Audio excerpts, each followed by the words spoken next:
Hack the planet! Hack the planet! Shut up again!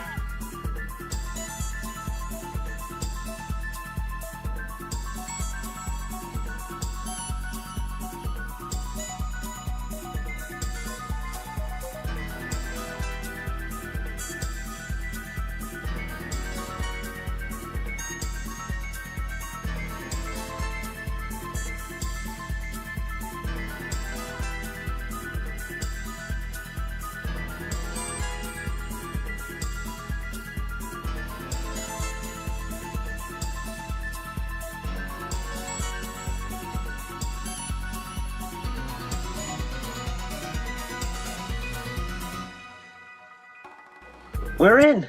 Shall we play a game? How about global thermonuclear war?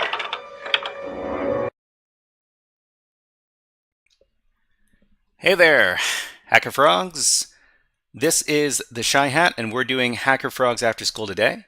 And so, what are we going to be starting with? We're going to be starting with a game. We'll get to the game in just a little bit, but let's talk a little bit more about what we're going to be covering in today's live stream.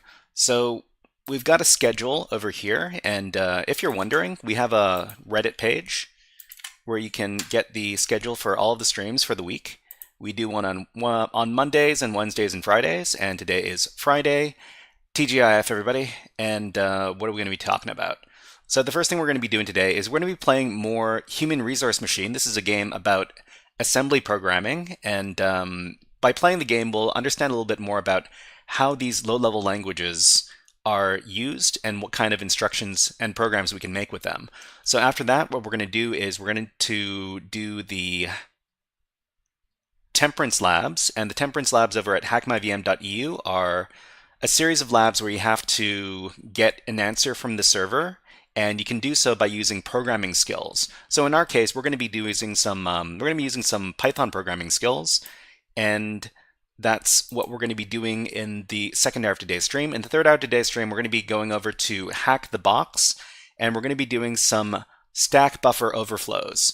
So stack buffer overflows are a staple of hacking. We do binary hacking, and we're going to be following their tutorial over there for how to do stack buffer overflows on Linux x86. So that's going to be in the third hour, and in the fourth hour, we've got something of a wild card in there. We're going to be hacking with our good friend OreoByte, and we're probably going to be hacking against a machine from the Vulnix platform. So if you don't know, the Vulnix platform is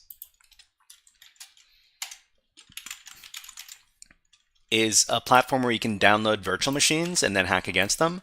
And we're going to be doing this challenge over here. It's the sandwich challenge, and this was created by someone who stopped by during the last stream, Lenham, and we're just going to see what their challenges are like. Because it's fun to interact with people who are in the community and creating challenges. That's what we're going to be doing in the fourth and fifth and maybe the sixth hour of today's stream. So without further ado, let's go. Oh, Lenham is here. Hello, Lenham. Nice to see you here. Yeah, we're going to be doing the sandwich system, me and OreoByte, and that's probably going to be in about 3 hours or so. In about 3 hours or so, we're going to be doing this topic right here. So please look forward to that. And we're going to start with this game over here.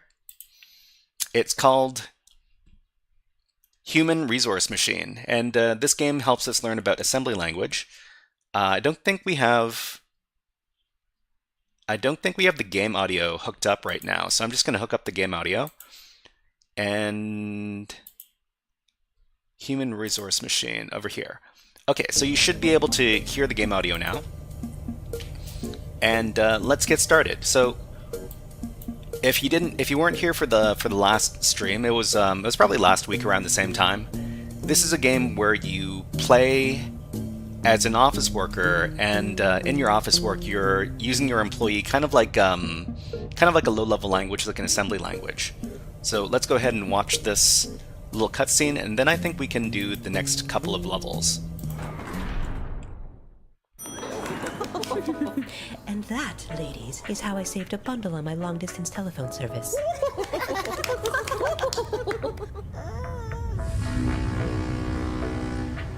Back to work, everyone.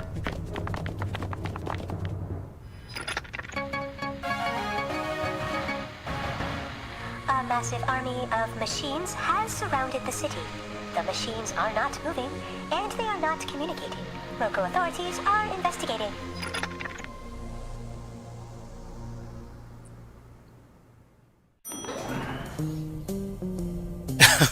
The tasteful thickness says it's like a salad fingers aesthetic. It's definitely pretty. It's a pretty wacky aesthetic for sure. And so I guess this game kind of has relevance today because everybody's worried about AI taking people's jobs, and the game is all about machines replacing people. So this is level 16, absolute positivity. Absolute positivity. Let's check it out. Haha! Positive attitudes were determined to increase productivity, and now they are therefore mandatory. Great. Smile. Management is watching. Okay, so in this level, what do we need to do? Send each thing from the inbox to the outbox, but if a number is negative, first remove its negative sign. Remove its negative sign. Okay, so I think we can, if a number is negative, we can remove its negative sign by adding its sum twice, right? So we need to do an if loop or some sort of jumps in the code. Okay, so the first thing we're going to do is we're going to inbox. We're going to grab something from the inbox and we're going to put it in the 0 register over here. And actually, no. So inbox and outbox. So inbox, outbox. If this is a positive number, we want to put it in the outbox. But if it's a negative number, we'll jump if negative over to here. And we need to put some instructions in between the jump if negative. We're going to copy to 0. We're going to copy to the 0 register. And then we're going to add from 0, and we're going to do it twice. So do it once, and then do it twice to make the number positive, and then we're going to outbox. And we're going to put all of this inside of a loop, so that we can do it over and over again. So let's see if this works. So we're just going to try this out one time. We're going to step through this. We grab from the inbox. If it's negative, we jump.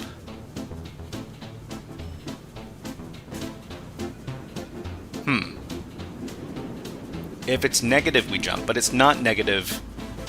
Hold on. I need to change this out a little bit.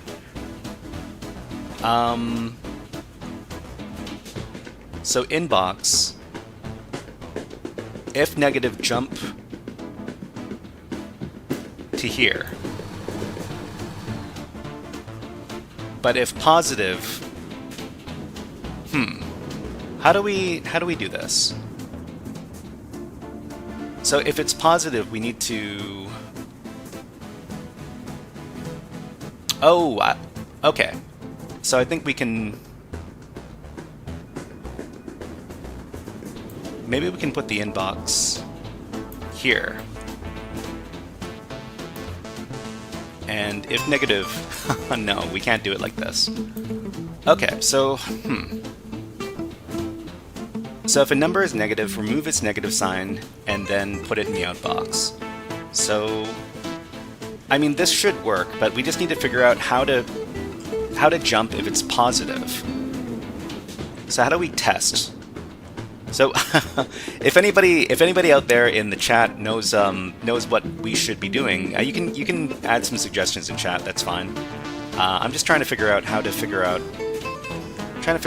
we jump if it's positive. So if it's negative, we jump to here and we do this stuff. If we only have these instructions here, how do we jump if it's positive? Jump if 0. We need to do a test.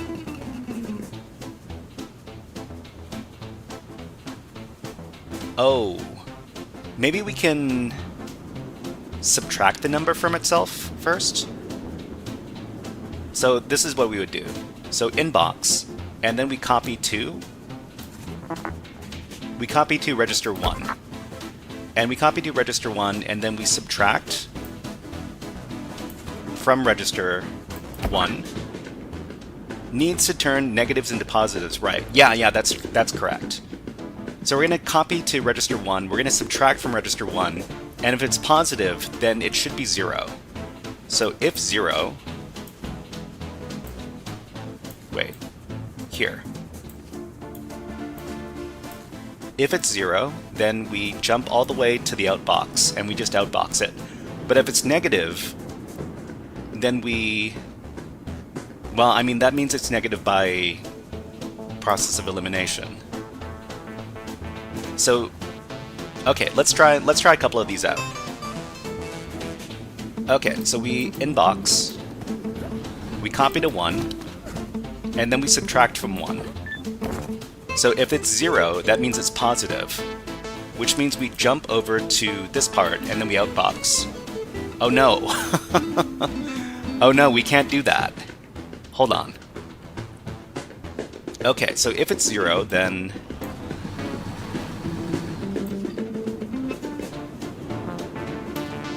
Okay, so if it's 0, then we...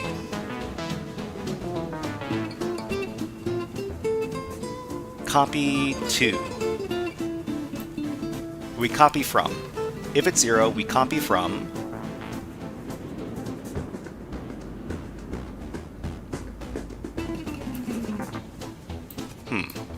We copy from... We copy from 1, and then we outbox. Okay, so we'll always copy from 1 before we outbox. No, that doesn't work.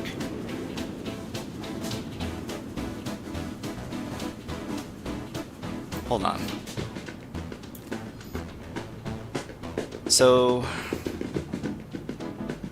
subtract if it's 0, then we will jump to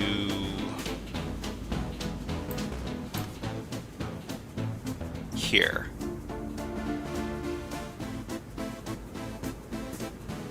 And then we will... Chatsubo says, wouldn't adding it to itself twice if it's negative make it positive? Yeah, I mean, this was what I wanted to, this is what I intended to do, because we have to turn the negative numbers into the positive version of itself, and then put it in the outbox. Because these are the instructions over here: send each thing from the inbox to the outbox, but if the number is negative, first remove its negative sign. Okay, so copy to 1, subtract 1. If it's 0, then it's positive. So we'll jump over here, and then we will copy from 1, and then we'll outbox. But if it's negative,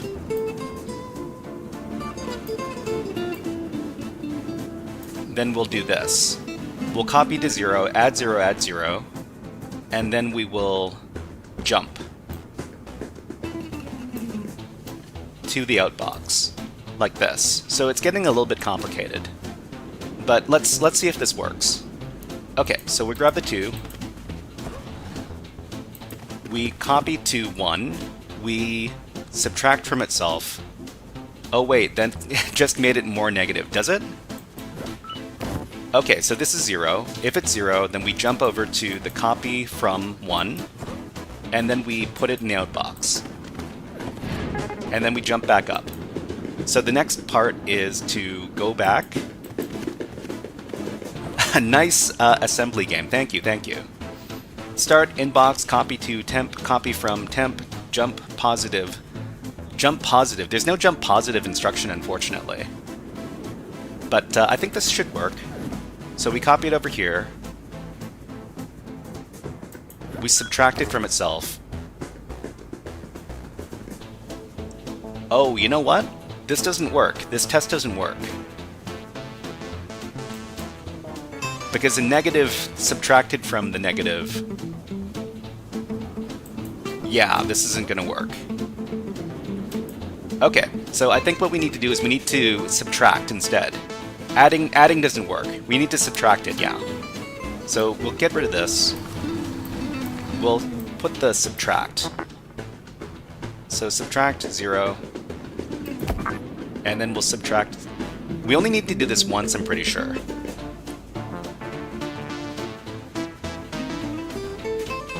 Okay, so let me try this again. We need to get to the part where it encounters a negative number.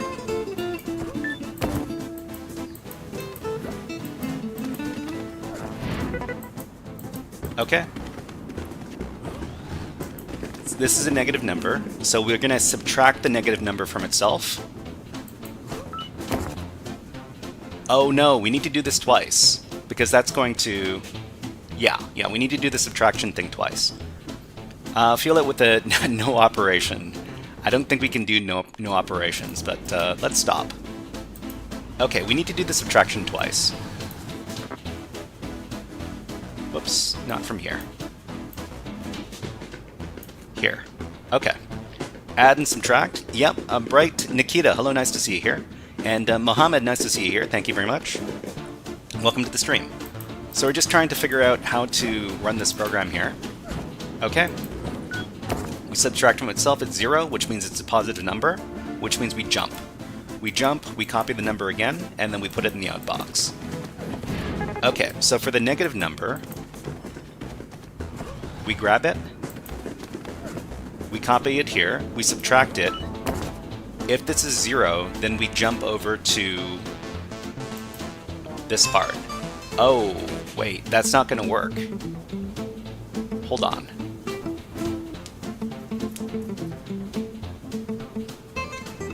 Wait, so this should be adding a number.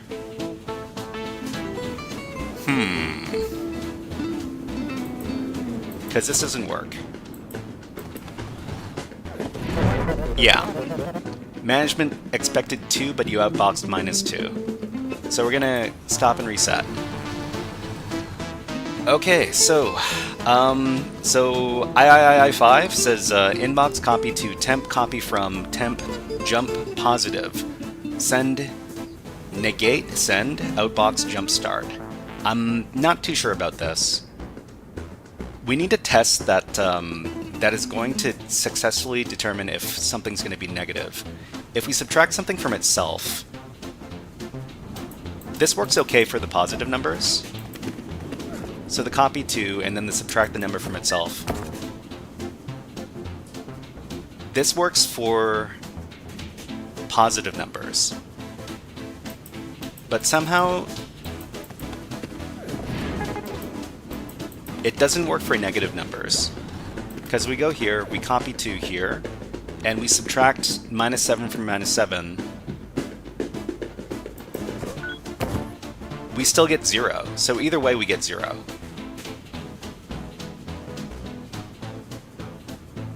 Do we have to do it? We can't do this twice. Okay, let's go back. So, can we... What is the correct test? So, jump of 0, jump of negative, jump. We need to use one of these jumps to test. How about we get rid of this? Somehow we add from 1, but that's not going to result in 0. So I guess 0 in this case would be negative if it's a negative number, but it doesn't work for a positive number. So if it's 0, then if it's 0 in this case, then it's negative.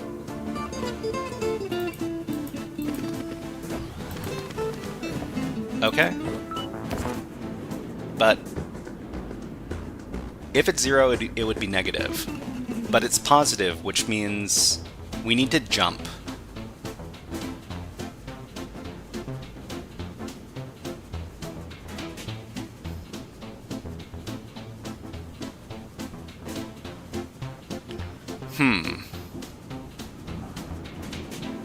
Okay, let's scrap this. Let's scrap the whole thing. We'll do it all. We'll do it over again. Let's just get rid of everything. What is the command to do that? Okay, just get rid of everything.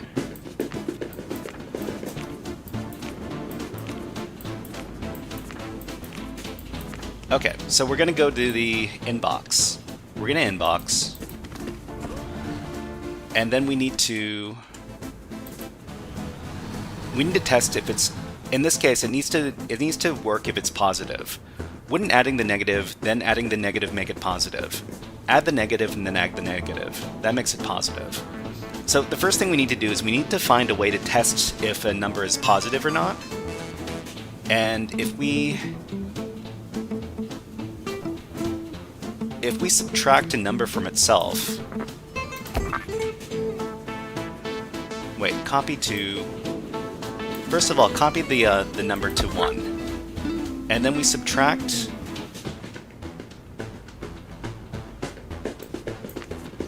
from 1. Shadow says, can you tell me what you're doing? So we're trying to do use these simple instructions over here to program a little computer.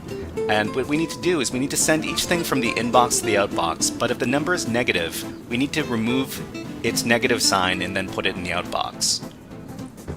So I5 says, check if the number is negative by bumping, then negate it. When you say bumping, what do you mean by bumping? I'm not too sure what bumping means. Output the positive value for all inputs. Okay, so copy to 1, so we'll copy the number, and then we will subtract from the number. If it's 0, that means it's positive. So jump if 0, we're going to jump to the part where we do something. So we'll copy from 1, and then we'll outbox. So this works if it's positive. So let's grab the first thing, and then subtract. So it's because it's 0, it's going to jump, and it's going to copy from 1, which is the original number, and then put it in the outbox. So what happens if it's negative? We need to test to see if it's negative. Okay, so if it's 0, jump to this part. But if it's not 0, then we will do something. If it's not 0, okay, let's go back. If it's not 0, then we'll subtract it from itself one more time, so subtract from 1, and that should be negative. That should be the positive version now. If that's the positive version, then we can jump to the outbox. Okay, I think this might work. So Chetsubo says, you need to add the negative number to itself, then add the negative to make itself positive, so box 0, then box 1, then copy. I5 says, it means to increase a number by 1 using the bump up command. I mean, it's an iteration, right? So iterate by 1, kind of, or iterate by itself. Iterate by the same value. Okay, let's see if this works. So this is a positive number. We copy to 1. We subtract it from itself. It's 0, which means it's positive. Oh, I've got the commands wrong. Okay, like this. Let's try it one more time. Okay. Subtract it from itself, it's 0. So if it's 0, we skip this step right here, and then we copy it. The original value, and then we put it in the outbox. Okay, so... What? Oh, okay. We forgot the loop. We have to put a big loop on top of everything else. So here we're just going to do a big jump from the end to the beginning, and then we'll try it again. This is a game all about trying to feel smart because your programming skills are good. But my programming skills are not that good. But we'll see if this works. Okay, and now the negative test. So we copy it here. We subtract it from itself. If it's 0, we jump, but it's not 0, so we're just going to subtract it again.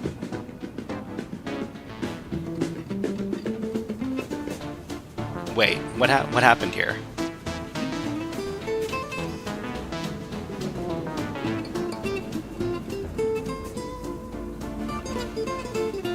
Jump if 0. Oh, it is 0. We need to add it, right? Okay. Why we can't... The problem is we can't use the subtraction and the jump of 0 as a test. subtract, then add. Add it, subtract, then add.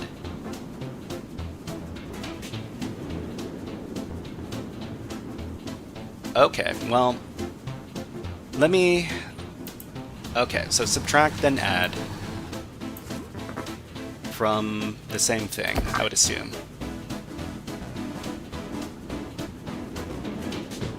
I mean, if we subtract, then add, this would determine if it's a negative number, but not if it's a positive number. But let's play this out. So copy 2, subtract that 0, then add. Okay, then this is never going to be 0.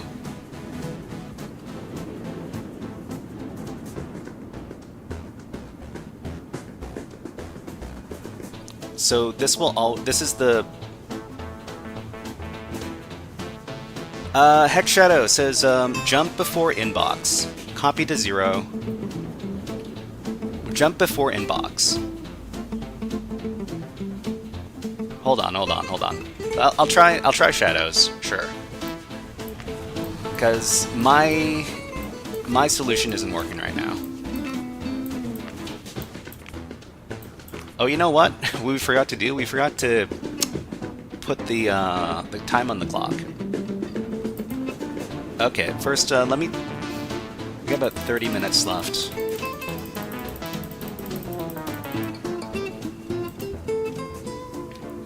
Okay. So Hex Shadow, let's take a look at what Hex Shadow has for their idea. Jump before inbox, copy to 0, sub-0, outbox, inbox.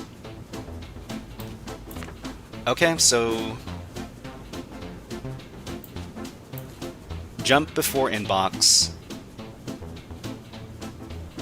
Well, I mean, jump before inbox isn't... Hold on.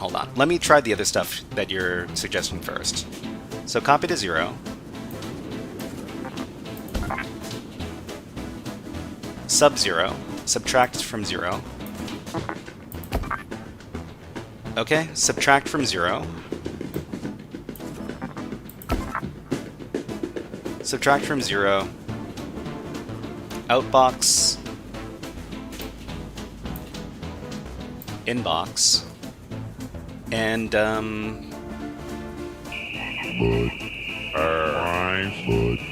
okay, we got ads running on... We got ads running on Twitch right now.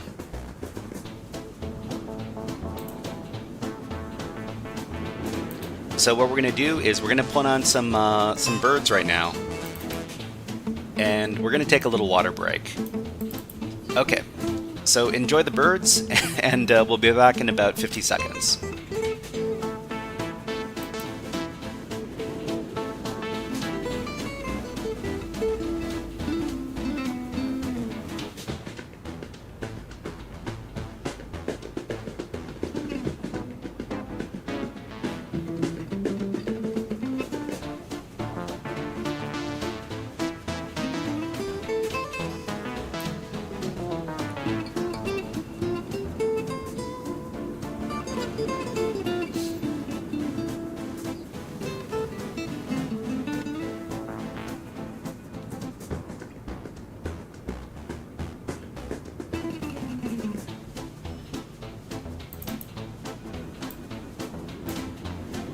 Okay, so we're currently following what Hex Shadow had an idea. Let's see, so jump before inbox, copy to 0, subtract from 0, outbox, inbox, outbox. Well, I mean, I'm not too sure where the jumps are going to happen over here.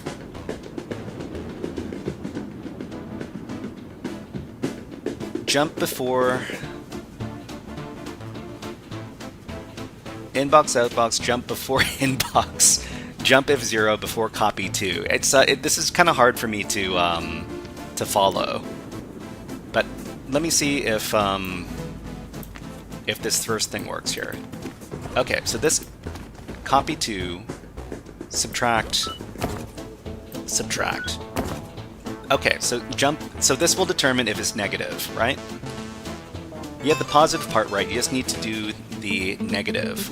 So this successfully lets us know if it's this lets us know if it's negative, which means we can put here an if negative jump. So if it's negative, then we do something and then we outbox. We would copy from 0 and then outbox. So this successfully tests if it's positive. So here, subtract again. So this means it's a positive number, which means that we copy from, we get the original number, and then we put it back in the outbox. Okay? And then, I mean, we would put a loop on top of this. So the loop would go from the end back up to the beginning. But if this doesn't work, that means it's a negative number. So if it's a negative number, then it jumps over here. But if it's a positive number, then we need to... Lenham says, inbox, binary, copy to stack, add shell, jump, if hackable. Yeah, for sure. Thank you. Okay, so we just need to... So if it's a negative number, then let me just step through it and see what we need to do. Okay, so the positive number, this is going to work. The testing works. It's negative, so we jump over here. We copy the original value. We put it in the outbox. But if it's a negative number, -8, then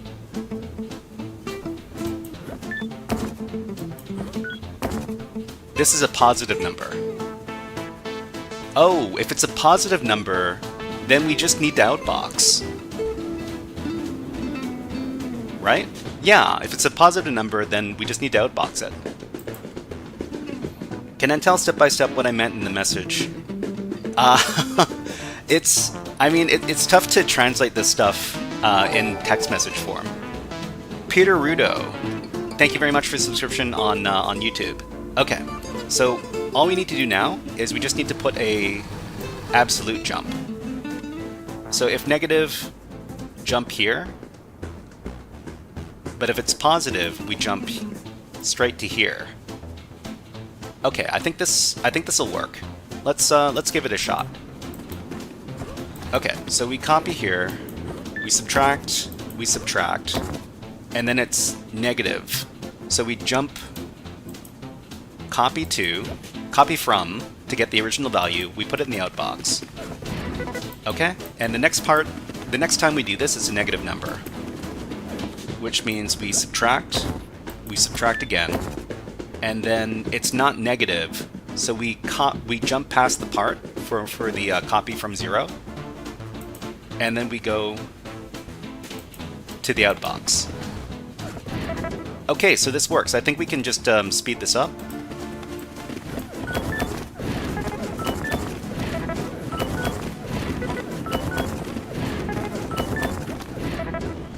All right.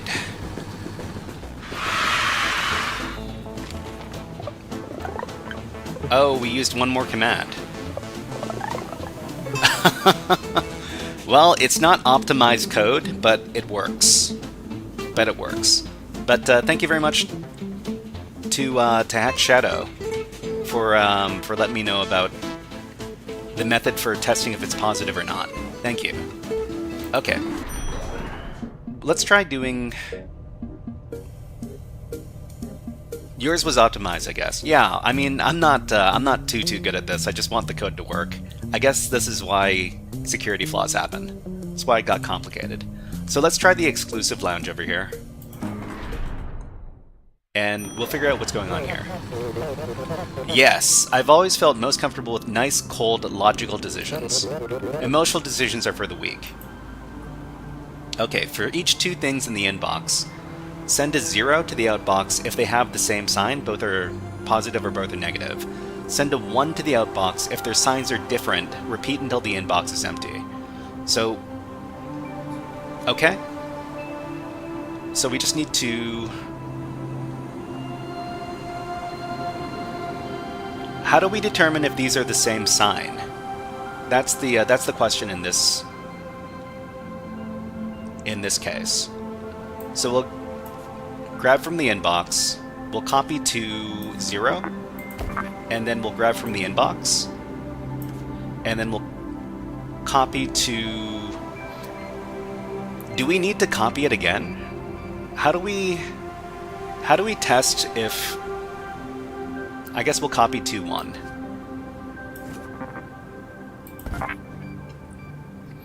So how are we going to test if they have the same positive or negative?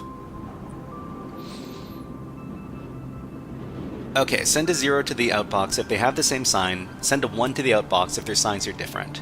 Repeat until the inbox is empty. So the big loop would be over here.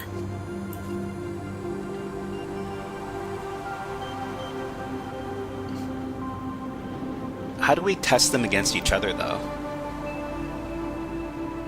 Okay, so we copy this to 0. We copy this to 1. And we need to find a way to determine if it's a negative. How do we figure out if they're both negative or both positive?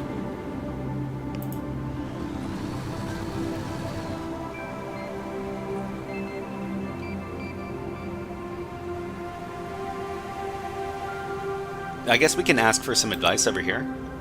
Hello again, tell me more, can you give me an example? Okay, so they're testing if the pairs are both negative or both positive. So this one is both positive, which means we send a 0. These ones are positive and negative, which means we send a 1. The same with this one, and these ones are both negative, so we send a 0. Okay, so...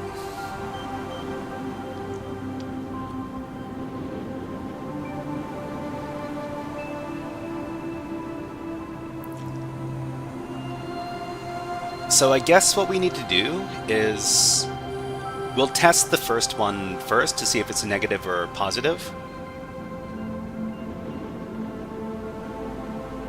We will add. Well, we're currently holding the second one, right? We're currently holding the second one, so we'll add 1, and if it's a, we'll subtract it twice, or we'll add it twice. We can subtract it twice. Subtract from 1. Subtract from 1. My avatar looks so great. Thank you very much, Poiraz. Thank you. Okay, so in this case, we can test if it's 0, or we can test if it's negative. If it's negative, then we need to do another test. If it's positive, then we'll do another jump. But if it's negative, then we need to test if the other one is negative. So we'll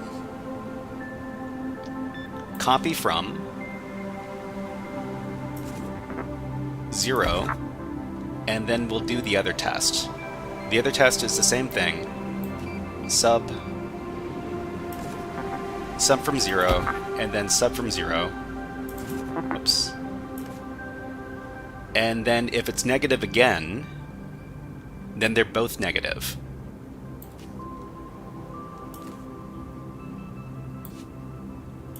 That means they're both negative,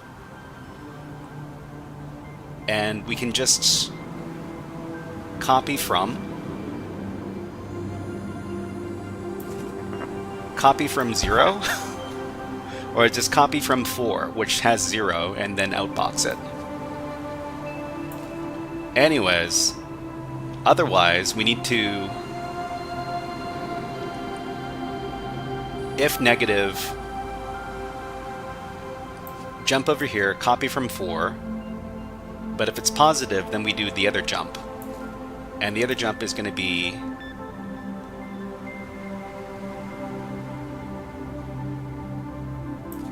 copy from, I don't know,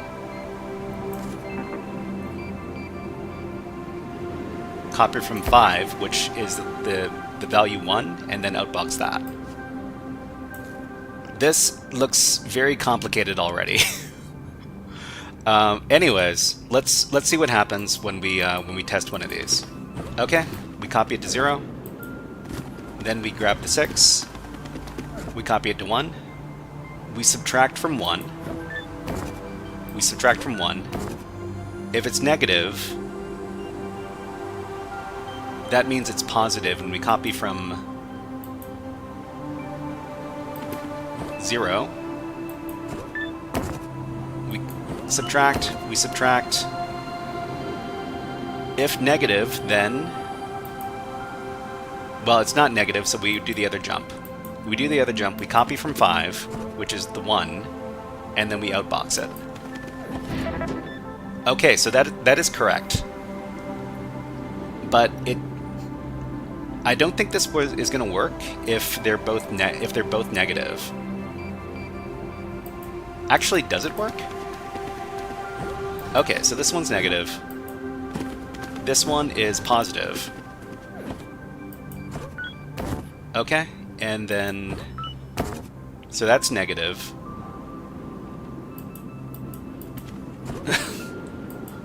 This is so bad. This shouldn't work.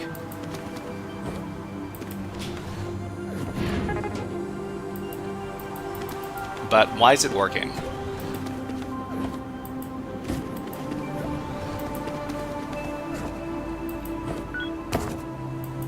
Why am I putting the correct thing in there?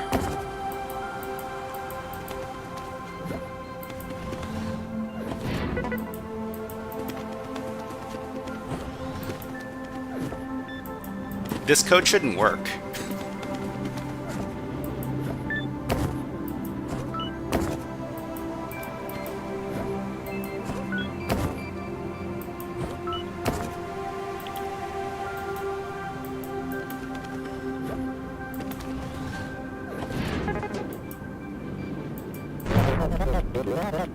Your solution works with those specific inputs, but it fails on other possible inputs.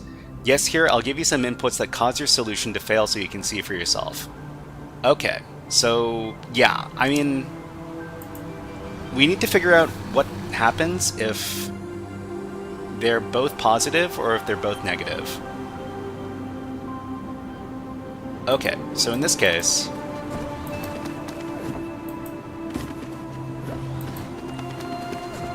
so what happens if they're both positive?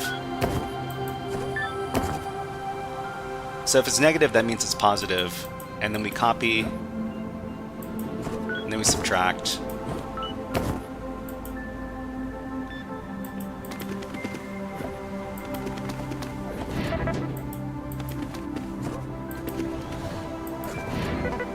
Oh, this... Okay. This, I think I understand why it doesn't work from here. So it outboxes here, and after it outboxes here, it should jump all the way to the top again. Okay, so jump, we'll add another jump over here. So after the outbox, we'll add this one that jumps back up to the top. Yeah, okay. Alright, let's keep on testing.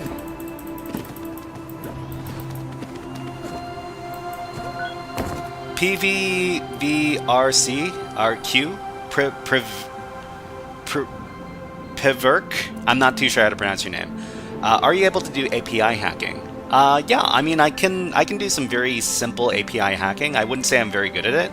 But the first thing you need to do when you do API hacking is you need to fuzz for all of the API functions. So I think I might be able to talk about that in about 15 minutes or so.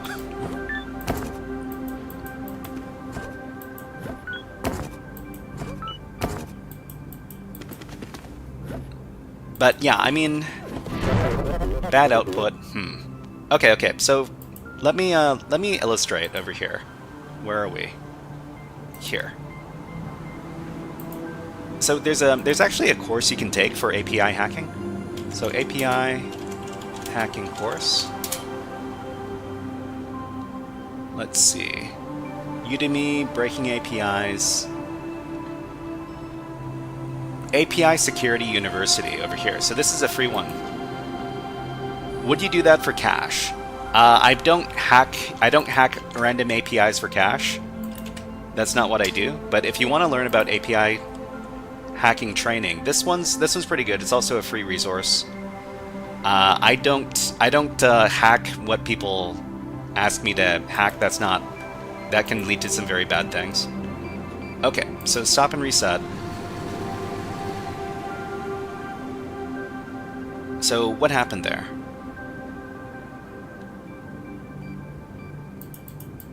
Okay, grab this. So grab the two things. And then we need to test. We test the first thing to see if it's negative. If this is negative, then we jump to this part. But if it's positive, we need to jump to another part. Man, this one's tough.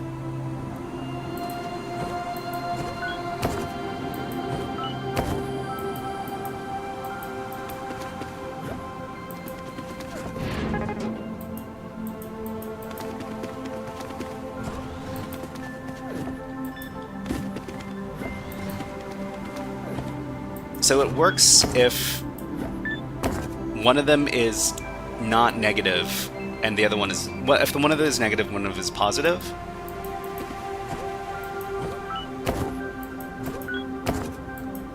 But we need one that works if they're both negative or both positive. So far we haven't gotten any situations where that's not the case. It's kind of strange.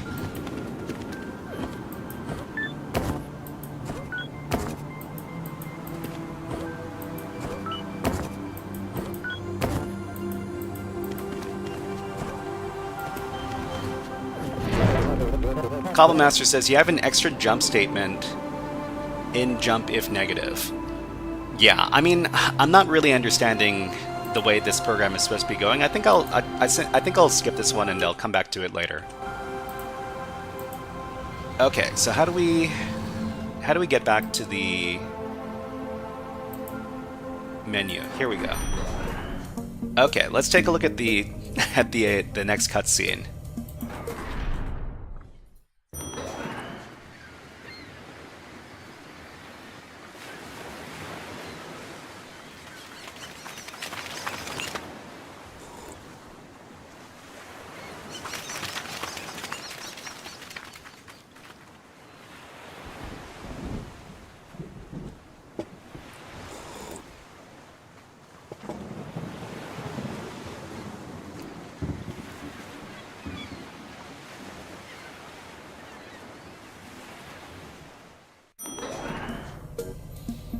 Okay, so we're gonna skip level 17, we're gonna go to level 19 over here, and hopefully it's a little easier to understand. I'll come back to level 17 later. Okay, countdown. Yes, welcome back. Tick, tick, tick. Time keeps ticking down, let's get to work. Oh, yes. I love what you've done with your hair. Okay, so for each number in the inbox, send that number to the outbox, followed by all numbers down to or up to 0. It's a countdown. You've got a new command. You've got new commands. They are add 1 or subtract 1 from an item on the floor. The result is given back to you, and for your convenience, also written right back to the floor. Bump. Oh, okay. So this is the bump that somebody else was talking about. Who was talking about bumping?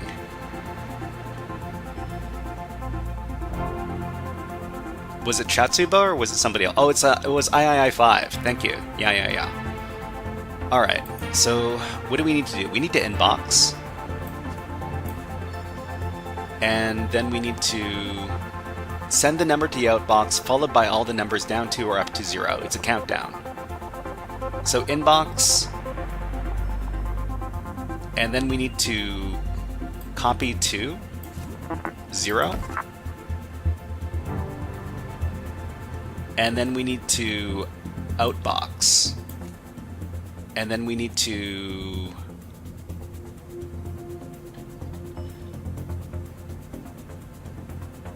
bump down. So bump down works for positive numbers.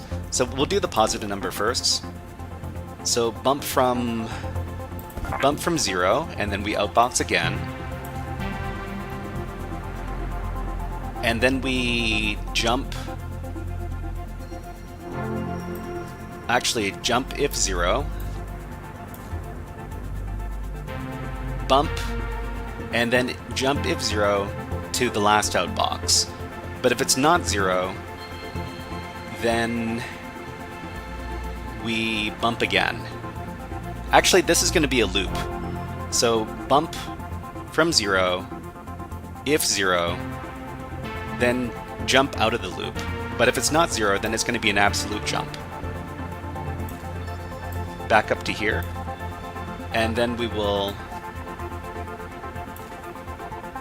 Yeah, so this should work for positive numbers. Let's check to see if it works for positive numbers. Okay, so copy to 0, outbox. So then we bump 0, and then if it's 0, that's going to be the last one. But it's not the last one because it's not 0. So we outbox, and then we jump back up to the top, and then we bump again. Now it's 2. Okay, and then now it's 1. Okay, and then we bump again, but this time it's 0. So because it's 0, we're gonna jump down to the last outbox. Okay, so this works for positive numbers. Now we need to figure out how it works for negative numbers. So for negative numbers, we need to test if it's a negative number or a positive number first. So we need to do the negative positive test, which means we would do subtract twice. Subtract from 0 twice.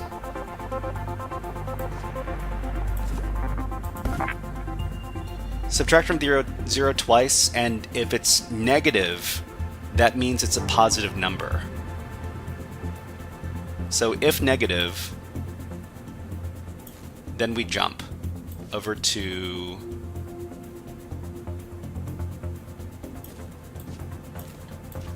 this part.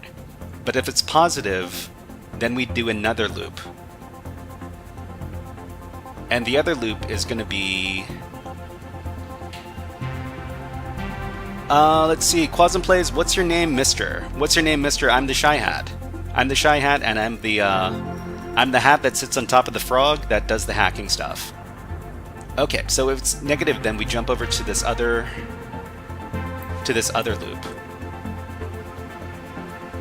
But if it's positive, then we do the other thing.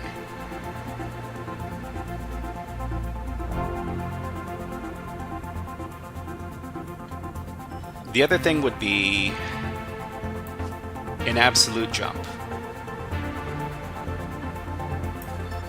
to another part of the program. So the other part of the program is going to be what?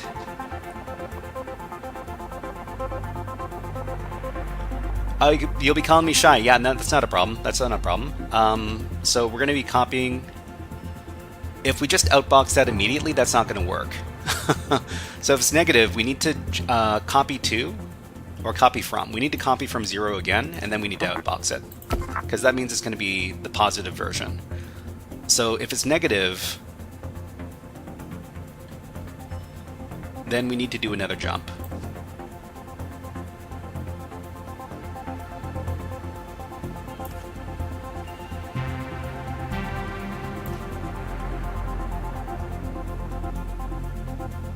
Actually, if it's... We don't need to put a jump here. Let's see, Quasm says, have you worked on the Discord server? So we're planning to put out the Discord server in August. But for right now, it's... Yeah, we're planning to do it in August. So if it's negative, we jump, but if it's positive, then we need to do something else. If it's positive, that means it's a negative number that we're dealing with. So we will do the bump plus. So bump plus from 0, and then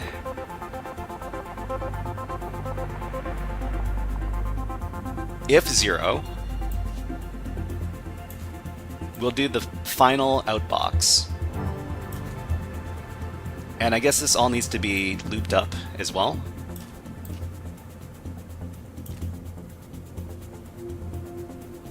If it's 0 over there, but otherwise we're going to outbox. And then this is going to be a loop as well. So we're going to put a jump here.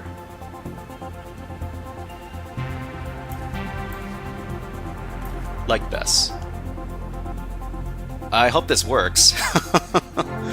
I hope this works. It's a bit convoluted, but I guess it's okay. Let's test it out. So positive. So it's a positive number. We copy it to 0. We subtract it from itself twice to see if it's a positive number. So if it's a negative number, after subtracting from itself twice, it's a positive number, which means we jump over to this part of the code. We copy from 0 to get the original value, and then we outbox. And then we bump down.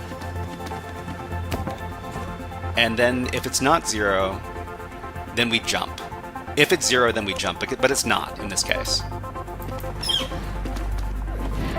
Okay? And then we jump over here. This is the loop. We're waiting until it becomes 0. So because it's 0, we jump over to the final outbox. And then we jump back up to the top of the loop.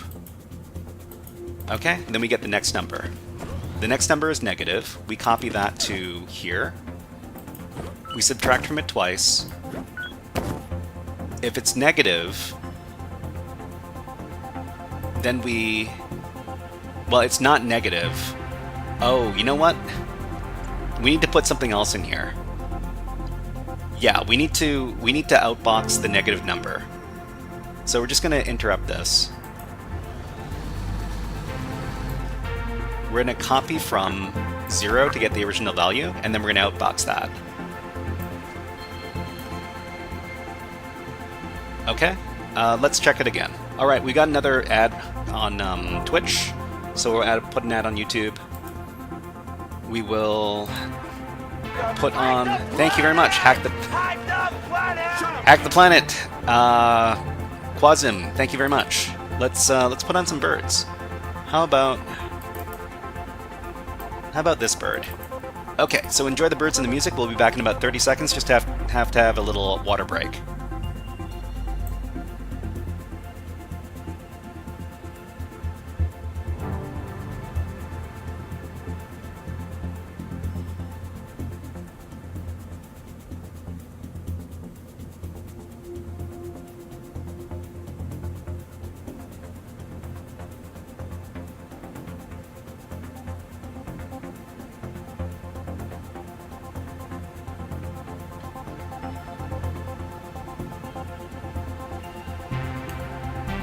Alright, we'll put away the birds, and let's see if the program still works. So we grab the positive number, then we subtract it from itself twice to see if it's a positive number. If it's negative after subtracting from itself twice, that means it's a positive number, which means we'll jump over to this part of the program. We'll get the original value, we'll put it in the outbox, then we'll do a little loop where we iterate down and we put it in the outbox. And we keep on doing that until the number that we're putting out is 0.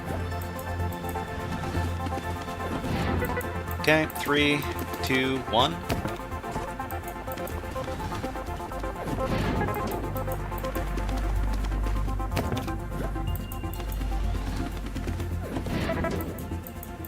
Okay, so this time it's 0. So we're going to jump over to the last out box. And then we're going to jump all the way back to the top, and we're going to grab the next number. So this time it's negative. We're going to copy it. We're going to subtract from itself twice. But in this case, it's a positive number, because when you subtract a negative number from itself twice, it becomes positive. So we're just going to go to the next step, which is to copy the thing.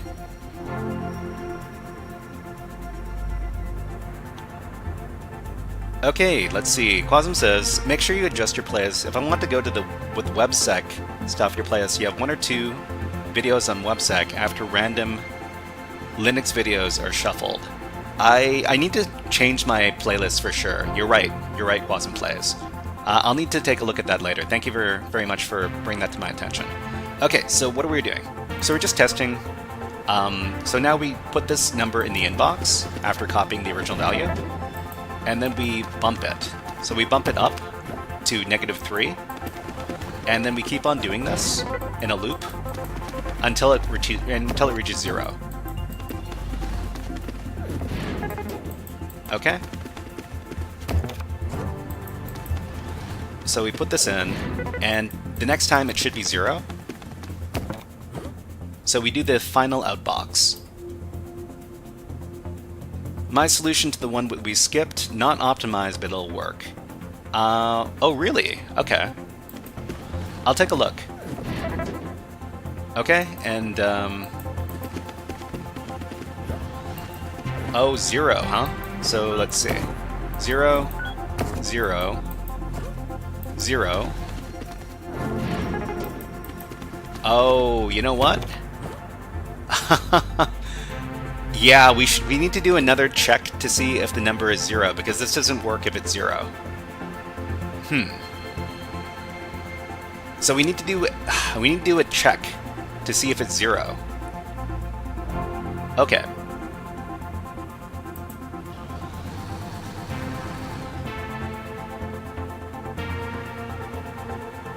So the check to see if the number is actually 0 has to come up here. So inbox, jump if 0, and then go to the final outbox. Okay, okay. Yeah, that's funny, that's funny. Let's go ahead and we'll do the testing here.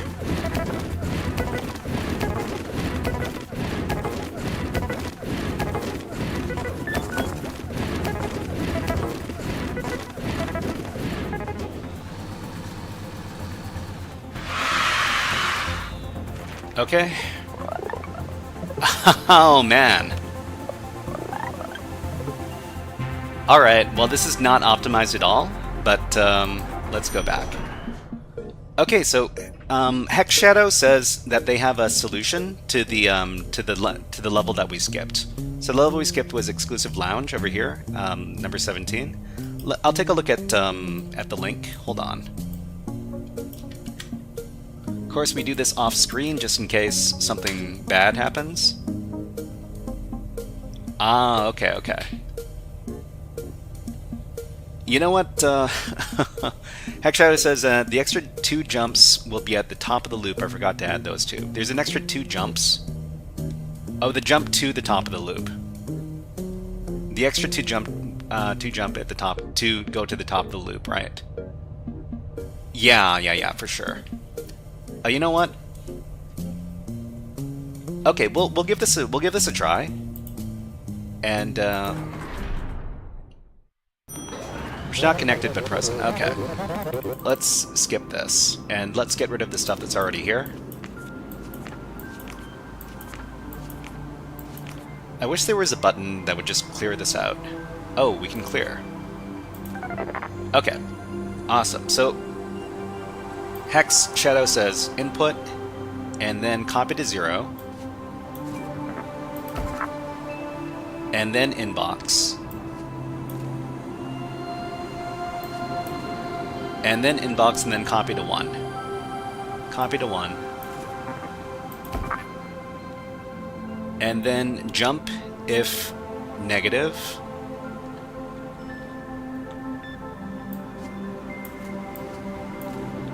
And then, what, copy from 0.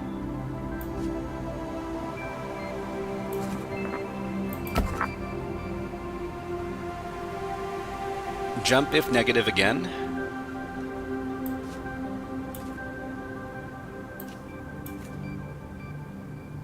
And then a jump. It's tough because there are all these jumps that move around. So copy from 0.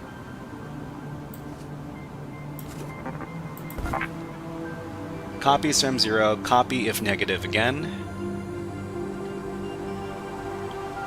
Or jump if negative again.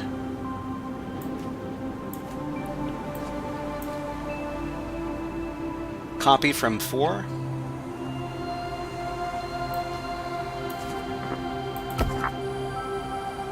Copy from 4, outbox.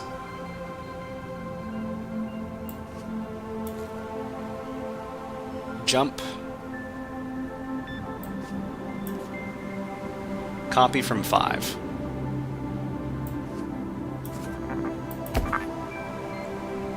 Outbox, jump.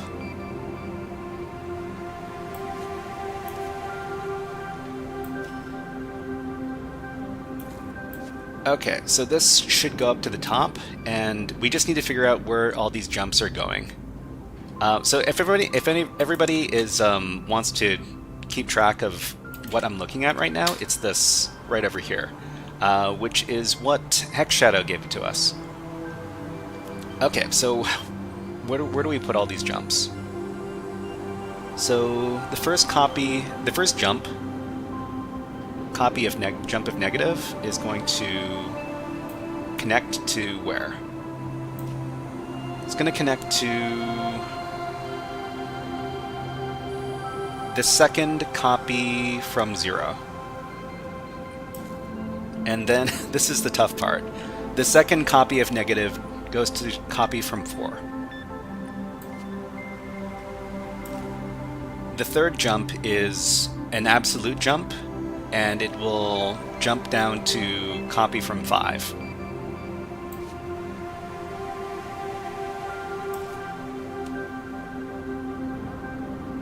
The next one is a copy if negative, and it goes to jump if negative, it goes down to copy from 5 again. And the next jump is... Okay, so let's see. The extra second jump will be to the top of the loop. So I'm not too sure where the other jump goes to. So you've got the... Yeah, this jump right here, I'm not too sure where this jump is supposed to go.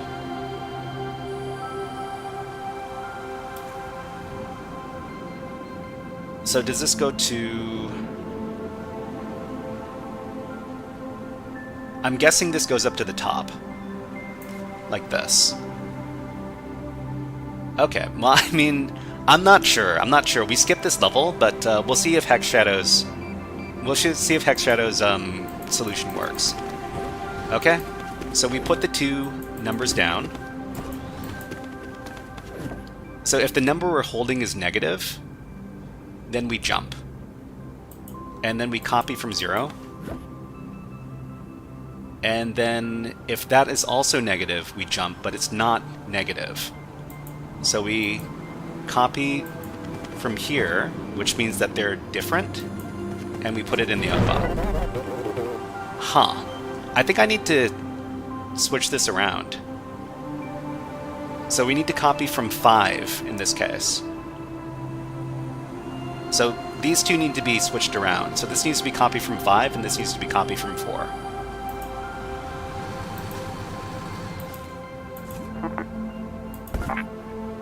And this needs to be copied from 4. Let's try it again. Okay, so this one is positive. This one is negative. Okay, and then if it's negative, we jump around. And then this one, if it's negative, then we would go down, but it's not negative.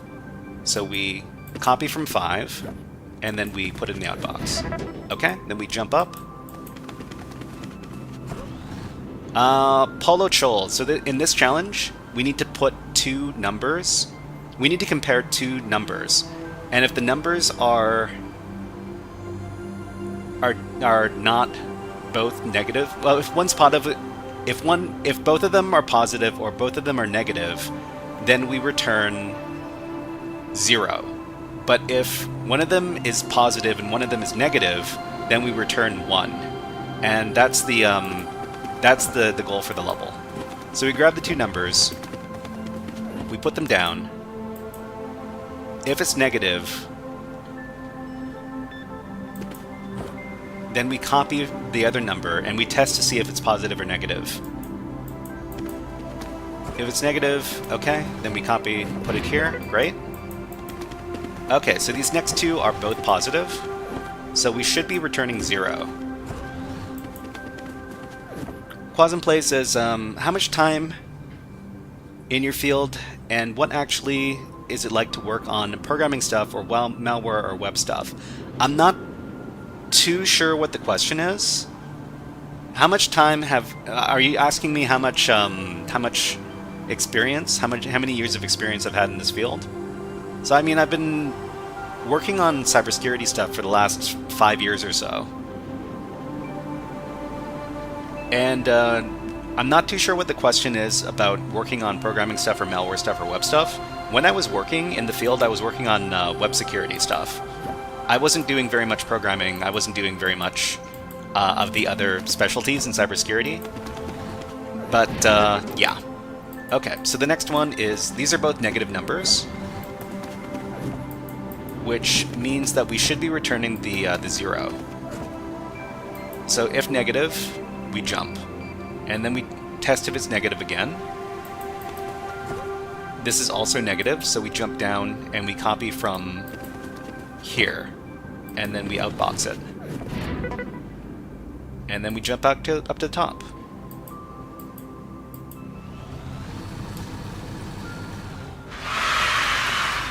Okay, Hex Shadow, yeah, it worked. It's not the most optimal, but it's fine, because we don't care about optimization here. We don't care as much anyways.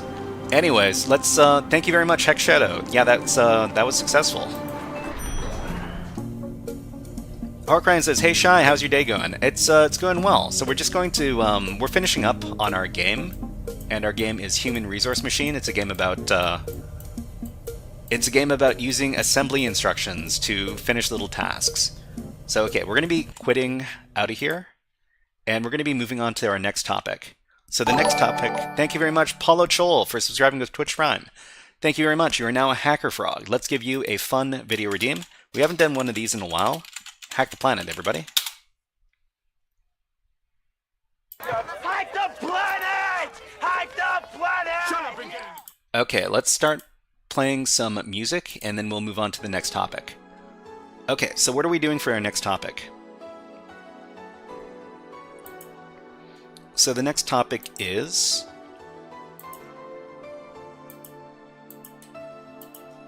The next topic is the Temperance CTF lab. We're going to be doing some Python programming. And after that, we're going to be doing some Linux binary hacking with HackTheBox. So we'll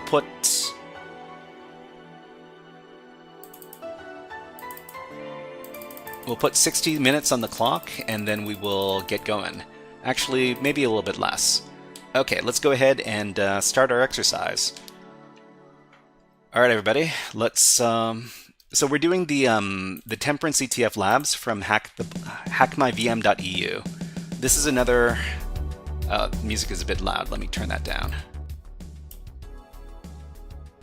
Okay, you should be able to hear the music. It shouldn't be super, super loud. And yeah, so it's over here. These are the Temperance labs. These are little programming challenges. And the programming language that we're going to be using to solve these challenges is going to be Python. I'm going to be reviewing the solution we did for level 18 first, because I didn't quite understand what we were doing in that level.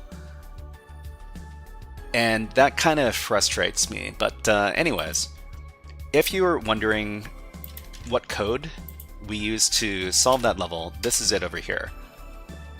Yeah, and let me take a look at the level in the website.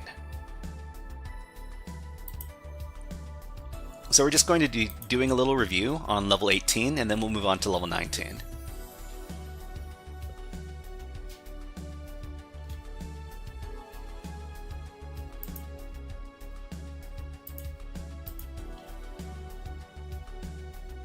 Let me copy this. I need to create a little environment where we're going to be solving this challenge. So let me just adjust some of my windows over here.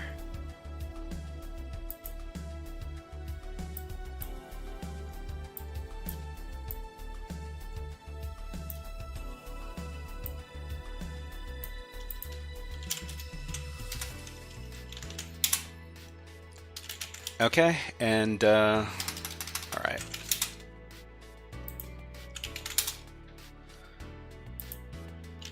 So I've got my script for level, ooh, that's no good.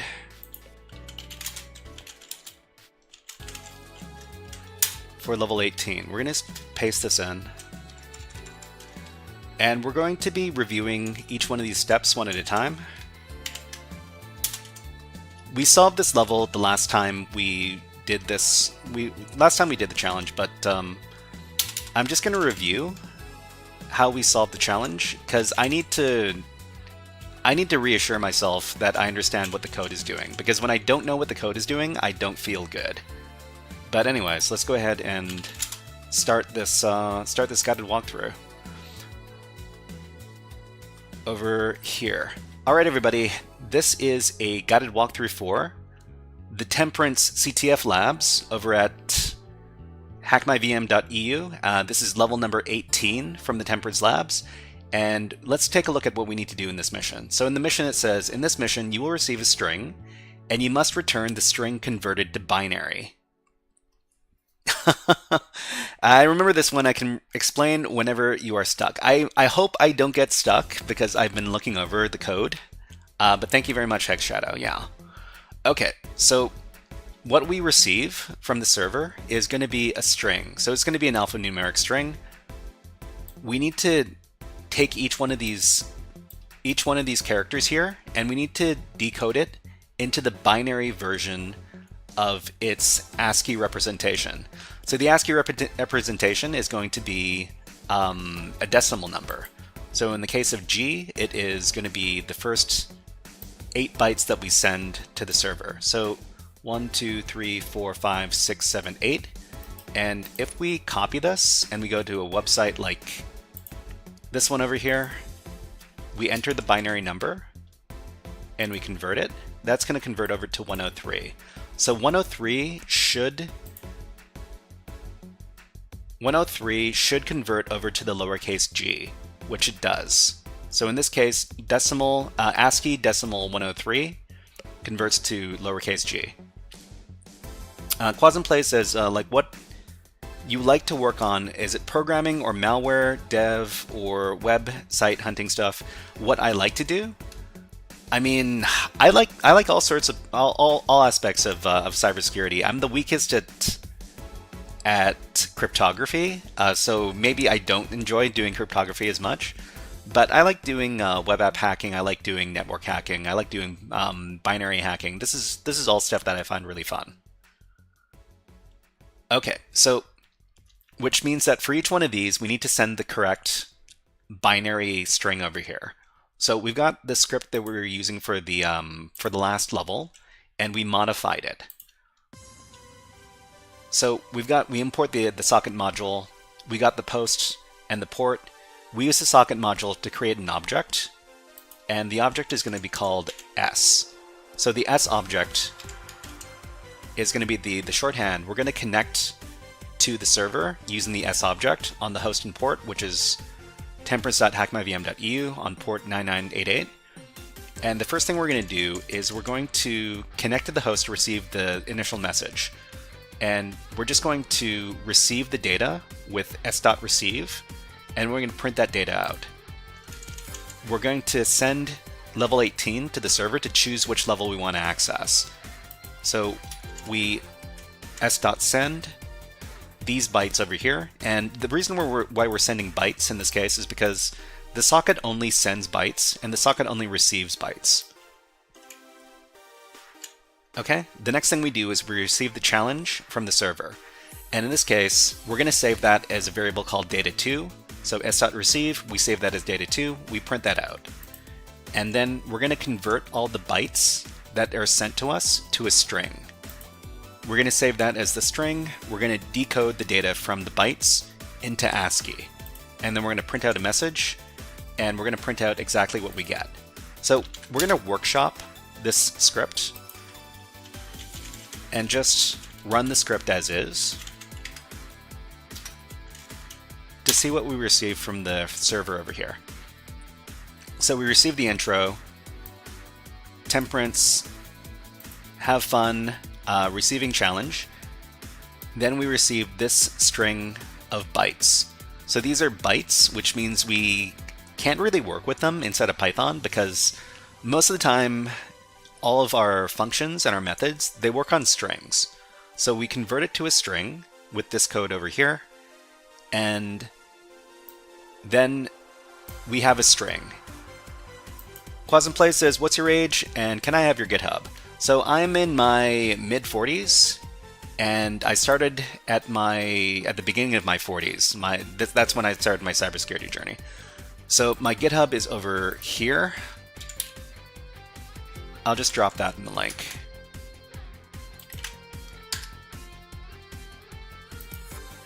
Okay, let's continue.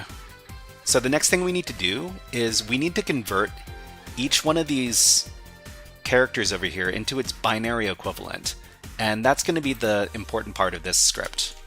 So we're just going to uncomment this. We're going to convert the string to the binary value over here. So we're going to save a binary variable over here, and it's going to be this part of the code right here. So this is the most important part of the script, and let me explain what exactly this does. So we're just going to go over to our Python, online Python, where is it? Here it is. Okay, so let's suppose that we've got the string, and the string is just the letter A. We're going to run this line over here. So we're going to save it as the binary variable, and we're going to have an empty string. So in the empty string, we're going to join something to the empty string.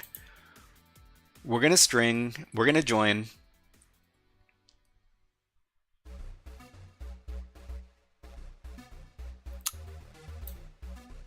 the ord x. So the ord x means, well, for x in string is going to be the first letter. So the first letter over here is A.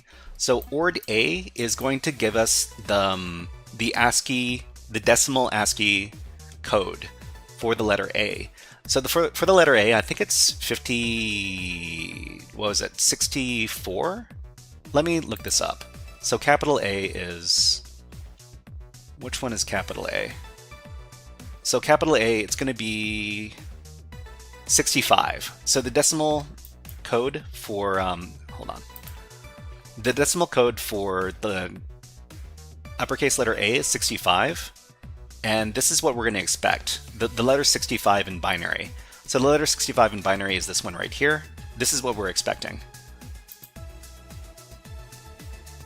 So what it's going to do is it's going to give us 8 bytes over here. This is what this means, 08B. And we're going to put it in a specific format. The specific format is 8 bytes on the ord of X, which is the letter A, which is 65. So it's going to give us the 8-bit equivalent of the binary for the letter 65. And that's what's going to be added to the string, and that's what we're going to print out over here. So we're going to print it out, and it's going to print out this. So this should be the binary number for 65. So we copy this over here, we put in our binary number, we convert it, and it's 65. Okay, so that's what we want. And on top of each one of these, we can put, well, we can put a bunch of different letters, so A, B, C, D. So this is going to be binary for 65, and then 66, 67, 68. Ali Sarmad asks, how to start my cybersecurity career from scratch. So Ali Sarmad, let me know what you already know. What you already know about technology in general. If you know about programming, if you know about web technology, if you know about development. Let me know how much you know already, and then I can give you some advice on how to start learning about cybersecurity from scratch. Okay, so if we've got a bunch of letters over here, so this is a loop. So the loop should run on each one of these letters, and it should add to the binary for each one of the letters. So if we print out the binary, this is what we get over here. So let me just copy it all. We'll go over to here, and we're going to paste in our binary number. So if we convert this, well, I mean, we get a really big number. But if we separate this by 8 bytes, 2, 3, 4, 5, 6, 7, 8, and 8 here, and 8 here, and 8 here. Okay, so, I mean, that didn't work. That didn't work because we separated the numbers out. So if we just convert the second number, then it's 66. And that's fine. That's exactly what they're looking for. And if we take a look at the example, where is it? Here. Each one of these is going to be a string of 8 bytes, and then we know where the next byte begins because the next byte is always going to start with the number 0. But this really big long string of binary over here, this is what we're going to be sending to the server. Okay, let's go back to the code. Okay. So let's go ahead and we'll write this out until this part of the code, and then we'll run the script again. Okay, so this is a string converted to binary. So we know that works because we got the format. The format is 8 bytes, and then another 8 bytes, and then another 8 bytes. Okay, so this seems to be working. We've got ads running on Twitch, so we'll also run them on YouTube. And let's go ahead and put on some birds. How about these birds? Okay, we'll be back in about 50 seconds. Just have to have a little water break. See you in a little bit.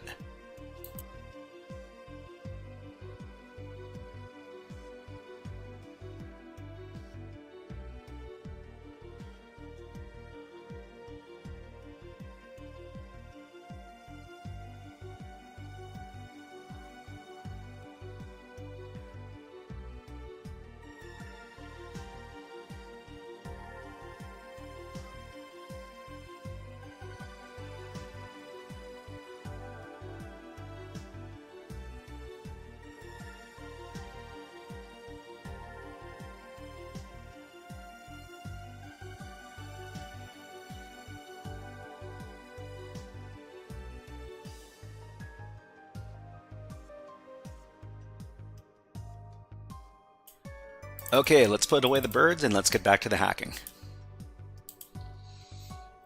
Okay, so we've got this string over here, and it's been converted to binary. So this is exactly what we want to send back to the server.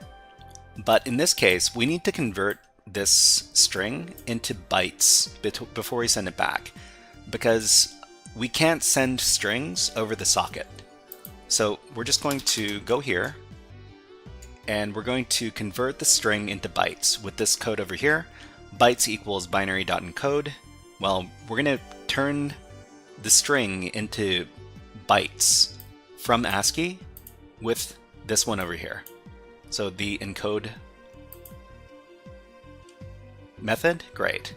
Okay, and then the last thing we need to do is we need to send it back to the to the server. We're just going to send the challenge back, s.send those bytes, and if everything went off okay, we're going to receive the flag. So print off receiving flag, and then whatever data we receive from the server, we're going to print that out. It should be the flag. So we'll write this out, and we'll run the script one last time. Okay, so it worked. So we received a string from the server, and then we converted the bytes into a string here, and then the string we converted into binary over here. And then this string, this binary string, we converted back into bytes, and then we sent it back to the server, and then we got our flag. So this is the flag right here. We're just going to copy this. Then we're going to go over to the server. We're going to copy the flag over there and submit the flag. You've submitted the flag successfully. Yay! Okay, so let's just talk a little bit more about what we did today, and then we will call it a day. Well, we'll call it a challenge for this challenge. Okay, so the first thing we do is we receive the data from the server, and then we select the level by doing this line of code over here. We receive the string from the server by using this command over here, s.receive. And then what we need to do is we receive bytes, so we need to convert it into a string. We do that over here, and then we convert the string to its binary equivalent with this line of code over here, and that's going to turn into binary. After that, we have a string of binary. We need to turn it back into bytes, which is this line of code over here. We send it back, and then we receive the flag. Okay, everybody, that was a guided walkthrough for level 18 from the Temperance CTF labs over at overthewire.org. Sorry, not overthewire.org, hackmyvm.eu. If you enjoyed this guided walkthrough, please click on the like and subscribe buttons on the video and leave a comment underneath the video. But until next time, HackerFrogs out. We're not leaving. It's just I need to record my YouTube intro and outro. Okay, we're going to take this script here, and we're going to rename it to level 19 because we're going to try to do level 19 before we finish up today's Python programming stuff. And before we start level number 19, let's go ahead and take a look at what we need to do in this level. So the level is actually very different from the previous level. Okay, so this is... sorry, let's do the intro. Alright everybody, this is a guided walkthrough for level number 19 from the Temperance CTF labs from hackmyvm.eu. So in this level, we have to do the following. So in this mission, you will receive a zip file encoded in base64. The zip file contains a .txt file, which contains a string inside. You should return the string inside of the .txt file. Behind the mark says, "Hello, dude. Hello, behind the mark. Nice to see you here, and welcome to the stream." Let's give you a Nyan Cat.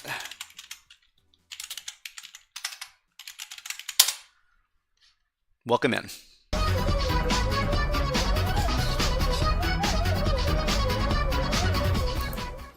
Okay, so in this mission we receive a zip file encoded in base64. So we receive base64 string from the server. So this is a base64 string, and what we need to do is we need to convert the base64 string back into a zip file. We need to unzip the file and grab the .txt file inside, and then we need to read the .txt file or the text file inside the zip file and then return that to the server. So how are we going to do this? So the first thing we need to do is we need to go back to our previous code, and we need to start modifying it. So here we've got the code for the previous level, and I think we're going to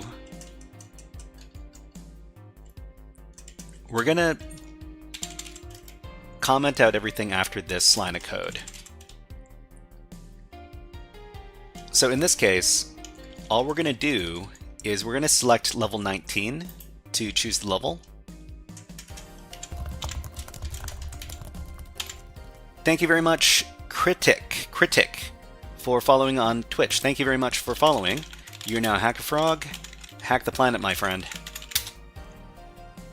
Hack the planet! Hack the planet! Shut up again!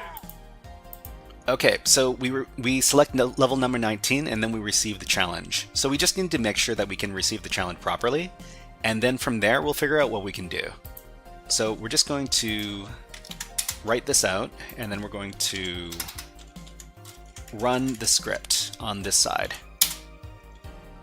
Okay, so we do receive a bunch of bytes which have a base64 encoded string. So the first thing we need to do is we need to decode. We need to decode the base64 string back into its original form. So we need to import some modules. So in this case, we're going to import base64. And that's going to be the next step. So the next step is to transform the zip file back into its original form. And we're going to do it over here.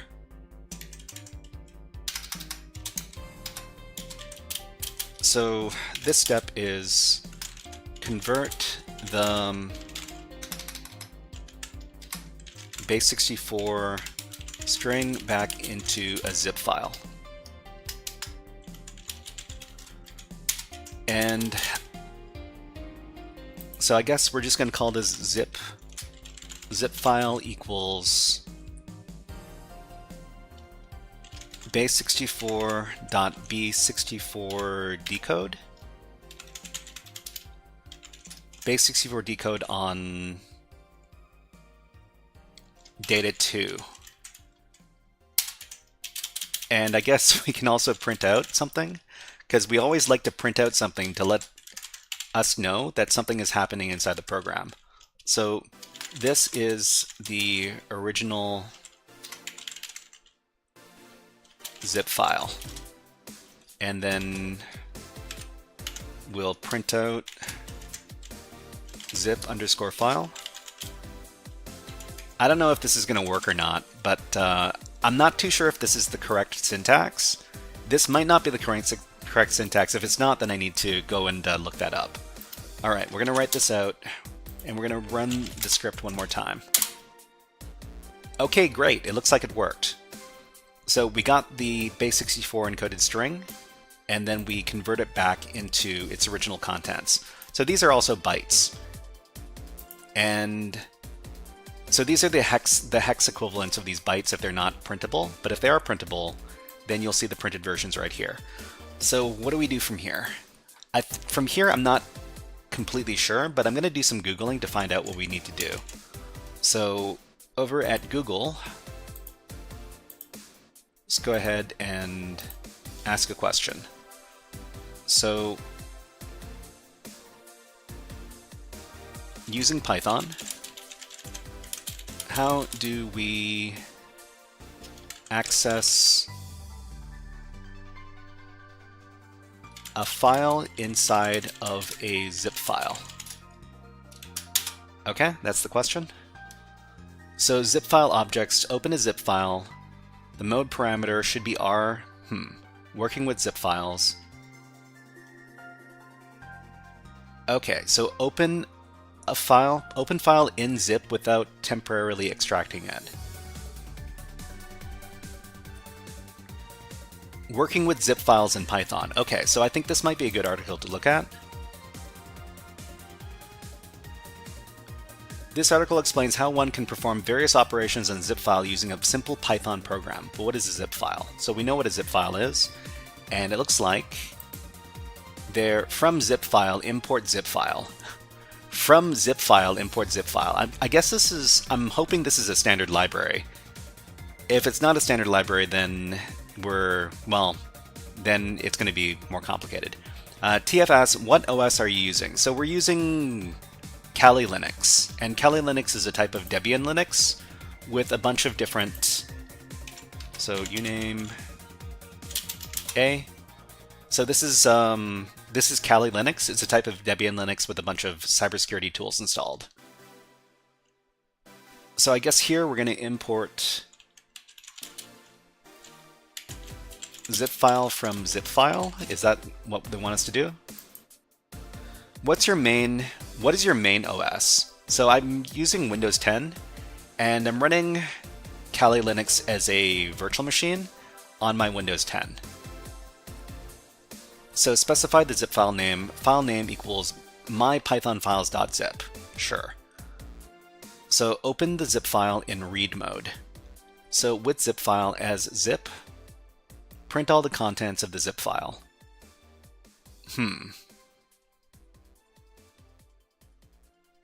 Okay, so let's go ahead and ask a more specific question. So I have a base64 encoded zip file. How do I extract the files inside and work with them in Python?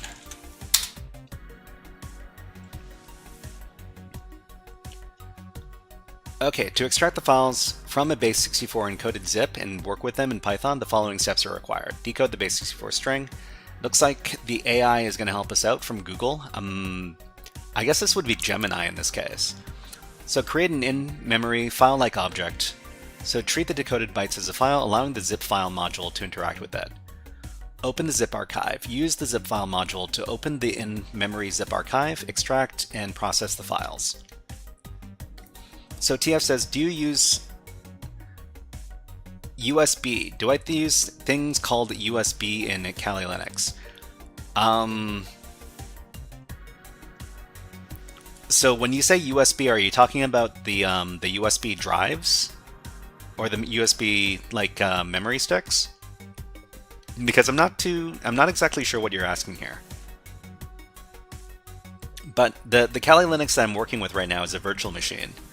So by virtual machine, I mean that you would create the virtual machine inside of a program like VirtualBox or VMware, and then you would run the virtual machines on top of your regular machine. Okay, so here's a Python example demonstrating these steps. So we got zip file, so import zip file. Okay, let's import zip file then. And what's the next step? So extract base64 zip. So it decodes a base64 encoded zip file, extracts its contents. Okay, so extract base64 zip. So we're creating a little function here.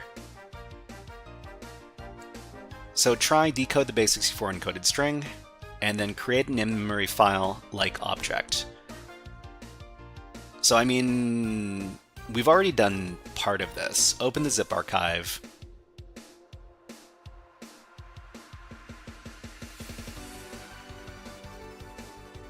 Okay, so what's going to happen after we do all this stuff? Behind the Mark says, not gonna lie, this one looks fun. Might try this in the future. Yeah, I mean it's a fun little series of challenges. You can find it over here. Let me grab the link for you. TF says, Kali Linux live USB with persistence. I mean, you could run Kali Linux off of a USB. I mean, I've never tried using the Kali Linux USB, but you could definitely use it. And it's got a lot of use cases. It's just that that's not how I use it. Make your Discord server fast will be better. Yeah, next month we're planning on rolling out the Discord server next month. Okay, so let's grab the code. So import IO, import zip file. So let's import IO up here. Okay, so it wants us to create a little function, so we're just going to create the function before everything else. Up here, let's grab this part.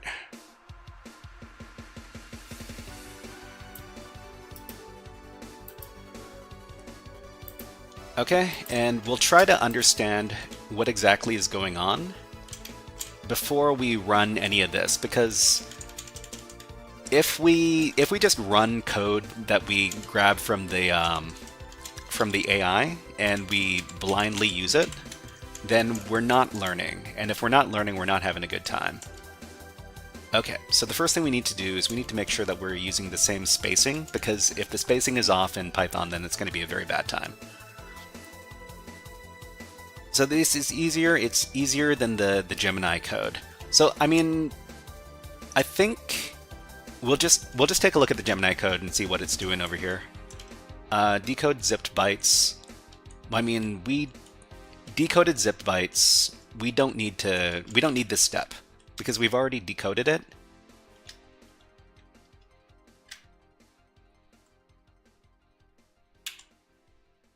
Okay, and then we need to create an in-memory file-like object.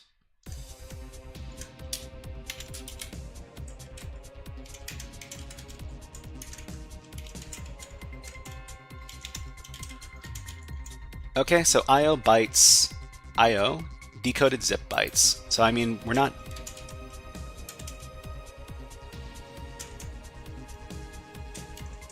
Base64 encoded zip data, I mean, we'll just say zip data. Zip data, extract to path, extracted files. Extract to path extracted files. Are we going to, I mean, I suppose we need this, but maybe we don't need it. So TF says, what's your Discord server name? So, I mean, the Discord server isn't up yet, but we're going to be creating it in about a couple, I'm going to say like 2 or 3 weeks, but yeah, we don't have a Discord server right now. We do have a Reddit, so if you want to keep track of what HackerFrogs is doing, it's going to be over at the Reddit over here. I'll just provide the link. There we go.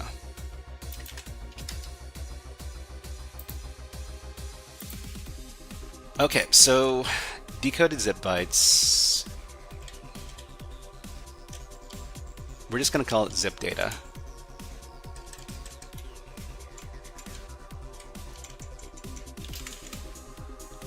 Okay, open the zip file. With zip file in memory are as. So we're going to read that thing. So zip ref. So we're going to create a file, an object called zipref. Extract and process files. So zipref dot extract all extract to path. Okay. Yeah. So print successfully extracted files to extract to path. Great. And so it extracts it all, but can we actually read? Can we actually read the files? Okay, so we're just gonna, we'll write this out.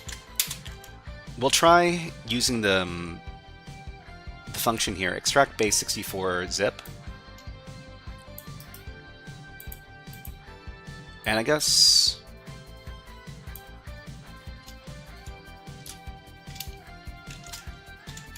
let's do that as the next step. So Hacka says extract all will save all the files on Zest. Probably not what you need. Yeah, So what can we do? So extract all, we don't want to extract all, we just want to save, we want to save the file, we want to save the contents of the file to something. So extract and process files. I mean, we just want to read the file. So zipref. Okay. You can read after, but that's all clutter. You need in-memory read, and then just list names to identify the file name, and use a zip object to read the file. Okay, so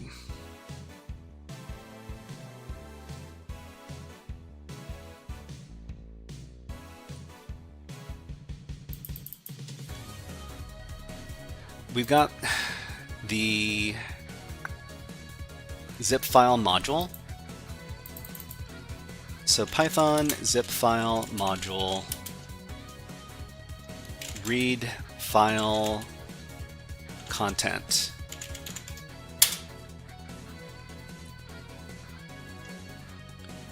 Okay, to read the content of a file within a zip archive using Python zip file module, open the zip file, create a zip file object in read mode. Okay, what do they want us to do here? Access the desired file within the zip, use the open method of the zip file object, providing the name of the file inside the archive as an argument. This will return a file-like object representing the content of that specific file within the zip. So how can we just want to, we're assuming there's only one file, and we just want to read the contents of all the files.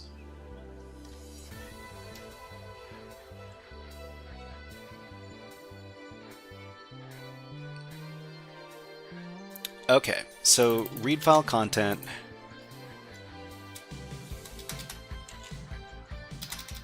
Read content of all files. Vim IDE might be, that's true. That's why does no one read the official docs? Well, okay. Zip file works with zip archives. Let me read this real quick. People don't read the official docs because they think that it's going to be much faster to just Google the answer. That's the reason why people don't read the official docs. Okay, so what we need to do is we just need to read classes for reading and writing zip files. Okay, read the existing file.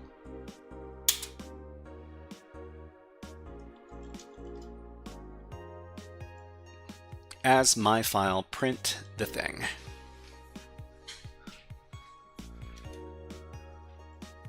So let's see, a writable file is handled. The problem with the official docs is that they're not necessarily going to answer your specific question. And that's why people don't read the official docs. Extracting a zip file. Okay.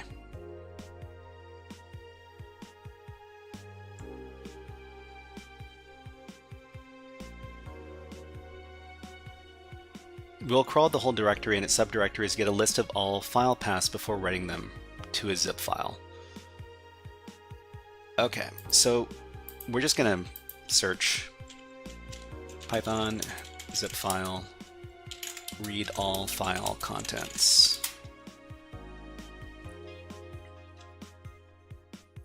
So of course we've got the AI answer. Below the AI answer, they've got Stack Overflow. Read all files in zip archive in Python. So just so we say we're not using relying on the AI, we're going to rely on Stack Overflow instead. So I'm trying to read all the files in a zip archive using the glob method. Okay. So glob doesn't look inside your archive. It just gives you a list of JPEG files in your current something. Zip file already have methods for returning information about the files in the archive. Are you just looking for files equals? I guess the first thing we would want to do is we just want to list out all the files. So archive equals zip file. Well, I mean, this isn't what we want, because this is an actual file. We're trying to grab the file contents from here. Oh, sorry, gotta keep my music going. Okay, so extract base64 zip. I mean, I think this is what the function is doing over here. io.bytes is the same as file name, kinda. Okay, so zip file in memory is io.bytes io zip data, yeah, okay. And then we create the readable file over here. And we don't necessarily want to extract everything. we want to do the name list. I guess we want to get the name list over here. So dot name list.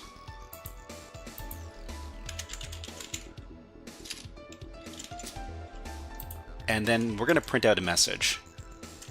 Successfully extracted files to extract path. And I guess we could also print out another message. The other message will be print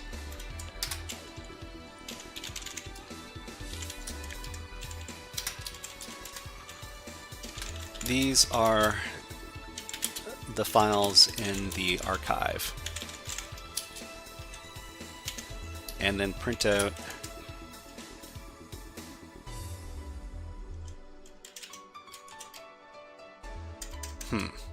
I guess we'll just call this file underscore list.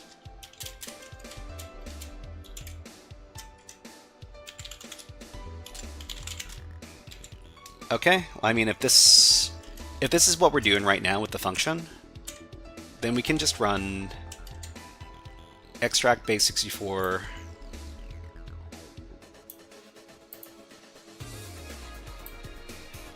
zip over here, go all the way down,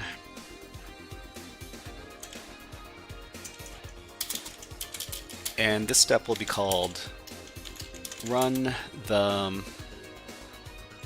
zip file function.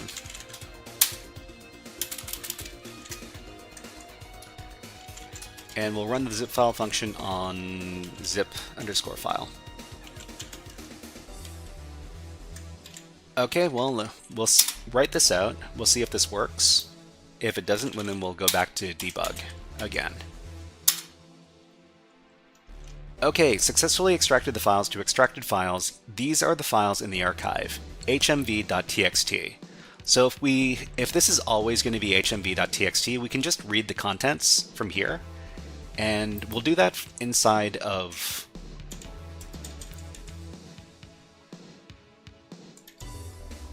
actually, can we, since this is run, can we save the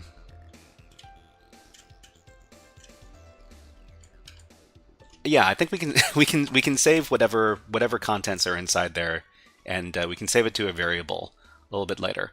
Okay, we've got ads running on Twitch, so we'll run them on YouTube, and enjoy the birds and the squirrels. Okay, we'll be back in about 50 seconds. Just need to take a little water break.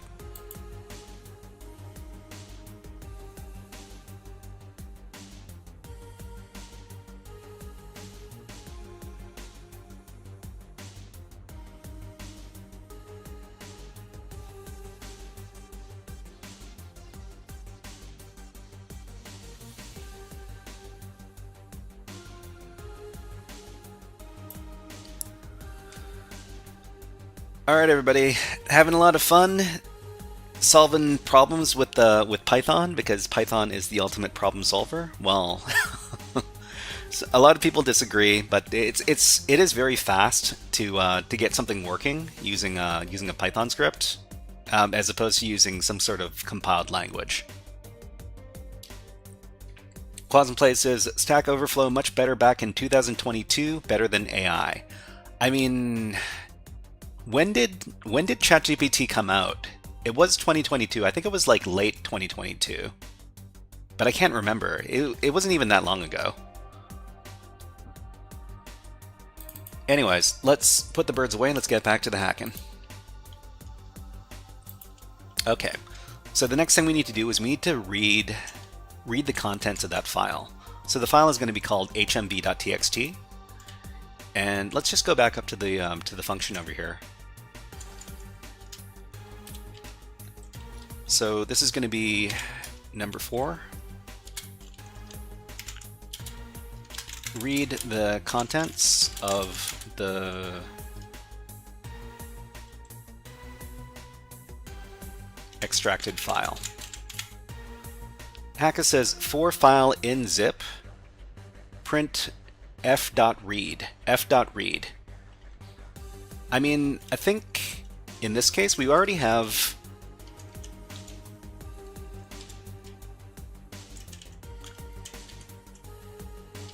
file.list. So I mean, we could do something like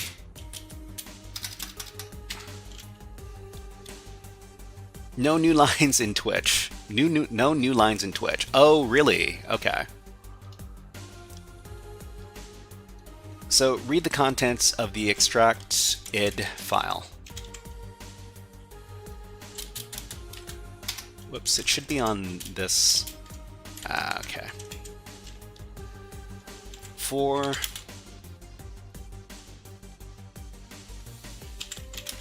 file in zipref .namelist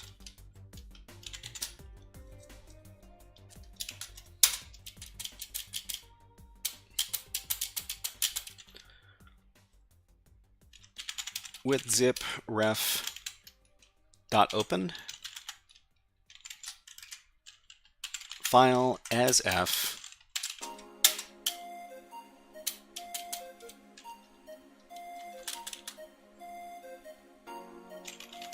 print f read f.read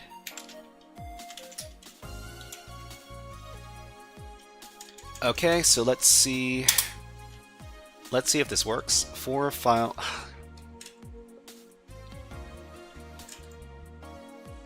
okay, let's write this out. Let's run the thing again. Inconsistent use of tabs and spaces. Oh, I mixed my tabs and spaces. Line 28. For file. Oh yeah, okay. So we mixed our tabs and spaces. 1, 2, 3, 4. 1, 2, 3, 4. Okay. Remember, everybody, can't mix your tabs and spaces. Raj says, bro, you have to help me here. I want to start learning binary hacking and reverse engineering. Just give me quick advice on where to start with. That would be very helpful. So you want to learn binary hacking and reverse engineering? Yeah, I mean, I'm actually covering something over here on HackTheBox Academy. So check this out. So Hacka says, why not use an IDE, like VS Code or something? The reason why I'm not using an IDE is because I don't do stuff like this very often. This is pretty much the only thing I'm doing on my live stream that is doing like a large amount of coding. And for the most part, I'm not dealing with very large code bases. So most of the time I can get away with using a very simple text editor like Nano. But Hacka, I understand that it would be more efficient if I was using a proper IDE for my Python coding. Okay, so let's write that out again. Let's run the script again. Okay, so successfully extracted files to extracted files. These are the files in the archive here, and then we read this. So these are the bytes we need to turn. Well, I mean, these are bytes, and this is exactly what we want. We need to return bytes back to the server. So this is what we're going to do. So we're going to return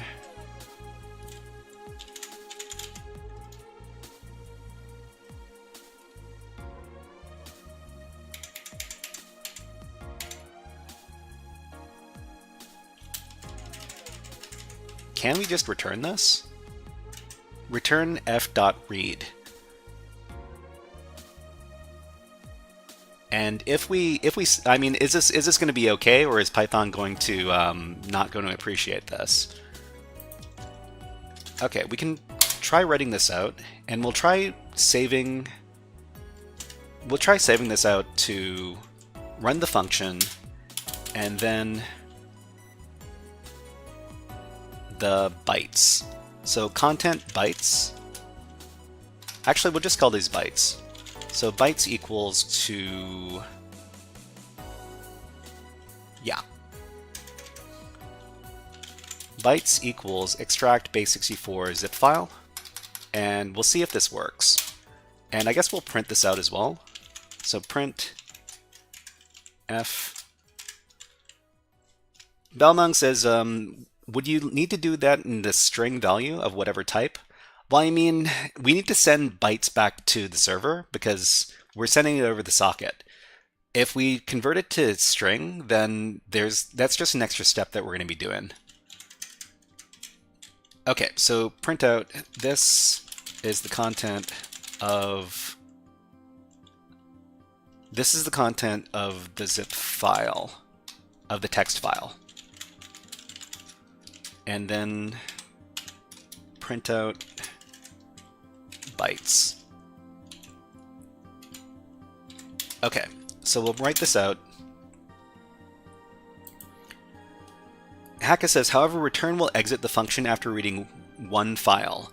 In your case, it doesn't matter. Well, I mean, in this case, yeah, it's not gonna matter.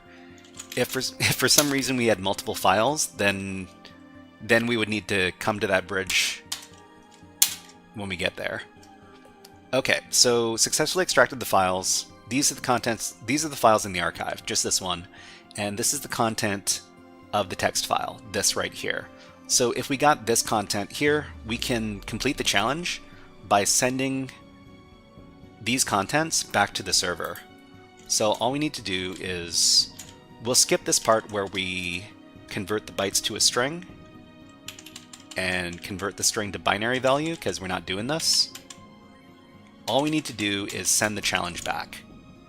So run the zip file function, get those bytes, send the challenge, s.send bytes, and then receive the flag. Hopefully we can finish this in the next step. Okay, so we write this out, and then on this side we run the script one last time. Okay, done! Great!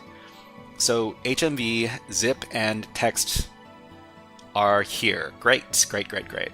Okay, so before we finish out the challenge, let's go ahead and talk about what we did inside of the code. So we've got a lot of white space here. Let's get rid of some of this. Okay, so we imported a bunch of modules. We got the socket module, we got the base64 module, we got the zip file module, we got the IO module. Okay, Belmung says, flag, yep. Relha Payik? I'm not too sure how to pronounce that name. Please let me know how. Real bro, what's up? What's up, Relha? Thank you. Thank you for coming around. Let's give you a fun, I don't know, let's give you a keyboard cat.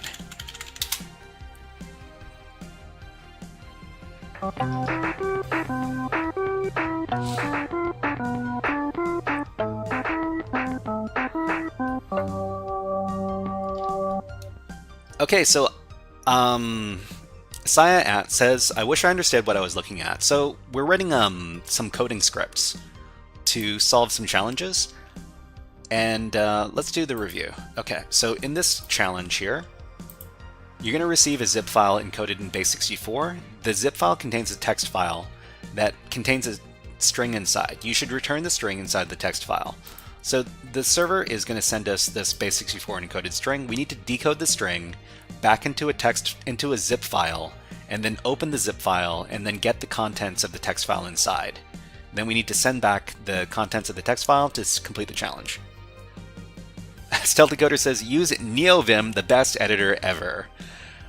Yup, okay. We're going to be finishing the topic after we finish the level. So let's talk about what's going on in the script here. So in the script, we import all of these Python modules. The socket module, the base64 module, the zip file module, the IO module. We've got the server that we're going to be communicating on, and we've got a function that we wrote so that we could handle the base64, well, the zip file anyways. So the zip file is going to create a zip file in the memory from the data that we send to it. So the zip data. And then we're going to open up the zip archive by using the zip module over here to create a zip object. And after that, we're going to get a file list. We're going to list out all the files in the archive, and then we're going to read the contents of the file in the archive over here. So we're going to read it, f.read. This is something we can do inside of the zip object here. We got our error handling over here, and then we connect to the server. So everything up there is what we're going to be using a little bit later. So we connect to the server, we receive the strings. So the string, the base64 encoded string right here, we need to decode it into the original file. And the original file looks like this. Afterwards, we run our zip file function, and then we convert it into bytes. So we run the zip file function, it extracts the files, and then it reads the files, and we save it to these bytes. Then we send the bytes back to the server, and then we get the flag. So here's the content of the text file. Then we send it to the server, we get the flag. Over here. So we just need to copy this and submit it to the server to finish the challenge. Oh, we got logged out. Okay, let's do that one more time.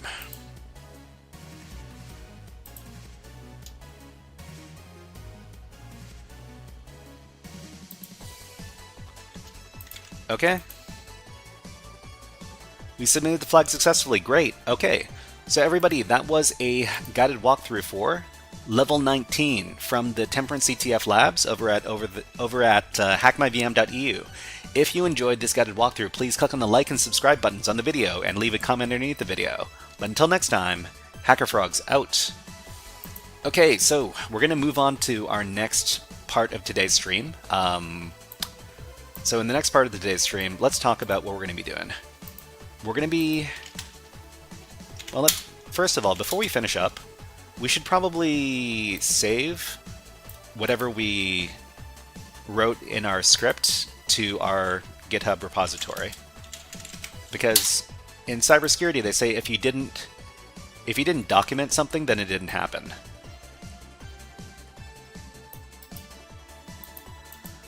Okay, so Relha says, I'm interested in cybersecurity. It started yesterday and started with Try Hack Me. Is that a good site to start with, or is it worth paying for it? And what do you do?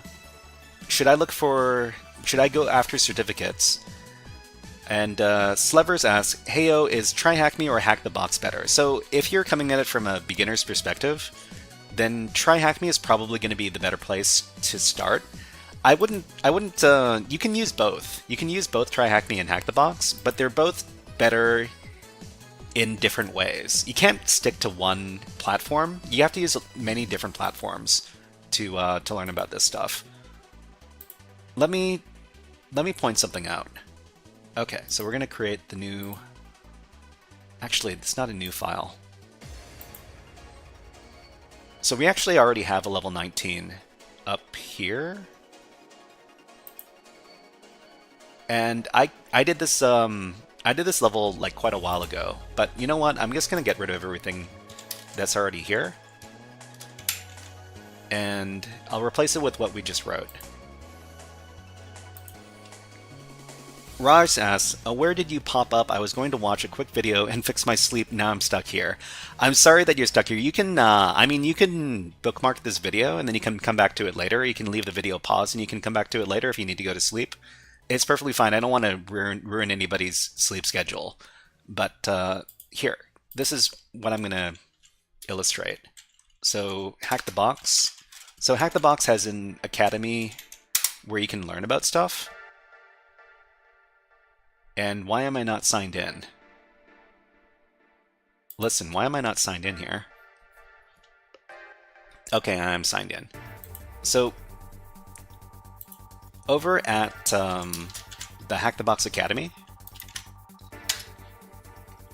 there's a bunch of different modules you can do.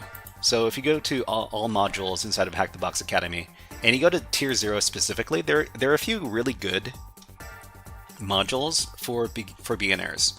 So in particular, they've got Linux fundamentals here. So I'll just copy this link. Slover says, no, like I know SQL Map, Rustscan, John the Ripper, and Burp Suite, and Pentested.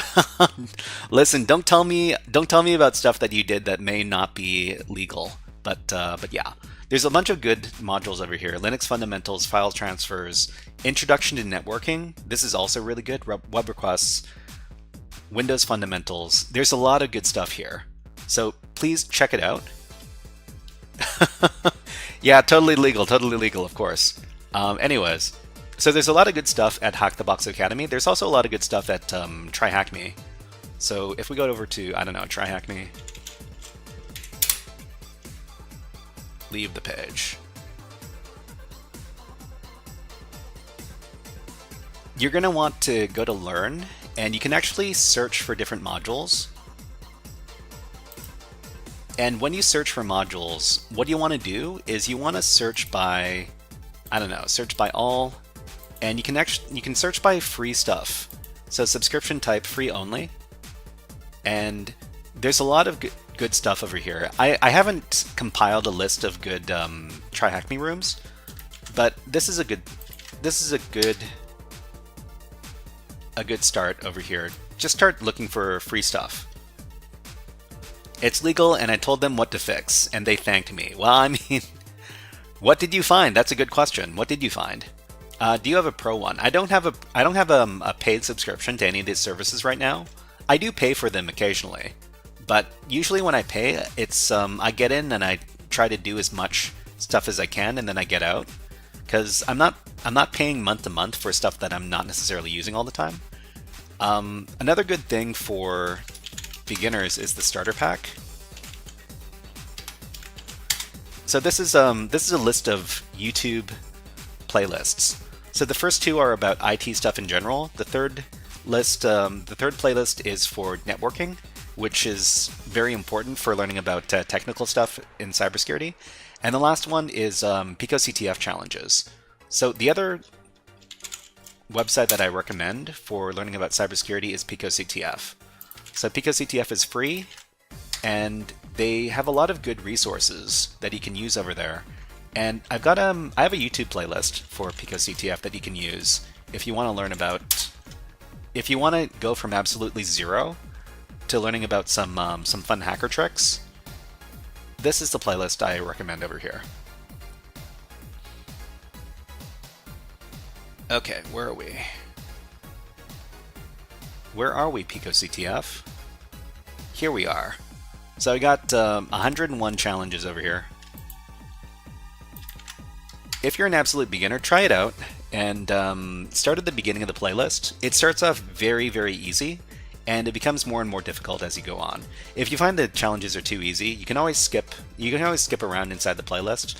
Eventually, you'll find some stuff that you don't know. But if you know everything, then you don't need the playlist. Okay, so let's do the next part of today's stream. So the next part of today's stream is topic number 3. And topic number 3 is Linux binary hacking. So we're going to be doing some buffer overflows over at tryhackme.com. Sorry, I meant hackthebox.com. Okay, so let's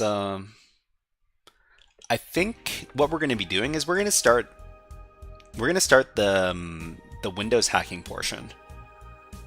So I'm kind of jumping the gun. We're actually very close to the end of the Linux one, so we're just going to start on the Windows hacking for x86. Where is it? Stack-based buffer overflows on Windows x86. Okay, Quasmplay says, manage your playlist, please. Listen. I've got a lot of stuff to do. I'll get around to managing the playlist, but thank you for letting me know about that. Slever says stuff like SSH, DNS misconfigured ports, and some vulnerable ports, they didn't fix them, and then someone hacked the IT guy through DNS. Slevers, it's sounds like you know a thing or two about network hacking stuff. Okay, so let's go ahead and start the module over here. Unfortunately, yeah, this isn't going to be Linux binary hacking, it's going to be Windows. So I guess I should probably change the topic name. Let me do that.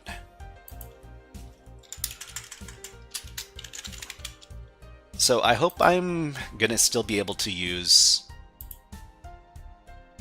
my Kali Linux box, because I don't have a Windows box for binary hacking yet. Okay. So Slever says, I have my CCNA Cisco courses completed and I also do networking. I mean, it looks like... What are you working on right now as far as education and training is concerned?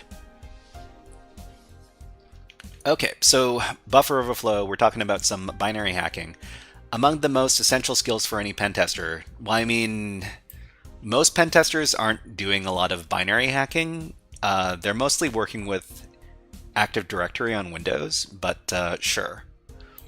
It's usually the way to find the most advanced vulnerabilities in programs and operating systems and requires a lot of skill. I mean, I will agree with that. If you find some buffer overflow vulnerabilities on a system, then that's a really important thing.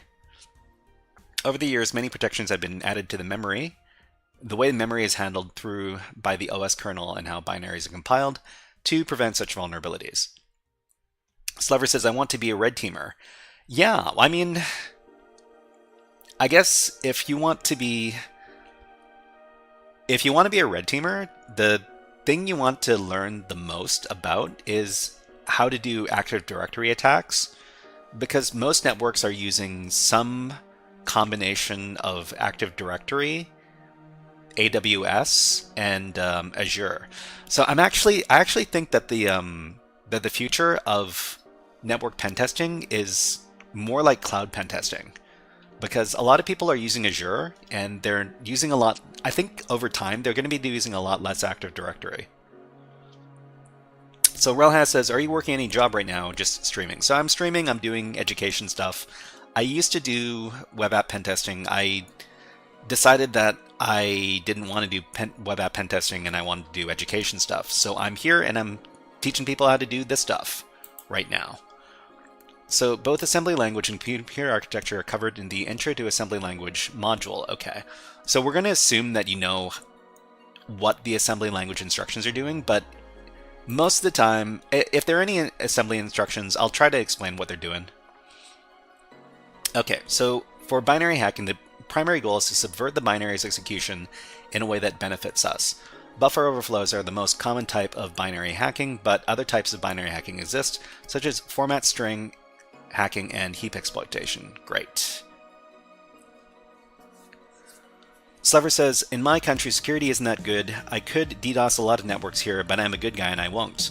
Slevers asks, are you from the USA? I'm not from the USA.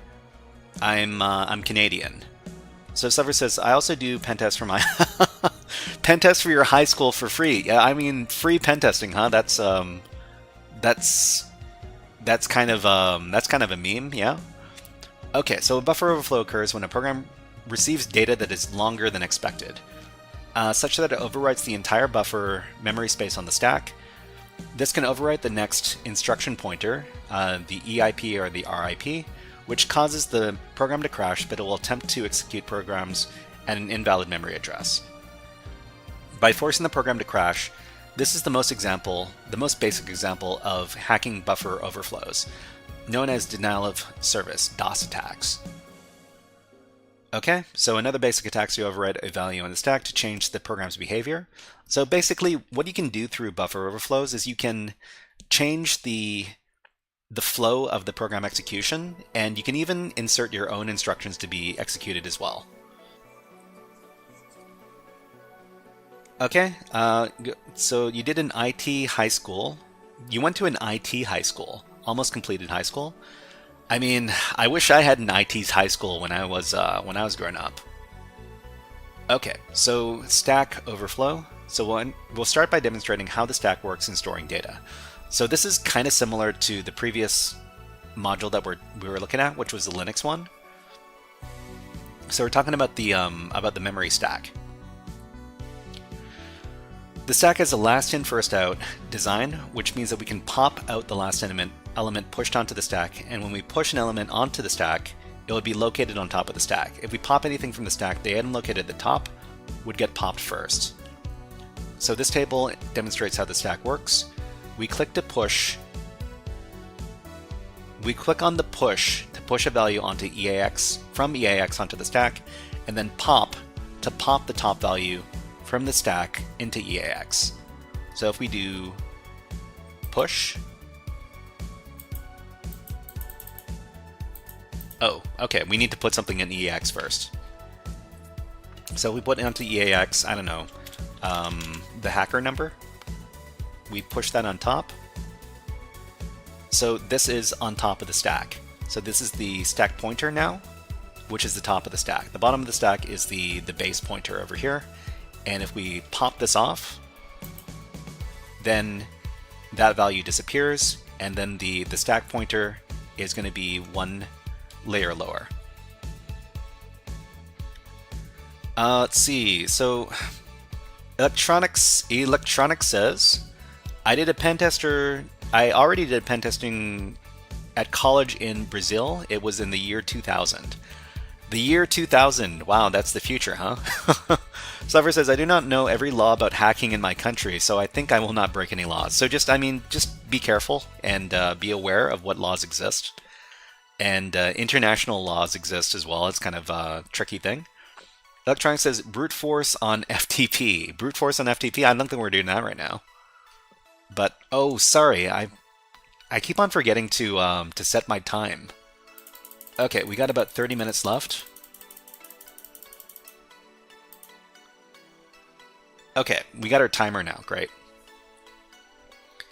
Stealthy Cutter says, do I have to learn assembly first before getting into binary hacking?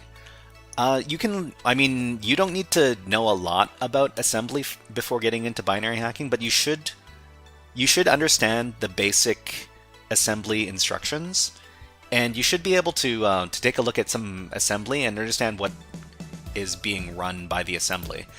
One resource I can recommend for learning about assembly is the ASM Tutor website. So the ASM Tutor website teaches how to use x86 assembly and make little programs in there. So let's, here's the link.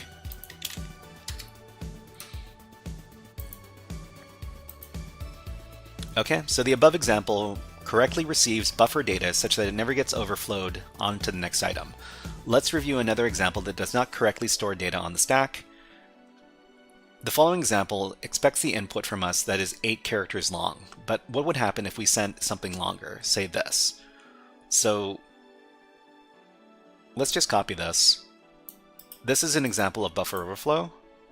If we put into EAX this value over here, it's expecting something that's 8 characters or less. So if you take a look at the memory locations here, each one of these memory addresses contains 8 characters. So 1, 2, 3, 4, 5, 6.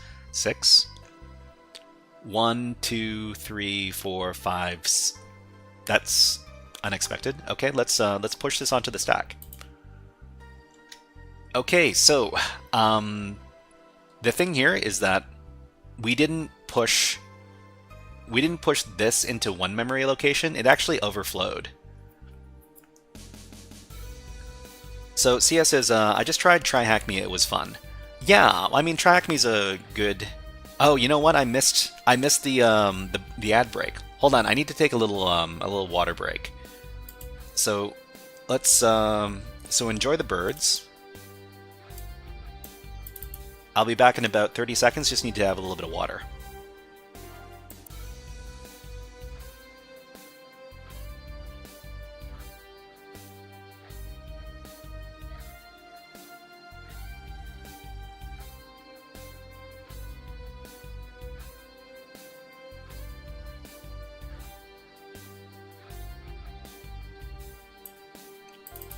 Okay, let's get back to it. So this was an example of a buffer overflow. The program wasn't checking that what we were sending to the program, and thus the memory buffer, was not of a certain size. So we can use this technique to overflow the buffer and then eventually overwrite a bunch of memory registers. Okay, so as we can see, when we send a string that is longer than expected, it overwrites other existing values on the stack, and would even overwrite the entire stack if it's long enough. So we say that it overwrote the value at the EIP. So the EIP is a very important memory register inside of x86 programs. And when the function tries to return to this address, the program will crash since the address, this thing, does not exist in the memory. This happens because of the last in first out design of the stack, which grows upwards,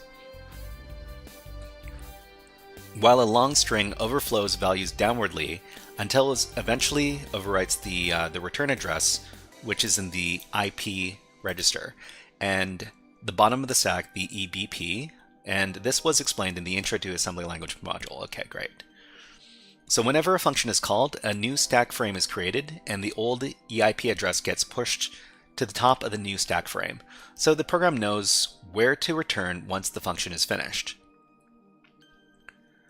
Okay, Slever says, I do like the labs and TryAcme more than HackTheBox for beginners.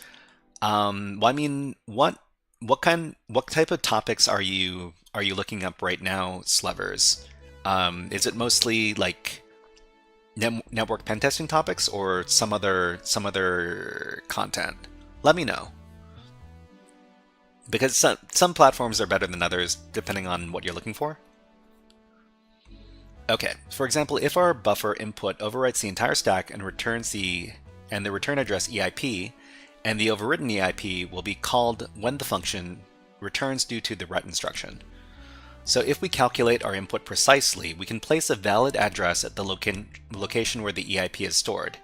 This would lead the program to go to our overwritten address when it returns and subvert the program execution flow to the address of our choosing.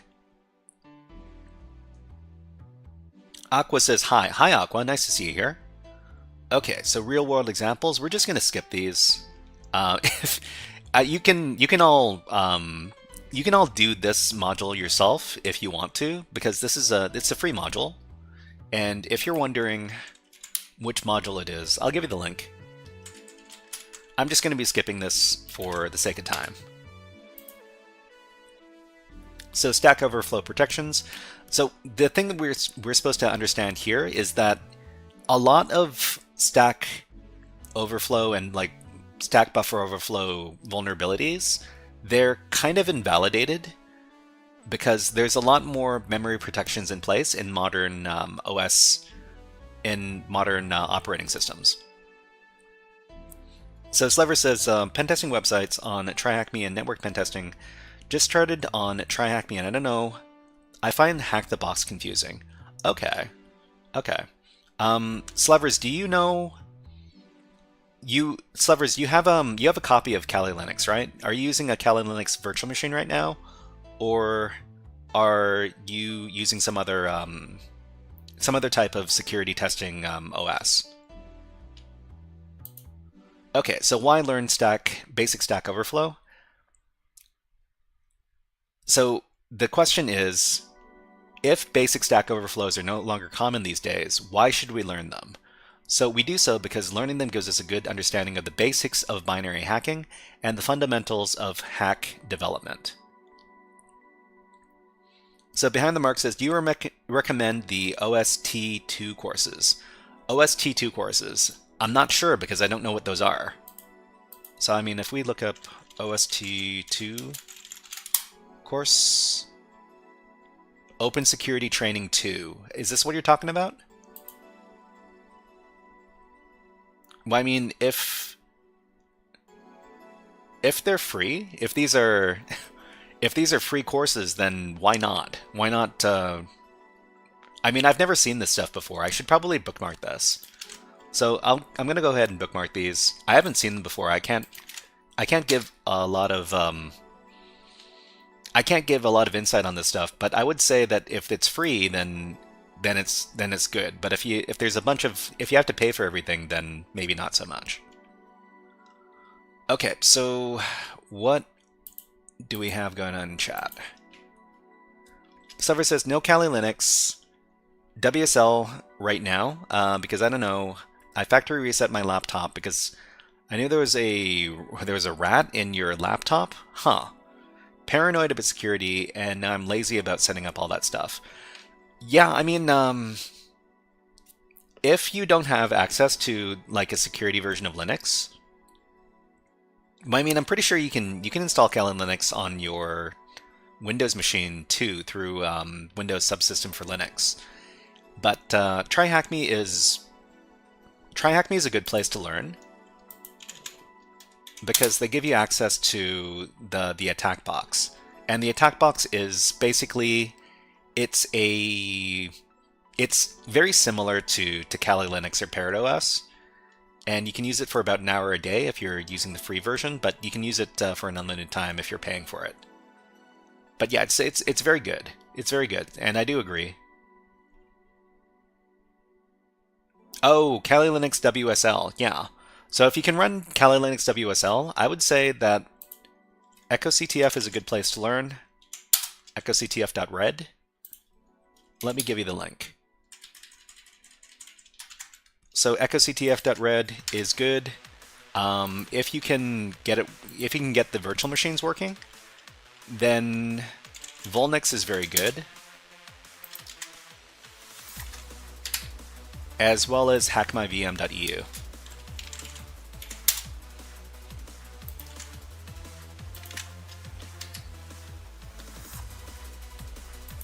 Okay, so we're learning about stack-based buffer overflows because these are basically the basics of binary hacking, and that's why we're learning about them. Let's go on to the next portion. Okay, debugging Windows programs. So to successfully identify and hack buffer overflows, we need to use a debug program to follow its execution flow and its data in the memory. There are lots of programs we can use: Immunity Debugger, Ollie DBG, Windy GDB, and IDA Pro. These debuggers are either outdated or need a pro license. So in this module, we'll be using x86DBG, which is, well, a lot of people like this program. I'm pretty sure, so it's an excellent Windows debugger aimed specifically at binary hacking and reverse engineering. So there was somebody in here that was talking about binary hacking and reverse engineering, right? If you're here, speak up, and this is the program. Yay! Okay, Slover says, yeah, I have a dual boot of Kali Linux and Windows, but I fully factory reset my laptop. Now I'm too lazy to set up all the labs. I've got PC. I think I might as well set up Kali.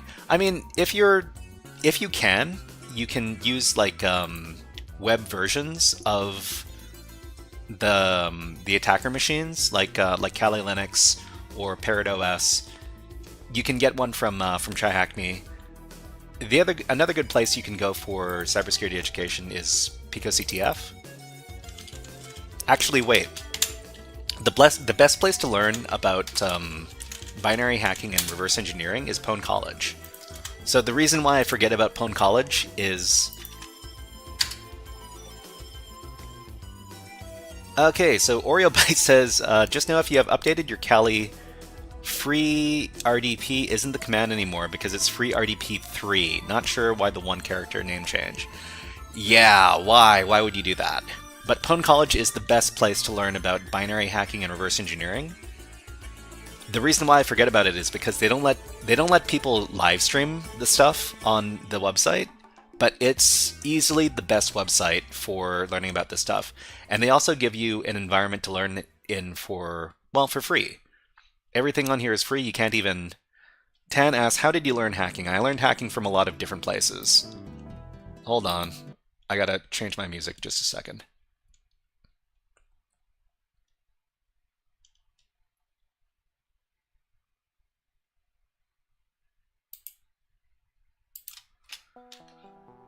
I learned hacking from a bunch of different places, including stuff like PwnTillDawn, TryHackMe, HackTheBox. I learned everything.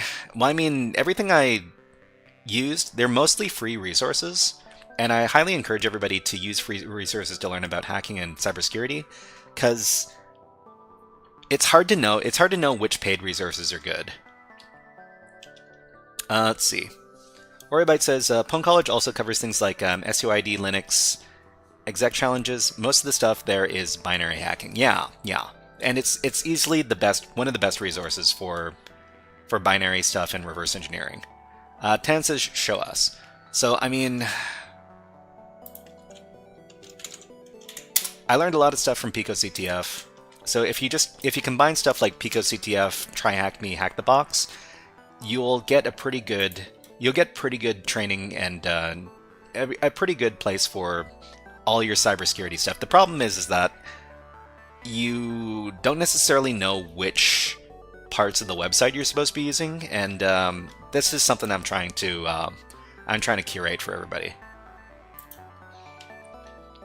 Slever says, I'm known as the tech guy in my class because almost nobody knows how to reset a password. I know a guy's password from me resetting it for them. Don't use your powers for evil, Slevers, please. But what were we doing? So we're doing this thing on... Okay, so we're talking about Windows binary hacking. So in addition to the debugger itself, we will be utilizing a binary hacking plugin to efficiently carry out many tasks required for identifying and hacking buffer overflows. One popular plugin is Mona.py, which is an excellent binary hacking plugin. Although it's no longer maintained, does not support x86, okay, and runs on Python 2 instead of Python 3. Okay, Rar says, do you need to know C for binary hacking, or can you just start with Python? So here's the thing about binary hacking reverse engineering. When you're doing the beginner exercises, most of the exercises are programs written in C, so you have to know an amount of C to understand how to do how to hack those binaries. So C language is kind of important to learn when you're learning about binary hacking reversing, as well as x86 assembly instructions. So it's kind of a high what is the word? Prerequisites. So it's kind of the prerequisites for learning this stuff is kind of high compared to other specializations. Bro, do you think AI will take over cybersecurity? Take over cybersecurity, no, but there's going to be a lot of AI tools that do security testing. There's going to be a lot of AI tools that do security testing in the future. I'm not too sure whether or not it's going to be within 1 year or 3 years or 5 years, but the stuff is coming. The stuff is coming and we need to get ready for it. So installation, all these tools are already included on the Windows VM found at the end of the section. The Windows VM at the end of the section, which you can connect to from the Pwn box with the following command. Oh, free RDP, huh? Okay. So you can also use the same command on your own Linux VM. Okay, so I think that's what Oreobyte was talking about. Slever says, I mean, it will take over coding, but I don't know about cybersecurity. They've already have a lot of AI pen test. They have a lot of AI pen testing. They have a lot of AI pen testers right now, and they're testing them right now, and they're getting better and better. And I don't want to alarm anybody, but there's this news story that came out: HackerOne AI pen tester. So we're talking about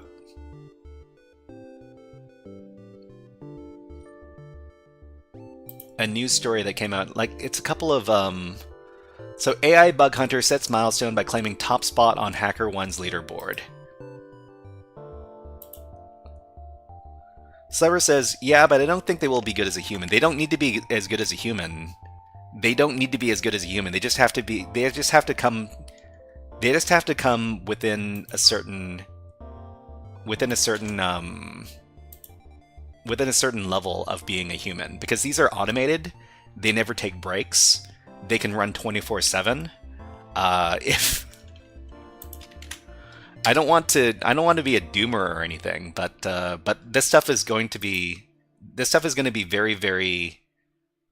It's going to be everywhere in, like, 3 to 5 years. I'm not saying to everybody that you should get out of cybersecurity, but I'm saying that you need to adjust to the new environment. Okay, so to install x86DBG, well, I mean, we don't need to worry about this. But yeah, blue team and red team is different, I think. Well, I mean, they're mostly coming after red team stuff. The AI is coming after offensive security. And, I mean, defensive security is also going to be supplemented by AI as well.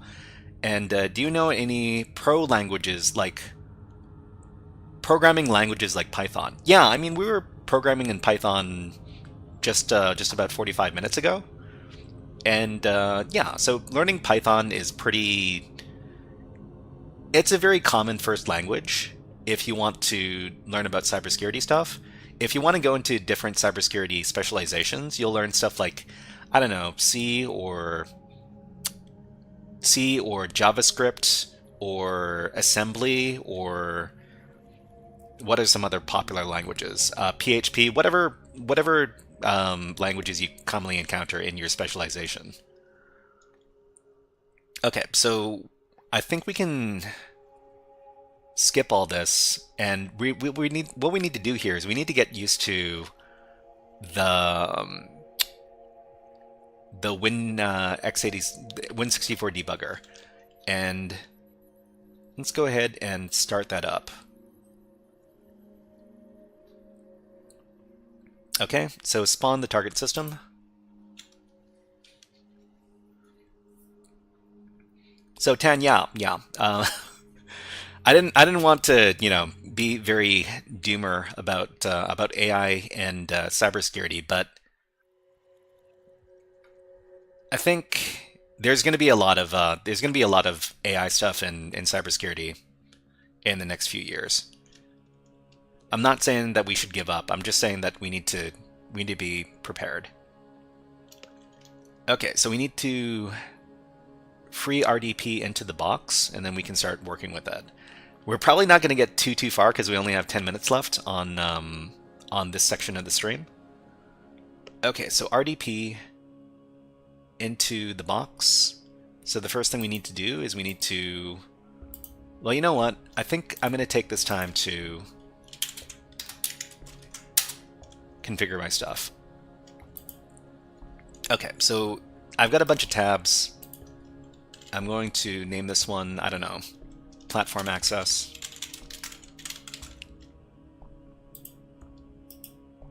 We're going to give it a funny color. Let's make it brown. And we're going to access the Academy. So sudo openvpn Academy regular. So this will give us access to the HackTheBox network. Sever says, I did a hackathon in my country, but lost. Well, I mean, did you learn a lot? The hackathon isn't necessarily about winning the hackathon, but it's about learning something while you're doing the hackathon. So I hope you learned a lot of good stuff while you did the hackathon. Okay, so platform access, I guess we'll call this one RDP access. We'll make this one red, because red is a nice color.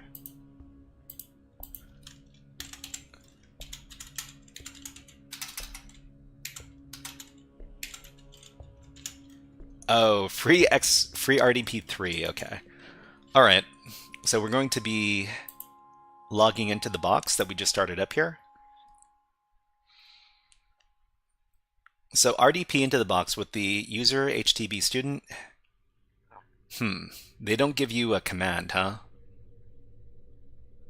I haven't used this free RDP in a while. Beyond the Mark says, as a cybersecurity student, one of my professors said that without network, there's no cybersecurity. That quote sticks in my mind ever since.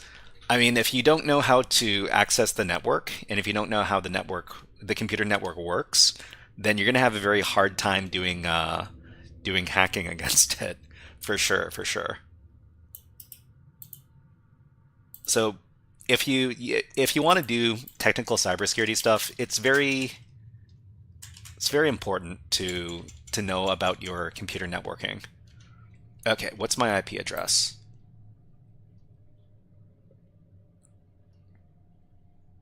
Okay, this is the IP address. And the password. This is the password. So we're just using the RDP program to log into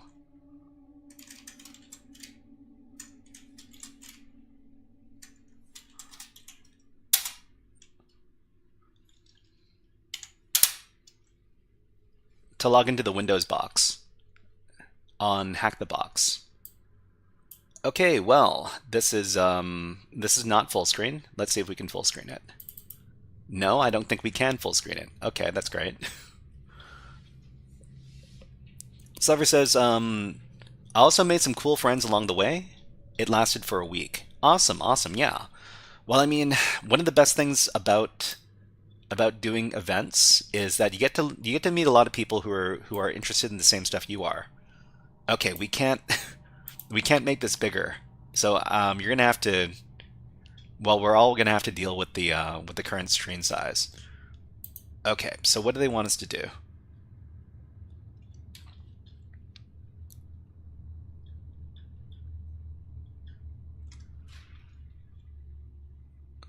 Okay, so let's see. We can find X32DGB on the desktop, sure.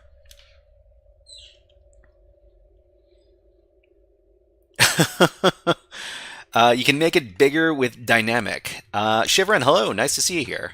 And you know what we haven't done in a while? We haven't done a Hack the Planet. You forgot dynamic resolution. Oh, can we do that? Hack the planet! Hack the planet! Shut up and get in. Okay, because I don't use RDP a lot. So let's see, dynamic resolution.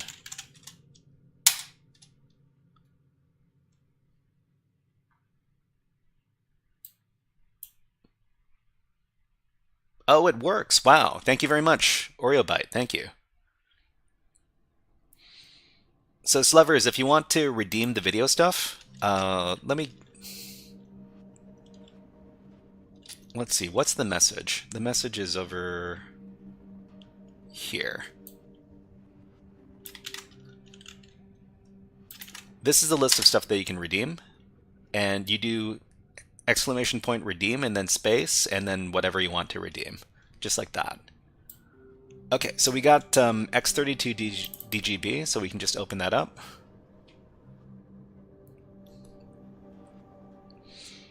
Severs asks, why did you get into hacking? Why did I get into hacking?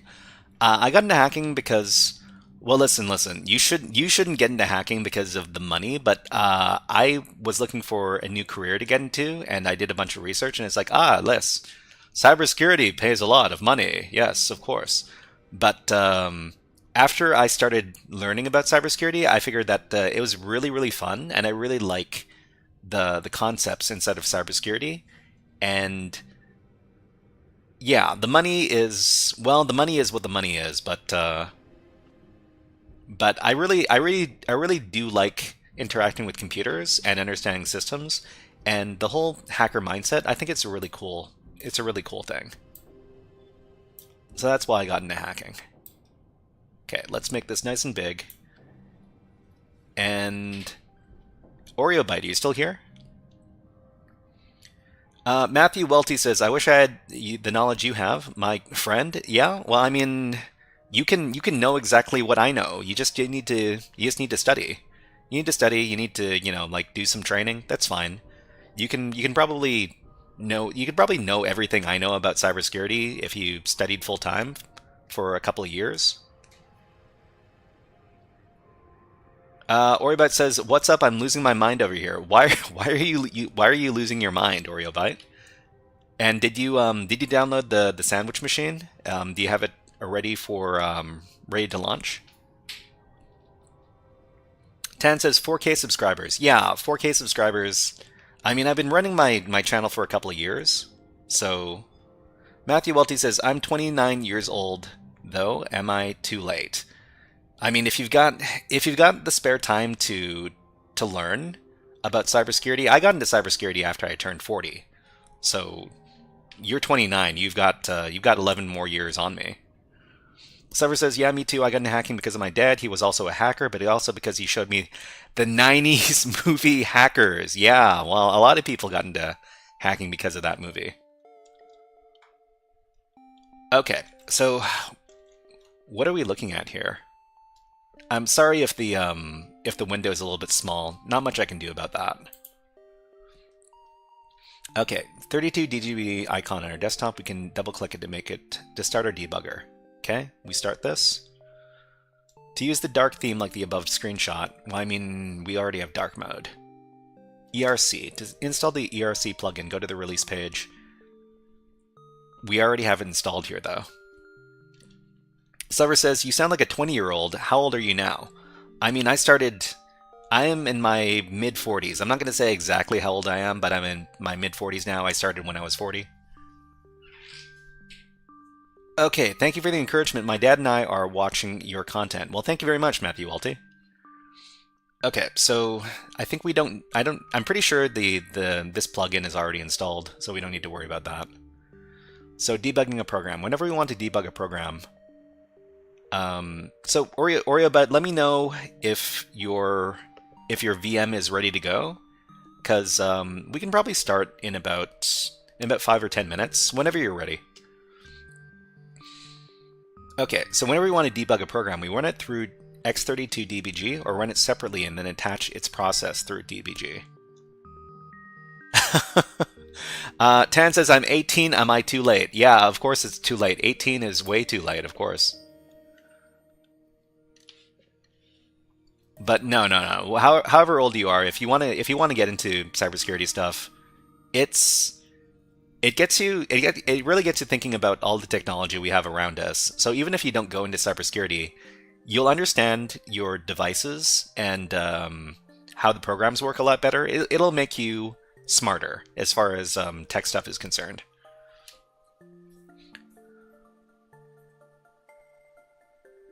Matthew Welty says, "Deleted my something ages ago.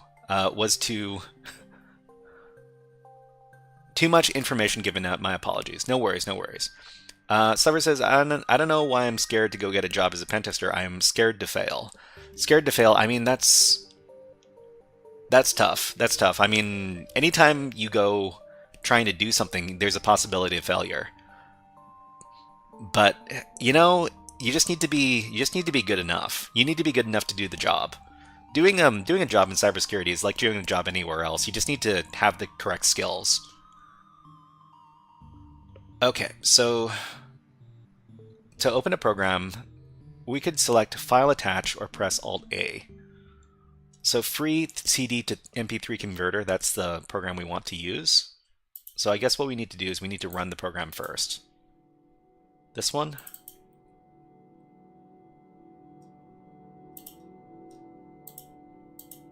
Okay. And then after we run the program, we need to attach this. So this is the free CD to MP3 converter. We're going to attach, press the attach button, and now we're debugging the program. Okay, so Raj says, any good C resources? C resources? Yeah. I mean, I can recommend a couple of good resources for C. So first of all, what is the website called? It's called W3 Schools. And this is a good place to learn all sorts of programming languages. So start here. And if you want to do stuff, if you want to do C programming stuff over at, I don't know, say Codecademy. Codecademy is another good place to learn C, because most of the C courses there are free. For other programming languages, they're only paid, but Codecademy is very, very good from what I've seen. W3 Schools is also very good, and it's also free.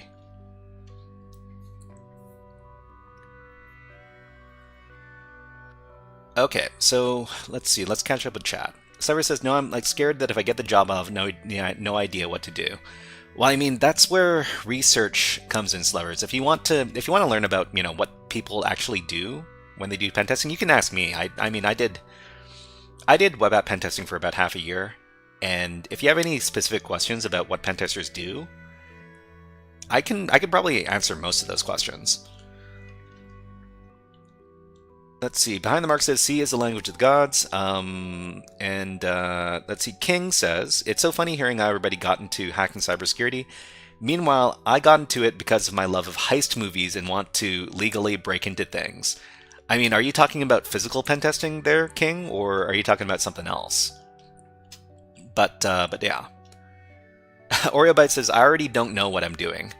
Yeah. So OreoBite, if your Sandwich VM is up and running, let me know.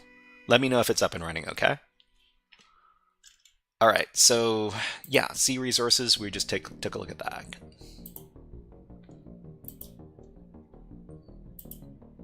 Okay, so we attached it. What is the AI to learn hacking? What is the AI? You can use any AI to learn hacking stuff. King says, both. I know that one makes you better at the other, but it's so hard to find physical gigs at my level. When you say at your level, do you mean high level? Do you mean low level? Or do you mean, are you talking about at your age, or are you talking about something else?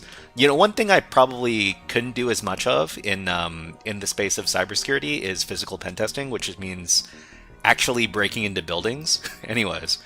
Cyber says, no, like, what do you do in a team recon brute force hacking? Okay, what's your part in a team on an average day? So, I mean, I don't know about, I can speak about pen testing. I don't necessarily have I don't have any experience doing red teaming, but most of the time you move from pen testing into red teaming, and, so you probably want to aim at for pen testing gigs first, and then move to red teaming from there.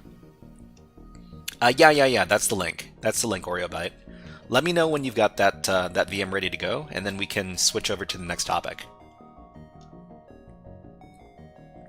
Okay, so we can select the process. We attach it. Okay, great.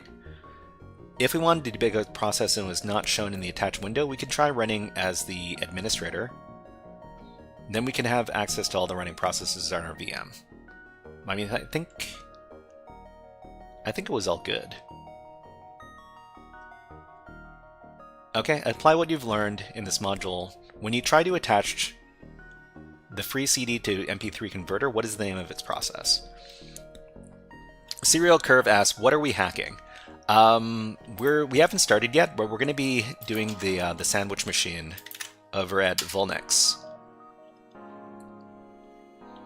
So if you want to join in with us, you can download the Sandwich VM, and then you can put it on your own network. Because that's the machine we're going to be doing first tonight. We might or might not do more than one machine, depending on how difficult this one is. So what's the name of this process? It's called cdextract.exe.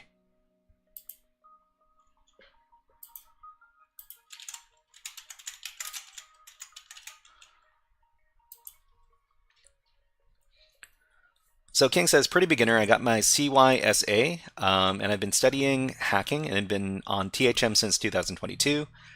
Even went and got Pentest certified from Divergence Learning in 2023, but I work physical security mostly because it's hard to find a cyber job which is close. I mean, you could... What kind of role are you looking for in cybersecurity, because, there are a bunch of different jobs. There's, like network pen testing, there's web app pen testing, there's SOC analysts, there's digital forensic stuff. Let me know what kind of role you're looking for, and I might be able to give you some advice. Okay, so we got that one right, and then we can... Were there some other questions? Was that not the correct answer? cdextract.exe? What is this called? cdextract.exe.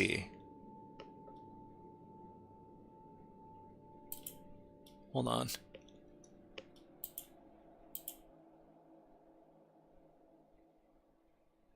Oh, it's just called CD extract. Okay. No exe. Okay, done. We can move on to the next portion. So for stack-based buffer overflow hacking, we usually follow the 5 main steps to identify and hack the buffer overflow vulnerability. We fuzz the parameters, we control the EIP, we identify the bad characters, we find a return instruction, and then we jump to the shellcode. Okay, so the first step is to fuzz various parameters and any other input the program accepts to see whether our input can cause the application to crash. Okay, identifying input fields. We can either open our program with 32dbg or run it separately and attach. It is always preferable to run it separately and attach to it to ensure that we would debug it exactly as it is when it is run normally. Okay.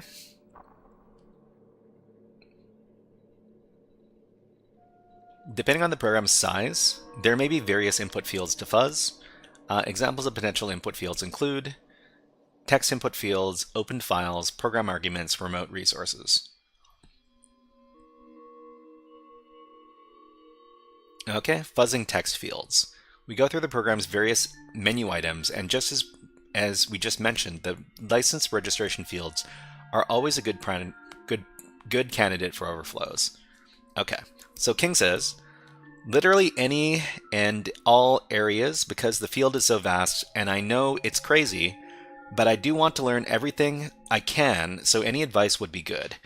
My advice is to figure out a specialization, because if you try to learn everything, it's going to take you way longer than if you focused in on a specific specialization. Because the training involved for the different roles can be very, very different, and if you train for everything, it's thousands of hours of training. It's not realistic to try to learn everything.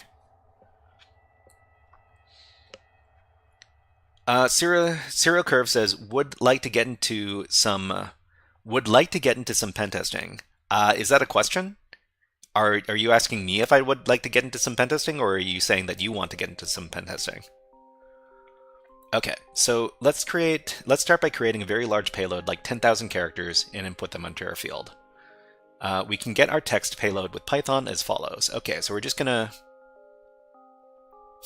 10,000 A's, huh? Okay. Sure. Okay, let's go back to the Windows here, and then, I don't know, we'll do a command prompt. CMD. So cmd.exe. This is really small. Can we make it bigger?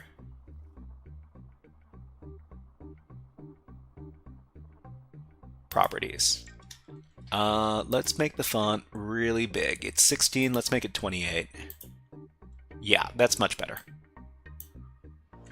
Okay, we'll paste in Python C print 10,000 A's.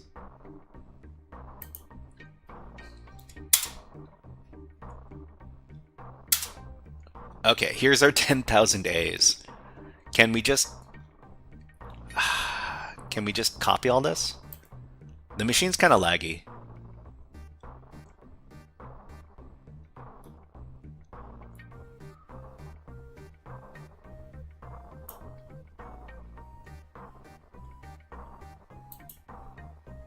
Darn it. I guess I can just shift select this all. Okay. Here's our... You can copy this, and then what do they want us to do? Now we can copy our payload and paste into both fields of the registration window and click OK. Alright. So where's the registration window? Here it is. So we're just going to paste it in, and then we're going to press OK. Registration is not valid. Please try again. So did that not crash the program? Really? That's unexpected.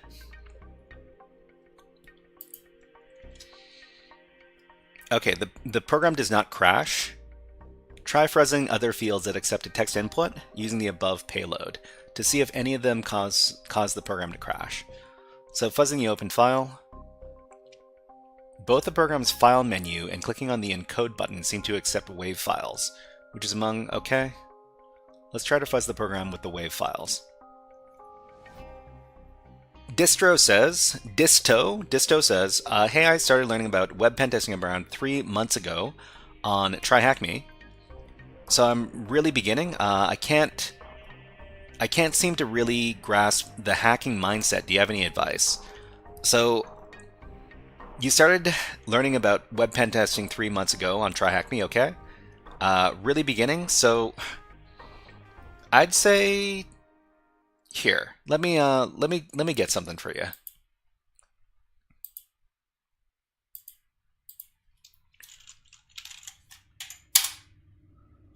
Whoops. So I have a bunch of playlists on my channel. I'm pretty sure I have one for. So King says the thing I want to do the most is physical pen testing and red teaming for sure. I mean it's not really something you jump into, but red teaming itself is kind of something that you get into after you've done pen testing for a while. So I would get into. Okay, wait, King, do you live in a big city? If you live in a big city, let me know. Or if you can get access to a big city easily, let me know as well. And if you're okay sharing which city you live in, that's better. But if you don't want to, that's fine too. Zero Curve says, for me, I find it hard to find vulnerabilities, especially on a somewhat secure lab. So Disto said that they were learning about web pen testing. I've got some playlists. We've got some web app hacking challenges over here. Let me copy these. Most of these are from Echo CTF. We've got some from. If you want to take a look at these might help. Another thing that you could do is you could take a look at.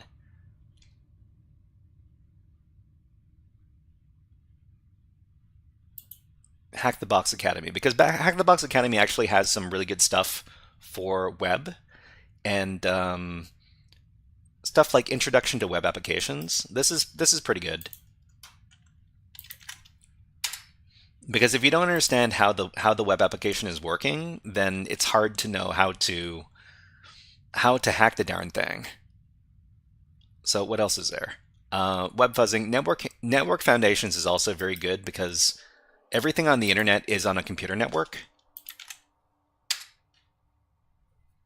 No worries. I'm here to help anybody the best I can. Of course, there are limits to what I can do because, I don't know everything. I'm just, sharing what I can.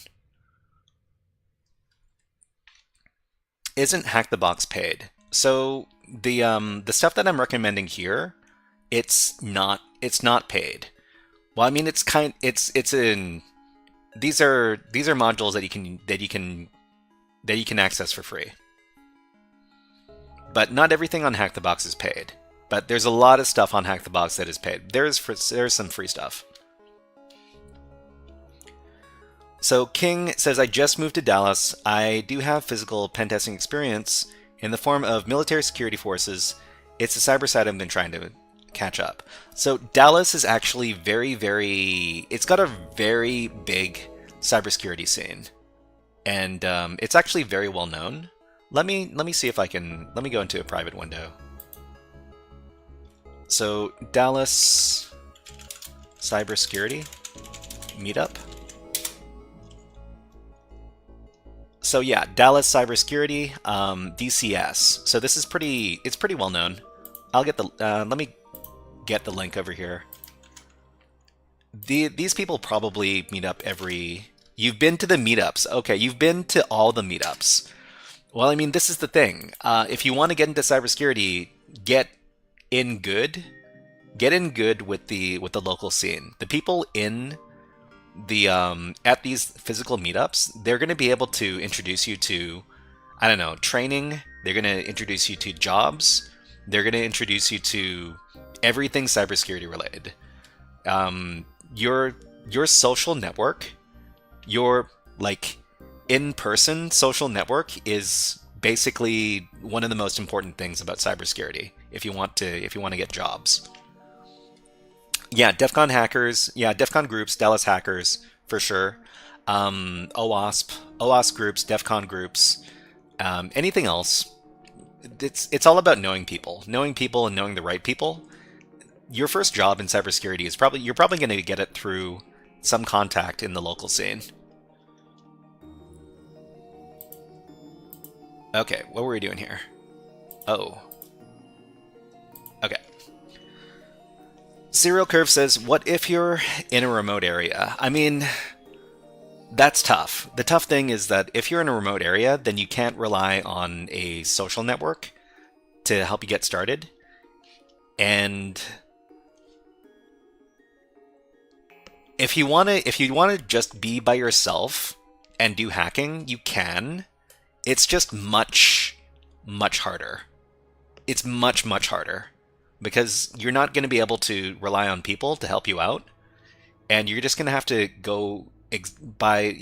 get by like on your skills only, and you're going to have to compete for jobs with thousands of other applicants.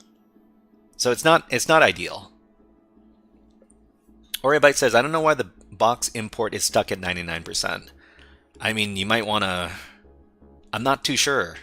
I mean, I imported the thing, like, this morning. Check your hard drive space. Sometimes I run out of disk drive space, and that really gets in the way. Actually, you know what? I need to check my disk drive space right now, because the recordings take up, like, multiple gigabytes. Hold on. Okay, I still got 39 gigabytes. Hopefully this will last us through the stream. But yeah, well, at the same time, I'm trying to do this this hacking module over here. It's what I get for updating my machine. Serial Curve says, in my country, cybersecurity jobs are unpopular, and most people just move to China or the USA to do cybersecurity.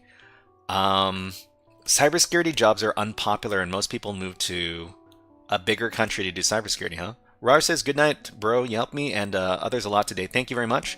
You get another supporter. Thank you very much, Raj. And you know what? If you need to go, let's play you off with the keyboard cat. See you next time.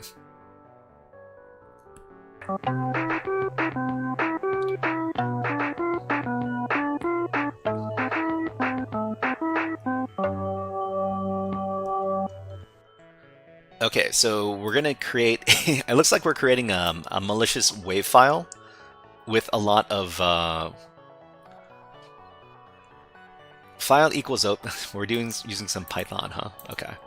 Anyways. Fuzzing parameters, great.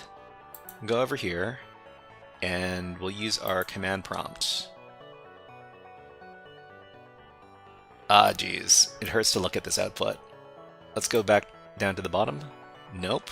Let's go over to here. Windows command prompt sure is fun. Okay.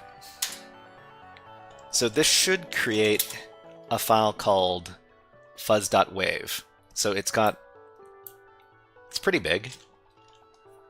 Cobblemaster says, why is the command called cat? So cat stands for concatenate. And concatenate puts stuff together. And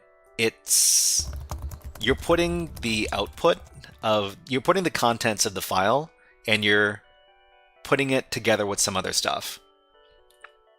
And thank you very much for following Lothar117. Thank you very much. Let's give you a Hack the Planet. Hack the planet! Hack the planet! Shut up and get in. Eric Ortega says, curious on your opinion on people that study computer engineering with a focus on embedded systems. I think that embedded systems are very, very cool, and I know nothing about embedded systems. I know embedded systems, they more or less use the proprietary operating systems, and if you put me in front of an embedded system, I might or might not be able to use the darn thing. So a focus on hardware instead of theory and math compared to computer science. I think this is a kind of specialty all on its own, and if you want to learn about how to hack embedded systems, you need to have access to the embedded system first, and it's not something I know very much about. It could be that the embedded systems all use kind of a similar setup, or very similar operating systems. So King says, thanks, I'm going to check if anything is open. Didn't want to sound too... yeah, I mean, this is what you do. The first thing you do is you find out how to volunteer, because the groups, they're not going to be super open to helping people out if the first thing you ask them is, hey, can you help me get a job? Because they want to help people that are good members of their community. So volunteer for stuff. If they're looking for people to talk, to give workshops, volunteer for that as well. Basically become a good member of the community, and once you're a good member of the community, then you're going to be able to reap the rewards of being a good member of the community. So King says, since I've been going to it, it's like I found my people, though. I advise everybody to go to meetups now. Yeah, I mean, that's what I advise people to do as well. So let's see. Eric Ortega says, I have a background in it. I've done side channel attacks and basic keyloggers and working on making kernels. I have done some bare metal, no more operating systems. Free RT OS and Linux RT. RT, not too sure what RT stands for. Let me know. And I recommend volunteering for FRC Robotics. There are too many things in cybersecurity that I want to get into. The problem is that doing everything takes too much time, so it's tough. Okay, so we've got our really big wave file here. Real time, okay.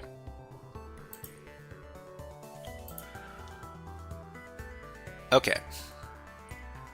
So while being attached to x32 DBG, let's open our payload file by clicking on the encode icon. Okay, so we'll try encoding. Where is it?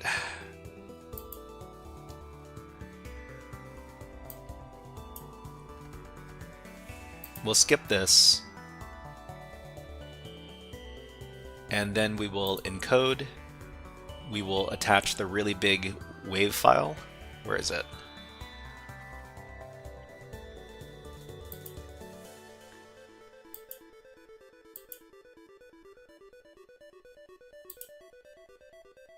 This is in users HTTP student.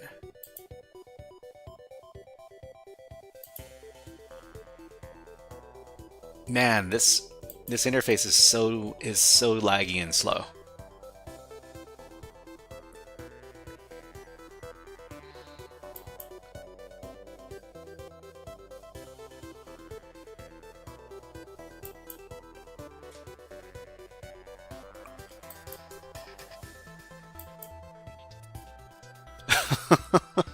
I can't even do anything in the program because it's so laggy.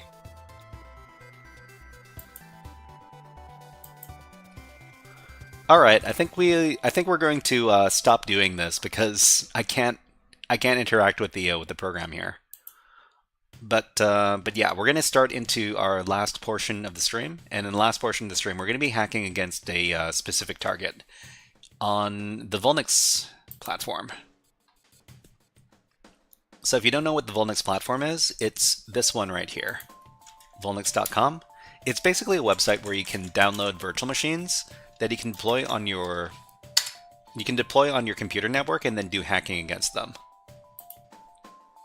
So for example, we're going to be doing this machine. It's called Sandwich, and what we can do is we can download the file and then deploy the VM to our virtual machine network and then do hacking against it. So I'm just going to start the machine up right now. Oh, sorry, I should probably change my topic. So this is topic number 4. Okay, and let's go ahead and stop the timer. We'll put 60 minutes on the timer because I think that's all we can, that's the maximum amount we can put on it. Actually, let's see if we can put 120. I think it just rolls back every time.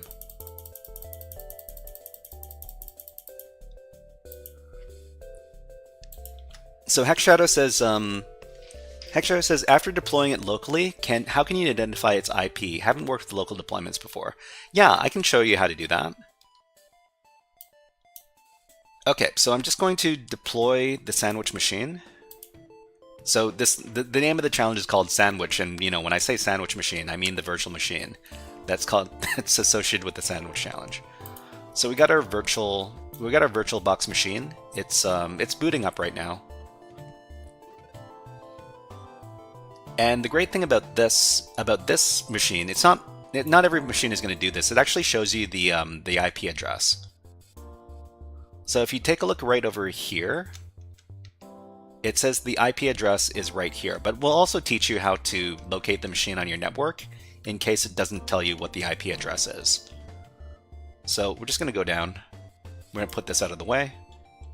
And I need to set up my tabs, because I make everything on different tabs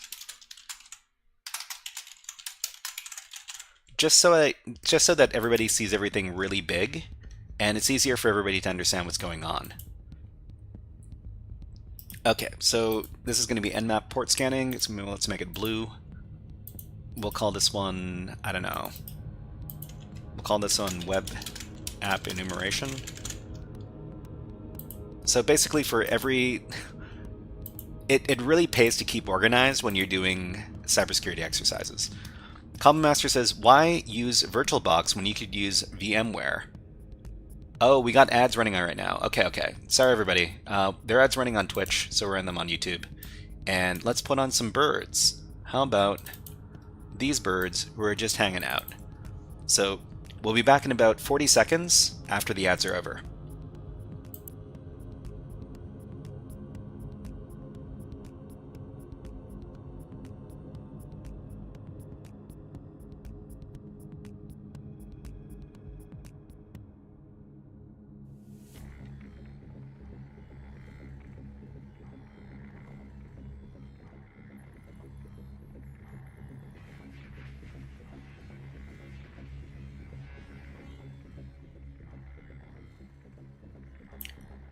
Okay, let's put the birds away. We'll get back to the hacking. But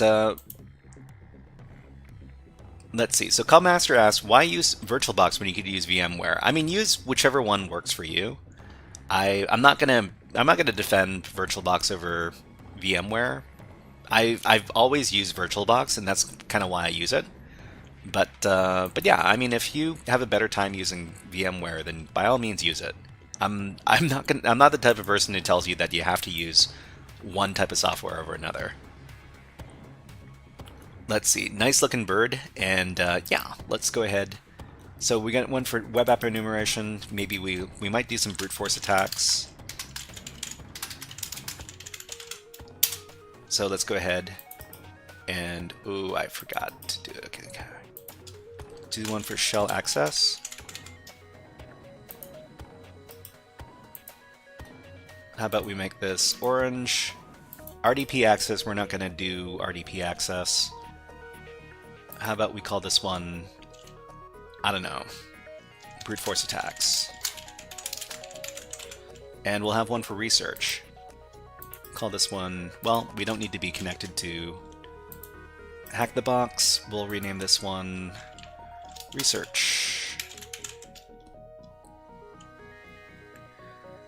Nixie CS says, actually, can you place the birds on your top right corner scaled? I'll work on that. I'll work on that. Maybe we'll do that for the future. Thank you. Okay, so let's see. Clear this. So if you didn't have, it might be good for viewers with ADHD. Could be. I was actually thinking about that at another time. So what we can do, if we know the network interface where we can find the device, but we don't know where on the network it is, we could run this nmap command right here. So nmap-sn and then the network range. In my case, it's 10.0.2.0/24. So a 0/24 network is basically a very small network where you've got 255 potential hosts. So when we run the nmap command, it's going to tell us that these are the hosts that are up. And it'll also tell you which network interface cards the devices are using. In my case, the two virtual machines that are with VirtualBox, these are the ones that are actual virtual machines on my network. I know that this one is my attacker machine's IP address, which means that this has to be the victim machine's IP address. Let's see, Oreobyte says, my box is kind of breaking, so I'm testing the box. I'm sorry to hear that, Oreobyte. Do you think we should try another box instead? I've got a few different boxes from the same guy. If sandwich isn't working for you, we might be able to do another one. Let me see if I can get that list.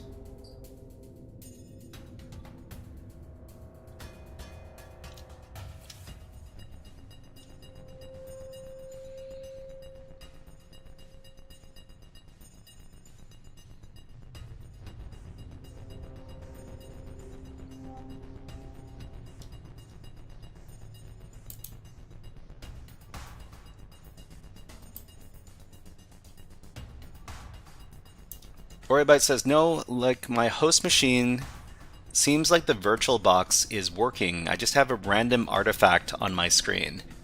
Random artifact. I'm sorry to hear that.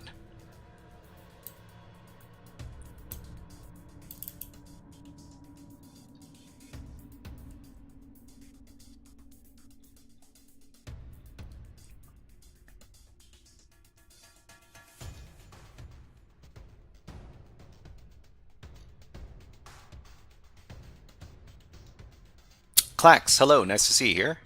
Hello. Let's give you a Nyan Cat. Welcome to the stream, Clax.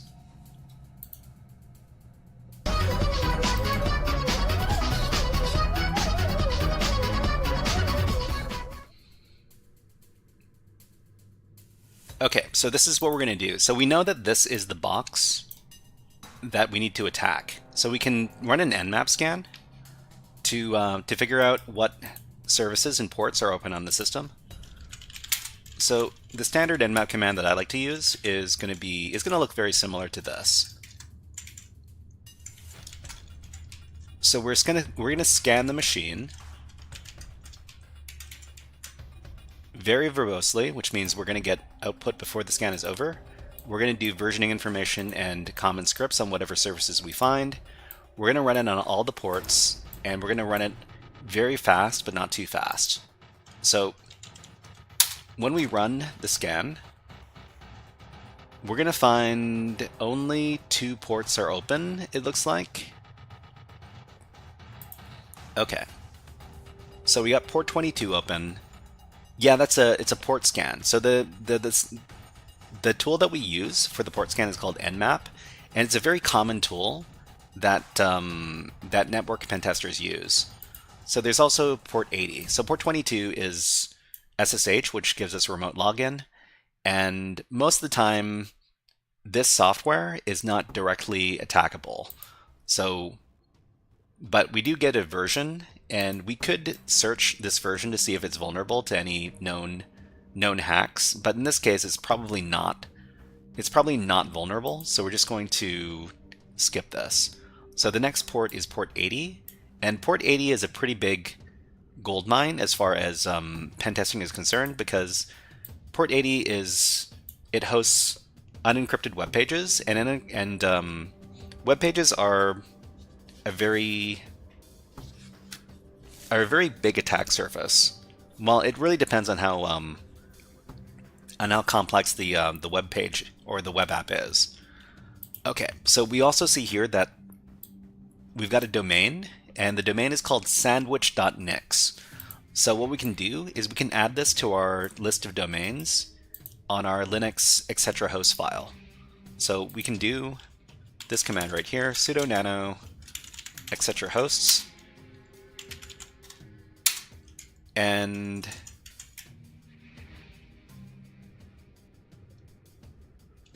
what we can do here is we can add the IP address to this domain sandwich.nix, which means we could which means that the DNS will actually resolve.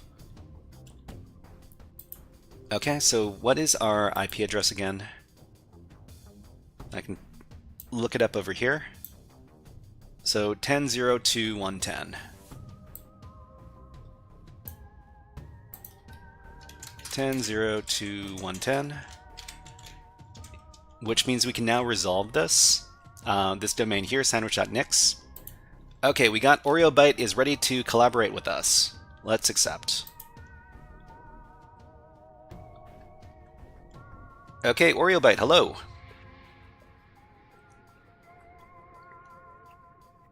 All right, let me connect to your audio. You doing okay? Tomorrowland is live. If anybody wants to watch that festival. It's a festival? Where is it? It's on YouTube, actually. Okay. Heckshadow says, mine was showing 127.0.0.1 because of my VM network adapter settings. Okay, it's fine after some tweaking. Great, great. Yeah, so if you want to do this box along with us, that'd be awesome. That'd be awesome, because there's nothing better than group hacking, right, OreoByte? If my computer doesn't explode. Is it okay now? I think I'll be fine. I think. Let me know. Right, sure. Let me know if you're not Sure, fine. Chad. Okay, so yeah, so there's a domain sandwich.nix associated with the web app. So we're just going to write that out. Have you done your initial scans yet? Kind of, but it was more for testing. Okay. So I guess one thing we do. Oh, you know what? One thing that I've learned, because I got burned once by doing a certain CTF box, is that you should check out the box directly on the IP address first, because sometimes there's some information there. Okay, so it looks like it's the same. This is probably the same web app as sandwich.nix.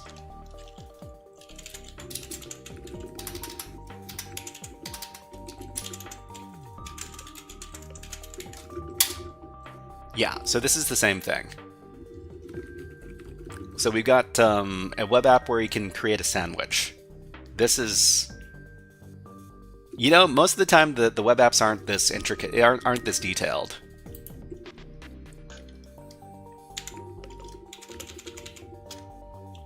Oh.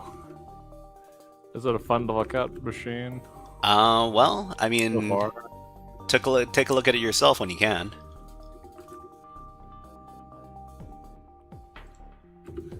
I'm just setting up a UDP scan just in case. Oh yeah? Okay.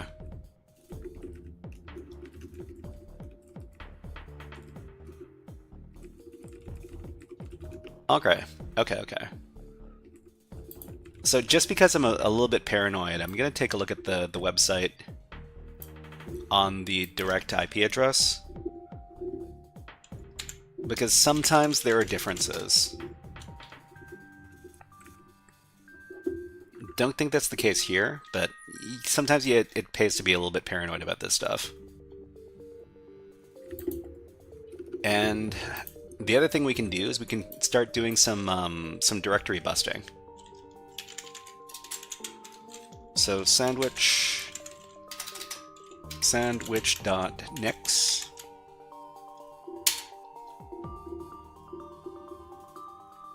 Okay. Oh, you know what else we could do? We can do... Hey, you know, RealByte, I took a look at the solution for the first question on Nahum Store. After we finished, right? After we finished. And there's no way we would have gotten it. There's absolutely no way we would have gotten it if we were doing... If we didn't have some information fed to us.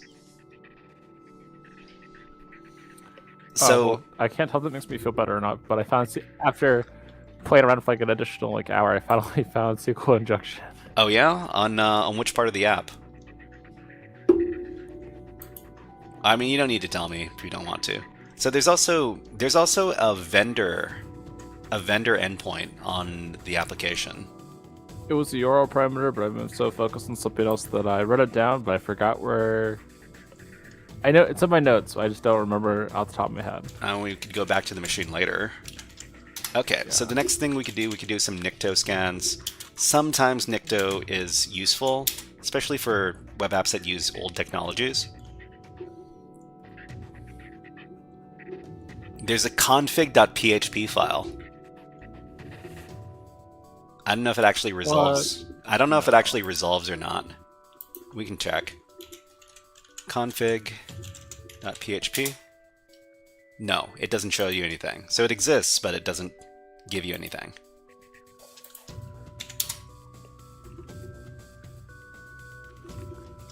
Okay, well. So the other thing I really want to do is I really want to do some. Hold on, don't want to update. I really want to do some subdomain enumeration because we did all that subdomain enumeration the last time. By the last time, I mean the last time me and OreoByte were collaborating. Let's see. So we would use FFUF. History grep foof. Foof? Do you pronounce FFUF in an unusual way? FF? FF or FUF or whatever it is? 8-Bit Bandit says, been a minute, glad to be back. Hey, welcome back to the stream, 8-Bit Bandit. Let's give you a Hack the Planet. Hack the planet! Hack the planet! Shut up again!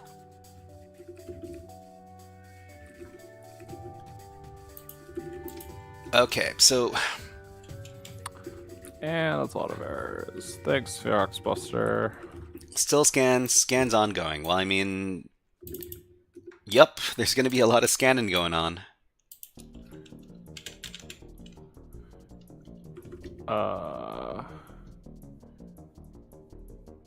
Why does Foxbuster look like that? Okay, so what is the... There it is. For some reason, I keep on forgetting how to use FFUF for subdomain enumeration.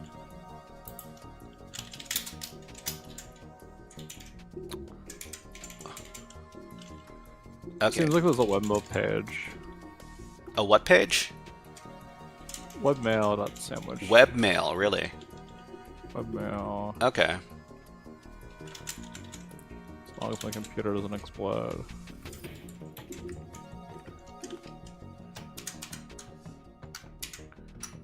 user sandwich at next. Hey, we have.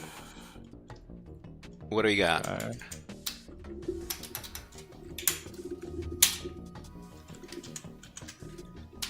Okay, so we're fuzzing for subdomains over here. We need to filter on. We need to filter on size, maybe. So. Admin. Oh yeah, I found a webmail subdomain. Yeah. So we'll just assume this is admin, maybe. Wait, did you find this? Did you do subdomain enumeration? Yeah. Okay. Sandwich. So you got webmail. Okay, we can add that to our. What is it? Which list is it called again? The etc hosts. Sudo nano etc hosts. Confirm port resubmission if you do the view source on the page. Pardon me? Huh? Webmail.sandwich.nix. Really? Okay. Write this out, get out. Kind of funny. We haven't found anything else, huh? Clax asks... Yep. Control U is for vSource, right? It just gives you like a... Can't do this. Kind of funny. Clax asks... Clax on... Oh, sorry. I'm missing some... I'm missing some messages. Num says, hello, I just joined. What's going on? So, hello, Num. Nice to see you here on YouTube. We're just doing some hacking right now on a virtual machine that we put on our network. So these are little exercises that cybersecurity people do. We hack against vulnerable machines to try to figure out what's vulnerable on the machine. We try to get access to it. We try to hack it until we get the highest level of access. So Shadow says, webmail subdomain found and scan still ongoing for me. Okay, great. And yeah, that is exactly the type of payload I'm using. So it's just webmail, I think. Clack says, what are you looking for now? So we're looking for... we were looking for subdomains. So we found the webmail subdomain. We can probably just access it from... Well, we can do more. We can do more directory busting against that subdomain. So webmail.sandwich.nix. Okay, so there's an index.php which redirects somewhere. Num says, I'm getting my degree of cybersecurity this year after a month. What aspect are you hacking right now? So we're just doing some Linux network hacking right now. Okay, so derb. How about some Nicto? There's a login.php page on webmail.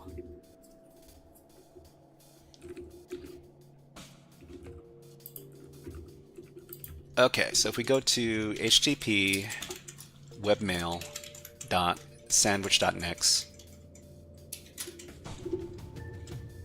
sandwich, it redirects to our login over here. So we need to enter an email as the login. So it seems like there's also a registration page. You can register a user, send an email, but the message field, the subject field, and the sender are all sanitized. Oh yeah? admin@sandwich.nix. And I don't know, the password is admin. What if the user doesn't exist? Like junk, whatever. Okay, so Clack says, did you do a DNS lookup? DNS lookup? I mean... So it seems like we can do... Like, well, if DNS was open, which it's not, I don't think port 53 is open, right? No, there's no port 53 open on the target. So I don't think we can look for DNS information in this case. What's the one main difference between doing CTFs and doing real-world hacking? Yeah, that's true. Is when a lot of the times you could use Google Dorkscene to help find if your suppose it targets on the public internet because it's all cache, right? So you just do Google Doxing to find the subdomains. Mm-hmm. But hey, we can do like user enumeration if we try to send it to a user that does not exist. I wonder if we could brute force the login page here. Oh, let's get a list of users first. Wow. Well, I mean, it's almost guaranteed that it's going to be admin at sandwich.nix, right? Unless you want to be admin test. That is not how you spell test. Okay, I don't so know. How's our stream? It made it sound like what? Who's stream? admin What? is not registered. Admin is not registered. How? So. Oh, you tried to register as admin. No, you try to send a message as admin once you've created an account. Oh, really? I'm just trying to. Hold on. So if we try to register over here and we register as admin, it shouldn't allow us to register as admin. So. Yeah, an account with that email already exists. So admin exists. So it's probably the account that we need to access. So I tried to register an account as admin and wasn't able to. I think it's because I typed admin and not the full name of the. Oh yeah? Oh, you mean the full smart. email address? Let's see. Yeah. Semi says, I think, yeah, maybe brute force it with RockU or some common passwords. I'm still going to fuzz just in case. Well, I mean, I'll try the brute force attack. I just want to like, let's see. Here we go. Source. I mean, can we just HackerFrogs at sandwich test password -d data. Okay, whoa. So we can make an account and we can log into the system. Yeah, that's how I was doing user enumeration. Oh, well, okay. I guess the other way to do user enumeration. Credentials not found. What do you mean? HackerFrog at sandwich.nix. And then log in with the password. Hopefully this is fine. I don't. Okay, so now we can send messages. You have no messages in your inbox. Compose message to, I don't know, admin at sandwich.nix. Subject. Hack you. Message. Did we hack you? Okay, send that. Message successfully sent. Okay.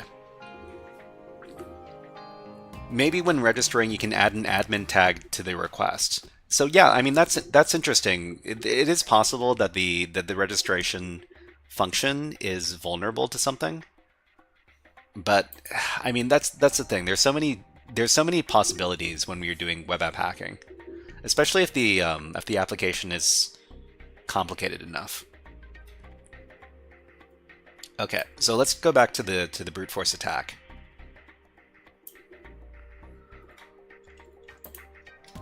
Why is there a bunch of like extra characters in the body? Good question.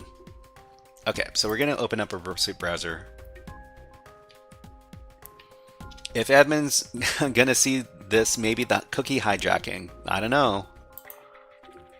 Anything's possible.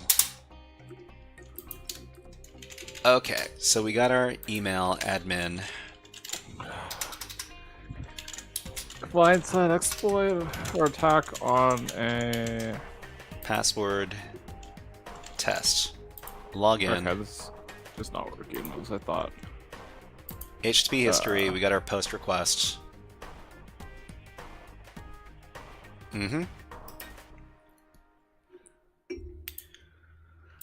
So we can just. It doesn't look like there's any brute force. There's any brute force protections on the application. That's good. It's good for us. So we can just send this. It says what? Invalid credentials are user not found. We could just change this to test 1. Yeah, same thing. So yeah, this is totally ripe for some brute force attacking. So I'm just going to save this as copy to file. Call this request.txt. Oh, did I get logged out? And then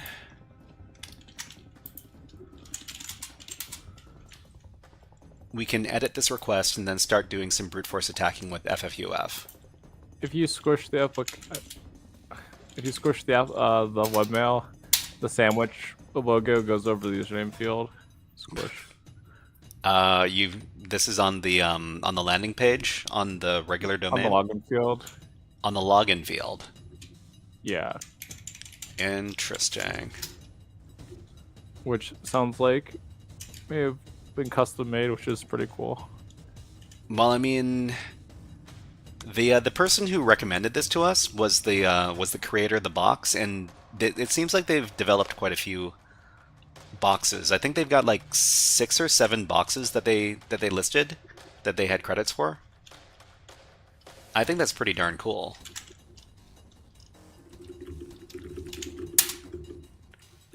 Okay, so let's do our brute force attack. What tool are you going to use the brute force? FFUF. Oh, okay.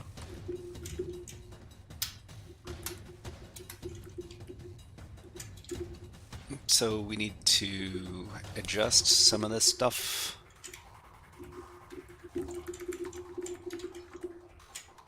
Yeah, I should probably use UFF too.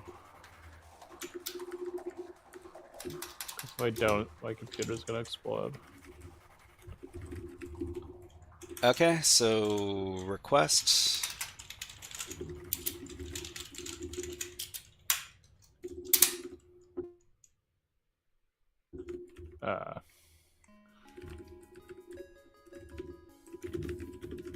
Oh, hold on. I forgot to set my word list.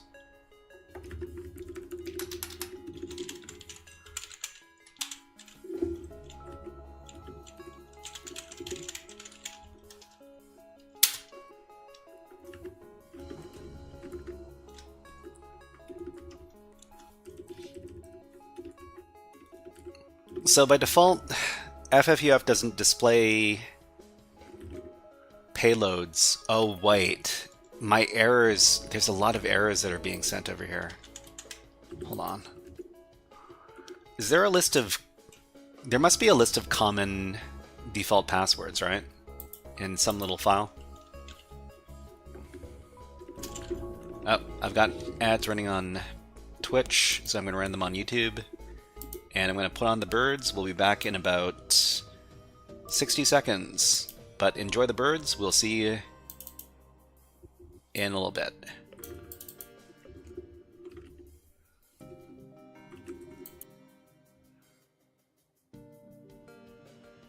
Oh. Email, password, buzz.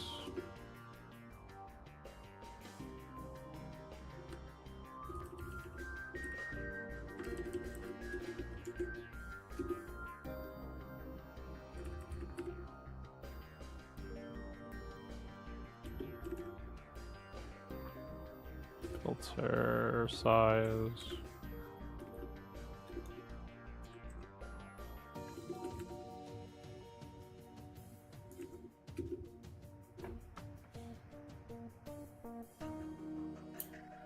Okay, we're going to be getting back to the hacking in just a little bit.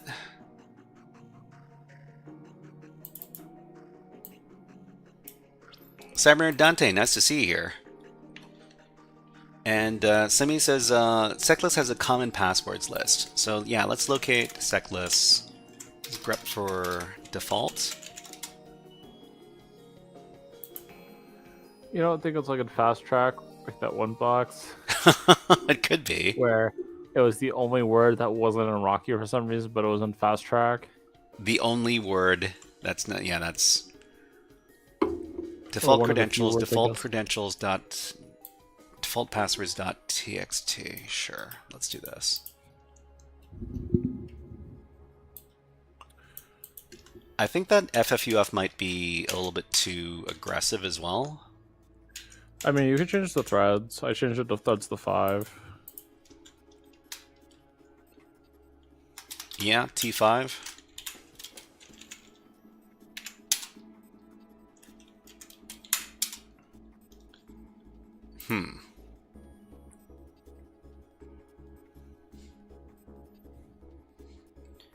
How do you get Side real quick.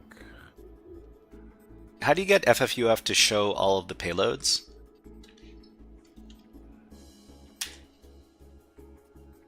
What do you mean all the payloads?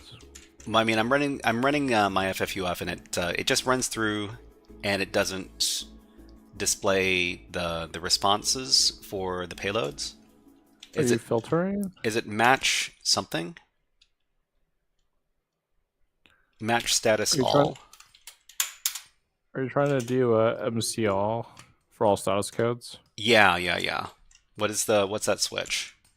-MC space all, like ALL. Yeah, so far I am not finding anything.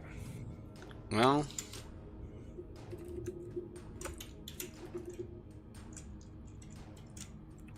Credentials not found. huh, I errored out on every one of these requests.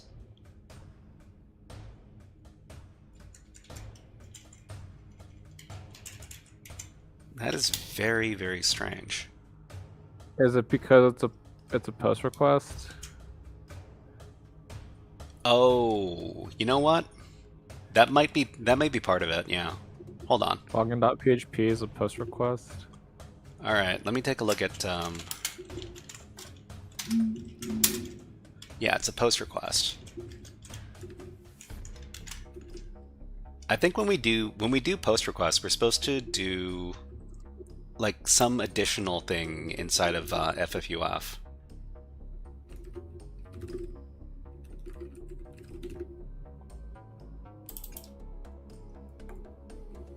Yeah. We have to do dash request proto HTTP.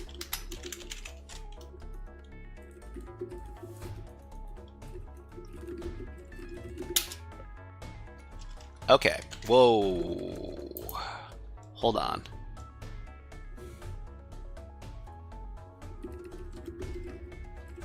Okay, now it works. So this is the payload. This is the command I'm using with FFUF. I'll just paste it in chat. Yeah, Samurai Dante, you got it. FFUF does HTTPS by default, so that's why you need to be careful with that stuff. Okay, so now that we know that this is working for the default passwords, we can just feed it rocku.txt. Okay, that's like overkill for what I want. Fine. Okay, so we know that we'll probably filter on size. 861.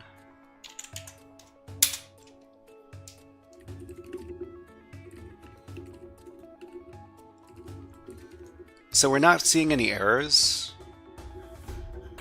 which means we can probably turn up the juice, because it's really slow. How about, what is the default thread size for FFUF? Do you remember? 50, I think. 50? Okay. Yeah, so we're not erroring out with 40 threads. We could probably go faster. 150? 150 is the default? Really? Oh my. My computer's taking a dump. Okay. No, it's 50, not 150. Sorry, Dante says, I thought it was 150. No worries. No, it's 50 threads. I don't think anything's supposed to go that fast. You don't think anything's supposed to... Yeah, I mean, I don't know. Ferox Buster goes 50 by default, but the only reason why it gives you so many errors is because it recursives out of the box. If you run it without thinking, how Carrot likes to do it. Who? And he still is a way better hacker than I am. We're starting to see some errors here. Okay, maybe we'll limit it to 50 threads. The response is always tool go fast burr find other things. All right, all right. What else could we do? I guess we could also Ferrex Buster the box as well. Have you had any good response from doing directory busting on this box so far? I haven't done anything more advanced than like quick hits or common. Oh, okay. I don't know. I'm not too sure which file extensions we might be looking Seems like for here. on the main page there's a download Oh yeah? .php page, but I'm not sure what that goes to. Oh. But it goes to anything. So let's try heading the main application. So sandwich. Cannot authenticate. .nix. Oh, you know what? You know what else would be really funny? If there was a subdomain on top of webmail. That'd be really funny. Because it's called sandwich, right?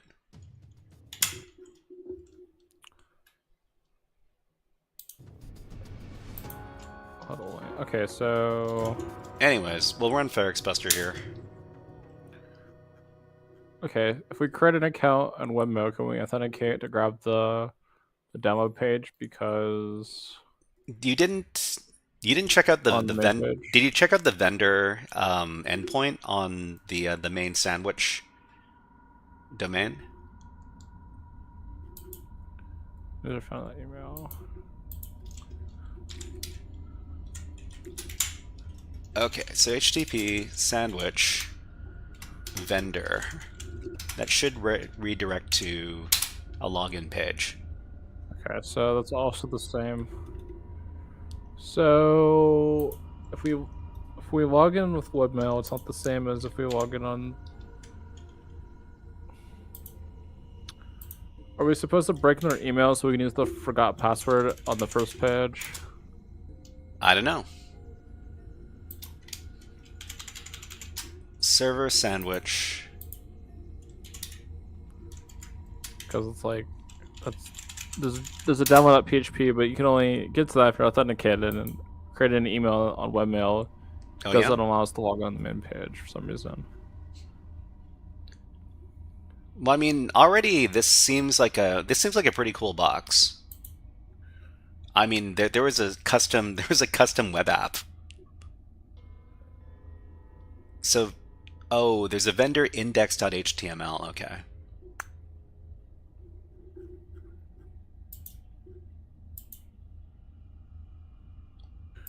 Where are we?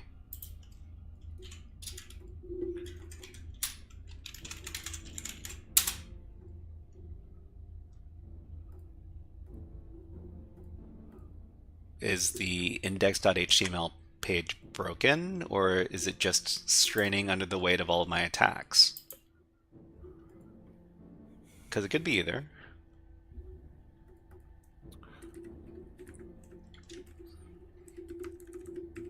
Okay, so what else is going on? Oh, I pressed the wrong spot. The number of errors on my the number of errors on my brute force attack are increasing. Darn it. And you get an error, and you get an error. Alright, let's reduce the number of threads.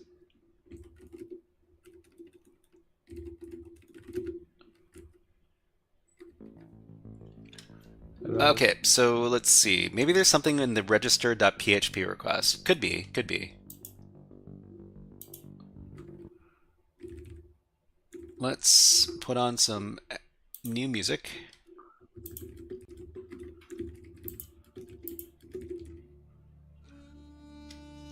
Did I knock over the server?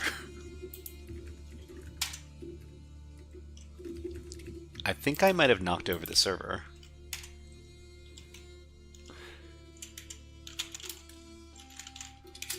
Now let's do import and link.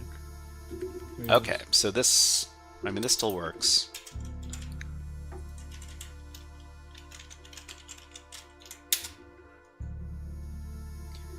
I knocked over the webmail server. I knocked over the web server domain. I feel dumb. Okay.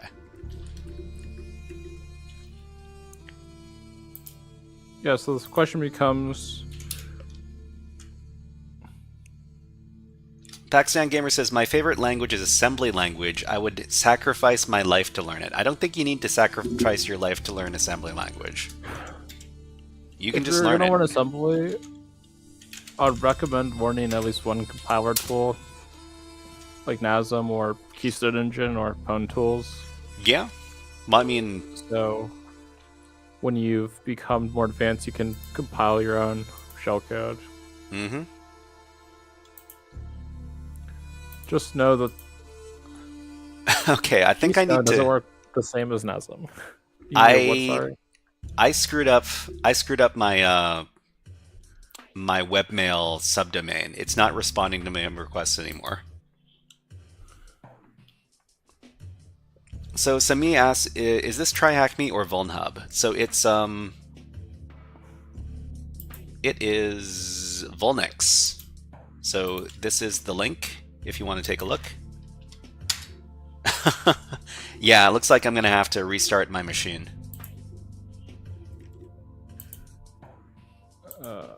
Okay, so if I send this email to myself, can I like click on it? Okay, restarting the machine. It looks like I, if this was a real pen test, I would be in big trouble because I knocked over the server.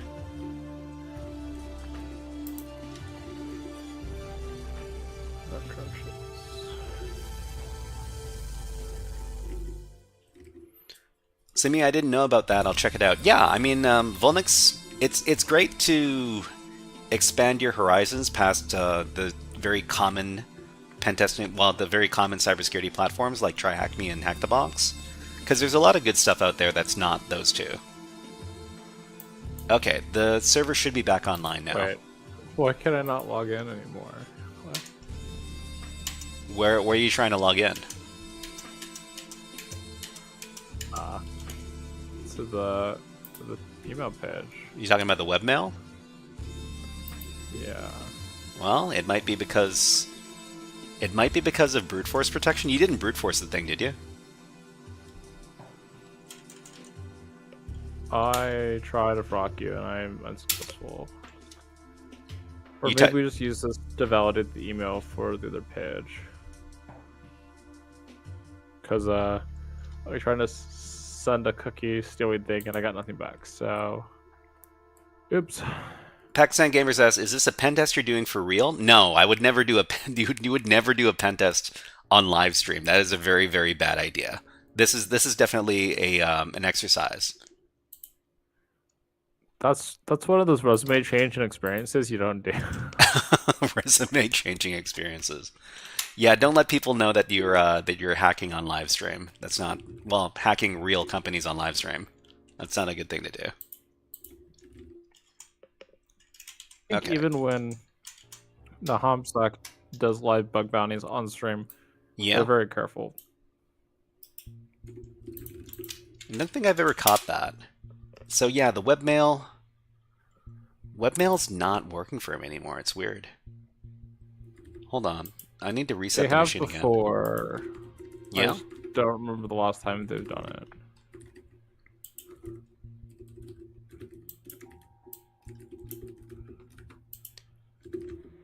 Doubt Me says, that's a good phrase. Resume changing experience. I love it. I'm stealing it for myself. Thank you.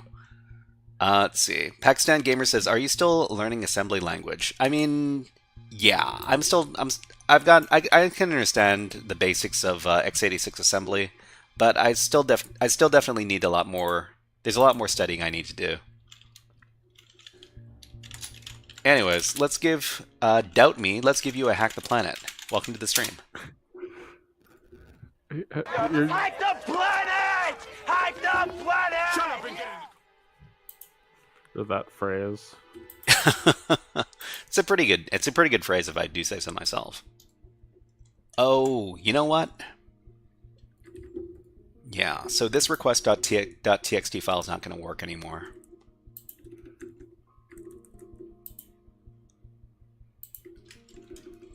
Okay. Webmail.sandwich.next.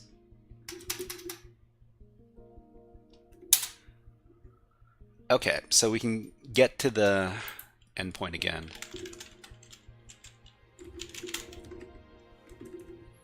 Samurai Dante says, let's see, Doubt Me says, thank you, but I have no idea what Hack the Planet means.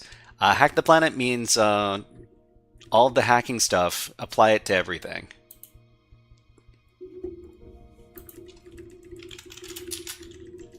Or at least that's how I understand it. How do you interpret Hack the Planet? The movie that I probably watched and then didn't remember how it went because it was so long ago. Oh, yeah? I just think of the song. Do the thing if you're an adult. What? Hack all the things. Drink all the booze, hack all the things. Oh, I mean, that's not... Drink if you're, of age. Okay, well... In the country you live in, because every country is different. Samurai Dante says, Nahamsek was doing live bug bounty, mainly recon, on Epic Games a few weeks ago, but it started getting sketchy, so he stopped. Okay, that sounds okay. That sounds about right. Pakistan Gamer says, there's nothing you can do. There is nothing you can do. You can get much work done with your mind as you want. Learn this from David Goggins. Yeah, David Goggins is kind of, what is the word? Life coach? Do you know the guy? I briefly, I've listened to his book. Okay. And he's done a lot. Some people might not like his approach because it's very... What's a good way to say it? What is a good way to say it? There's something said about starting the conversation that's critical, like bringing up the negatives, so that the rest of your conversation isn't as bad. He kind of takes that to a whole other level. If something is terrible, he will point it out immediately in full detail and proceed to fix it. I've never heard the guy. There is no sugarcoating in the way in his book of how he, I guess, quote unquote, turned his life around. Oh yeah? For the better and done all these amazing things. But well, I hear he's got a very popular book. Oh. Is it You Can't Hurt Me by David Goggins? I don't remember. I think so. To Google. Okay, I'm starting my brute force attack again. If the thing errors out after a while, I'm just going to assume that that there's some sort of brute force protection in place, because I'm not sending that many threads at once. I'm only sending 25. If you're the type of person that's hard on yourself in a way where you're not afraid to point out when something's wrong, because you like, okay, I want to fix this, then you'll love this guy's book. Oh, okay. Recommend. Okay, do Ferrex Buster one more time. Like in a productive, like, all right, we're gonna fix this. Yeah. Hoo-ha, or whatever. Okay, Sami says sandwich maybe means that the sandwich attack. I have found no passwords. There's an attack called a sandwich attack. I've never heard of it before, but Sami in YouTube chat says that he didn't see any password reset section. So is the sandwich attack something you can do on a password reset function on a web app? Well, there's a password reset on the main page. Reset by email. Oh, it's by email. But I can't log. But I can't log back into my email. So that's not going to work. So because I think the brute force is getting in the way. So, oh, maybe. Like I physically can't log in. I was gonna see if my session cookie stealing thing worked, and so far it has not. So That's not good.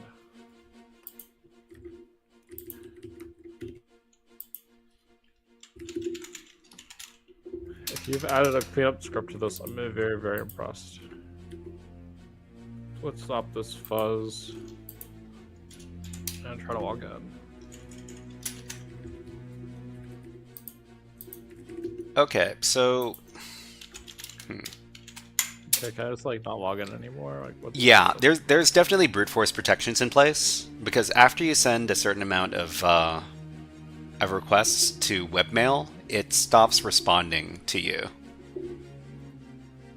So okay. we can't brute force attack. We can't brute force attack the login page at webmail. I'm not too sure about the other endpoints, but not webmail for sure. Well, let's make a new. Can I log in my new account?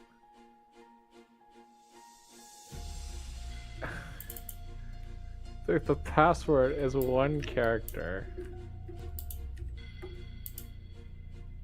Okay, so I need to restart my machine for the 4th time. Yeah.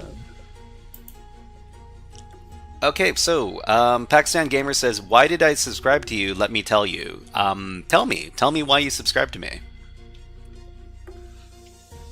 I'm very interested to hear it. All right. How long do you think? Do you think the? Okay, so Sami said something about a sandwich attack. What is a sandwich attack in web app security? So I'll just ask the question here. Good old DeepSeek never lies. Are we just sending us the reset for like admin or something? I don't know. So Hex Shadow says, on the main page, we can save sandwich, and in text, we can intercept and save whatever I think we have. So I forgot to pass thing, and I got the admin account and move forward. What? Okay, well, we need to investigate that. Yeah. We forgot to investigate what we can send for the sandwich application, the main thing, making the sandwich. So much for running recon in the background. Well, that's fine. I guess we'll put the machine, I guess. That's fine. Okay, so it's just the main sandwich domain, and it's just the landing page. I haven't done it yet. Sorry for my bad English. I suspect we have to move in that direction. Maybe. Well, I mean, the thing is that yeah, there's too many. Sometimes when an application is complex, there are just too many things that we can test. So we should probably. Yeah. Okay, select your ingredients. Great. View sandwich. So it's turning the machine off and back on again while I log in. Mm-hmm. Did you get a new IP address? So what happened when we submitted our sandwich?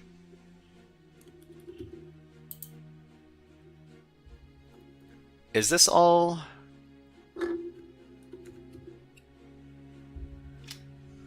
Well, that's not good. It's gonna. So the stuff that's displayed, this is all client side.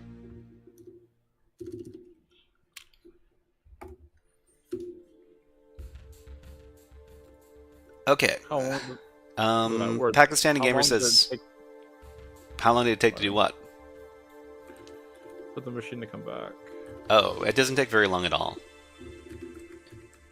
So Pakistani Gamer asks, why do you do hacking? Also do practical? What do you mean by practicals? Before dying, my mother told me to become a hacker. Okay. I had told her when I was in the 4th grade. Is that? I'm not too sure what the message is.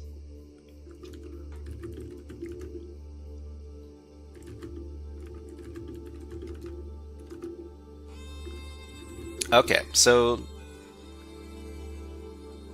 Log in using the not- mail created, then you will see many dynamic things, says Hex Shadow. Okay, Well, so not the server dynamic that might come things.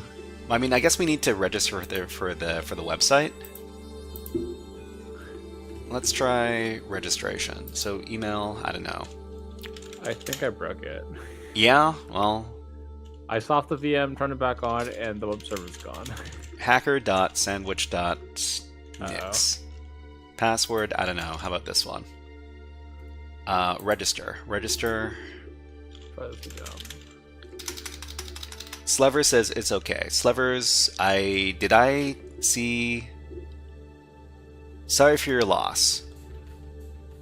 Okay. So we're going to be HackerFrog at sandwich.nix. Password, this. Okay, email is not registered in the mail system. Oh, okay.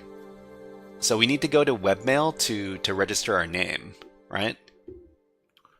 And then request the reset. Webmail.sandwich.nix.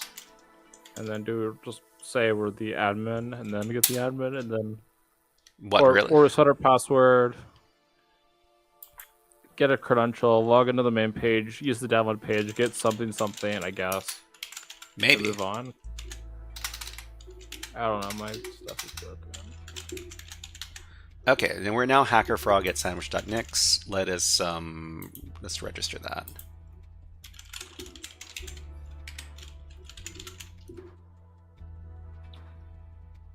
Sever says, are you doing SQL injection? Well, I mean... Well, we haven't done it yet, but let's log in. So log in. Oh yes, I love the error, SQL state error. It's my favorite. Yeah. Registration welcome successful. Okay, so welcome HackerFrog at sandwich.nix. Great. I'm sorry, is it supposed to do this?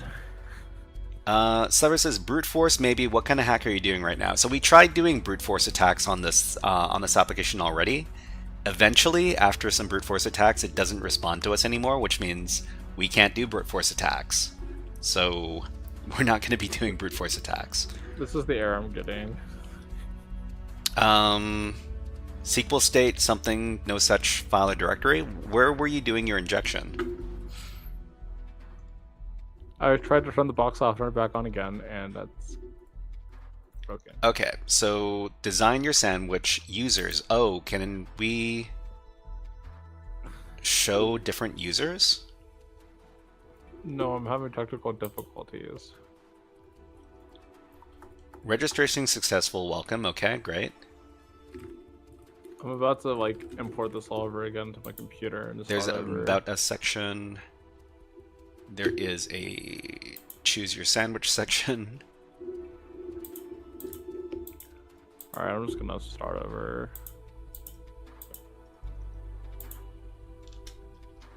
Because this is just super broken. What? I tried saving my sandwich and then it gives me some message in Spanish. I will go and translate that message. With this type, SQL injection would be most effective. Maybe. Let's see. Pakistani Gamers, my comment is above. You will know why I subscribe to you. You've subscribed because you saw that my hacking was good and practical. Thank you. Thank you. Okay, so... Translation. I need to translate from Spanish. Sandwich stored correctly. Great. Great.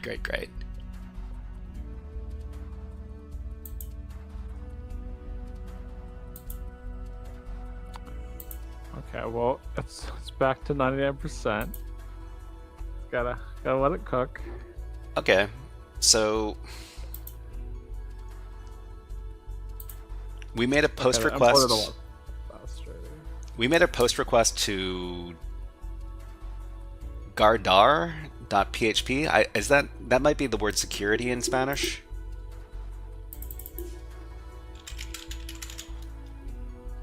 Keep. To guard, to keep, to store, to observe. Okay.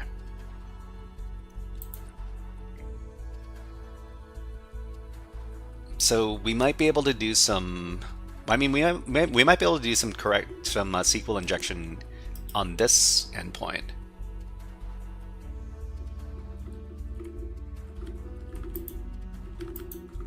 Okay, so Paxina Gamer says, if I had money, I would have helped you, but my condition is very bad. I would have given you money so that you could make a good PC or Raspberry Pi. You could have done hacking elsewhere. No worries. You don't have to. You don't have to donate money to watch the stream. It's all good. We're just trying to help people get into cybersecurity over here. Okay. What was the saying? So sandwich stored correctly. So I mean, does it store this as a file? You have a lot of aluminum cans back there, Oreovite? Kinda. Okay, yeah. So save sandwich, your saved sandwiches. So are the saved sandwiches? Can we can't upload anything, can we? Did you already authenticate to the? Oh, you know what? So the sandwiches are saved to your homepage. So you might be able to put some code in there, right? Is it sanitized? Well, I don't know. Password reset functionality, I can feel it. I mean, we can take a look at it. I mean, let's try injecting something in here. Go back to here, forgot password, put in our...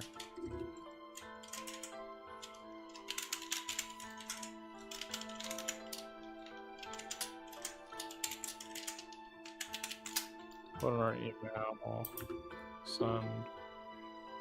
Okay, so... Oh, we can register from here too. Well, I mean, we can. It looks like it doesn't sanitize for. Needs more. Xmetric says needs more cowbell.io. What is cowbell.io? Do you know that website, Oreobite? I know Parrot.live. I don't know about cowbell. Okay, it doesn't. The domain doesn't exist. Is it a problem if I write something like "try this or that"? There, I'm sorry. I'm not. If I'm wrong, I don't know the exact content. No worries, no worries. You can make suggestions. It's just that you can make suggestions. That's fine. It's just that sometimes I don't necessarily follow the suggestions that the chat suggests to me, but you know what? I should try. Dunno cowbell, so literal here. Are we talking about needs more cowbell.io? Sorry. Anyways, so Sami says said something about reset password functionality. Okay, let me try it out, because I'm not really. There are too many things we could be trying out. Where do we do the password reset? Do we do the password reset from the webmail? Let's try logging in. So HackerFrog at sandwich.nix password. Okay, so we got compose message and we got log out.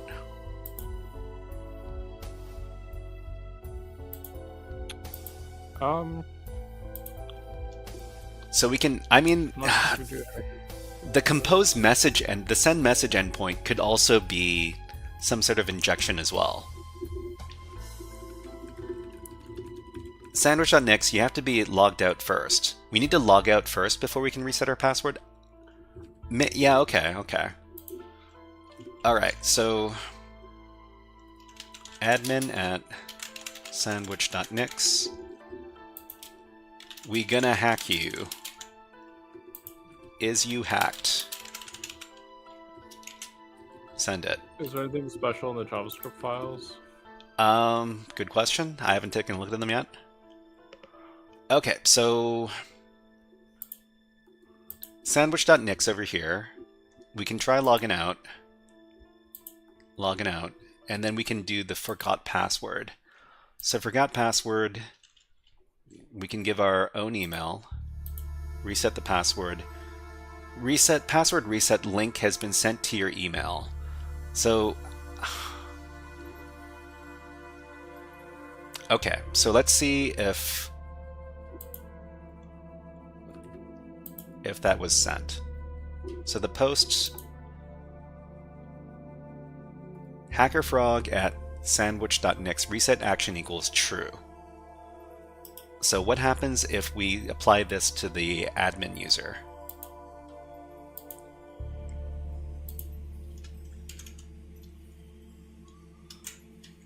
Well, the problem with this is that we don't have access to the admin user's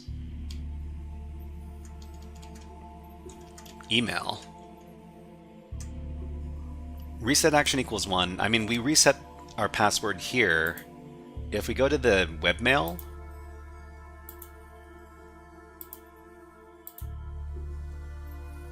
and then we go back to the inbox. Oh, wow. Okay. So, dear user, a password reset request has been made for your account. Please use the following link to reset your password. So, we have a password to reset,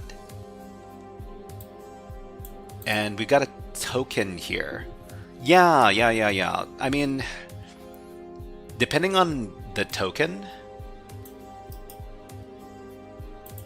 Okay, let's try this. So it's a possibility that we could try to reset the admin user's password, if this is the case. Yeah, but how do we tell it to send it to us? Unless the token reset. Okay, so we can reset the password. We can set new password, confirm password. We might be able to intercept this request and set it for not our user, but the admin user. Okay, so we can go over to burp. And, I mean, is this called the sandwich attack? I'm not familiar with this. Okay, so post reset password. The only parameters is the token. Oh, okay. And the password for the. So the question is, can we get a token that is Radbone. How can we determine the value of the token that's valid for the admin user? Unless you're supposed to, the sender's from the web. If we compromise the web user, then we could see all the reset tokens or send one for admin. Semi says, actually no, if we register again as a second user and look for the UUIDs, if the token looks the same, we can try something. Well, I mean, we would take a look at the tokens to see what the difference is between the tokens. I agree, okay, sure. Let me copy this. Where does it show the token? Is it in the second log out? Okay, so we're just going to save this to tokens.txt. And this one is for HackerFrog at sandwich.nix. The token is not the same as the second cookie. Okay, and we'll try registering another user and trying the same thing to see if how the token is different. Because if the token is different in a predictable way, then we might be able to get the token. We might be able to guess the token for the admin user.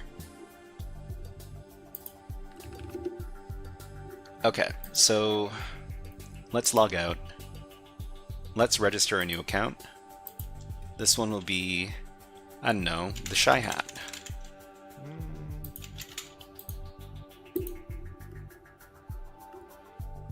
Okay, successful login registration. Please log in now. So email is the Shy Hat at sandwich.nix. Every time you log in, you get a different session. Fuck you. Okay, and then Or we're going to do a password reset for our other user. Register the Shy. If the system uses UUID 1 version 1 or predictable UUIDs instead of random ones, then we can get the attack off.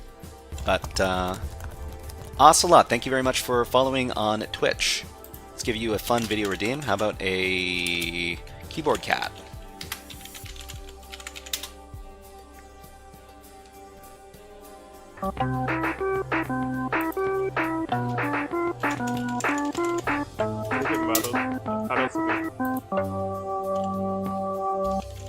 What was that? Close with the token. Oh. If we could just wait. Okay, so we do forgot password. What are you disappointed?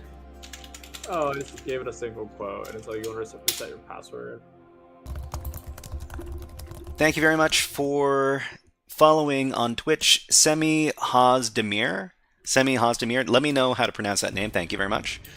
And let's give you a fun video redeem as well. How about we continue with the cat theme and we give you a Nan Cat.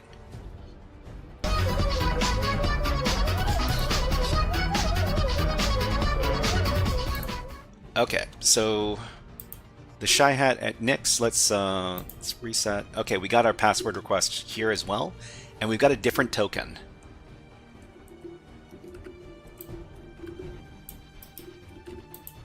So when we do our password reset, are we given the same token each time? Because that wouldn't be very secure either.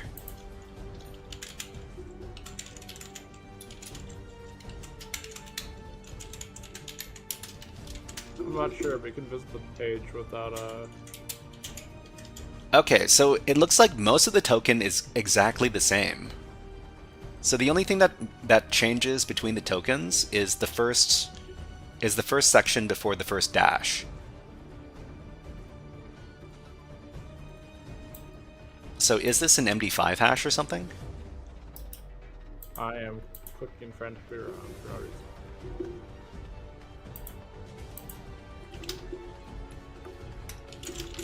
Trying to play catch up. Echo out this thing. I don't know. UUIDs are not that random. It's called sandwich-like. Sandwich-like. Base 64. I doubt this is base 64, but maybe. I don't know. No.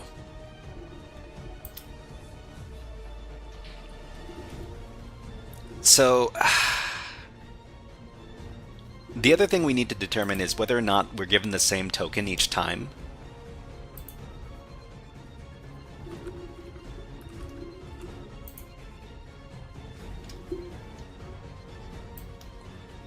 Because if we're given the same token each time, then it's much more predictable.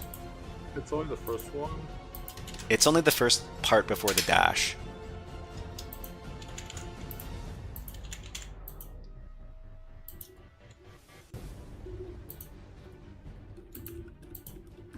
Okay, so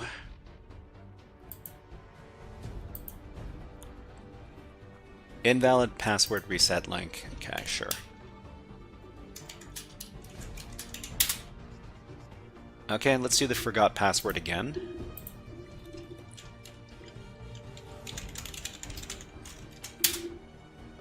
What's something that is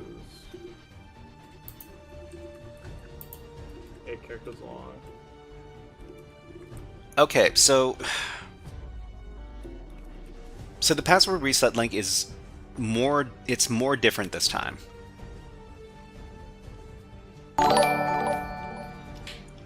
HackTheBox. HackTheBox has just subscribed with Tier 1 on Twitch. Thank you very much, HackTheBox.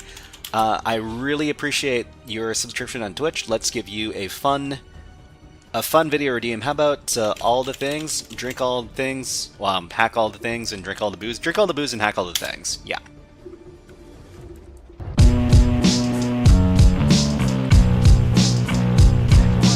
This one's dedicated to all the hackers. Yo. Okay, so this is another password reset link that we got from the application here.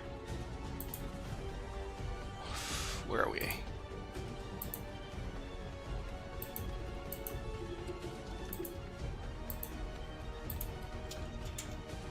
So this is also for the Shy Hat.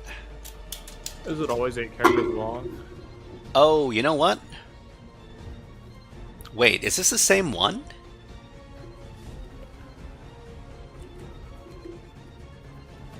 Did we figure it out? Semi Hazdemir says, you can call me Sam. Hello, Sam. Nice to see you here. Serial Curve says, did we figure it out? Well, we're in the middle of trying to figure it out. It looks like... I feel like the Shy Hat's gonna figure it out way before I figure it out. What do you mean? What do you mean? You're a hacker as well? I crawl when it comes to web. Oh, it's okay. I'm not all that great with web either.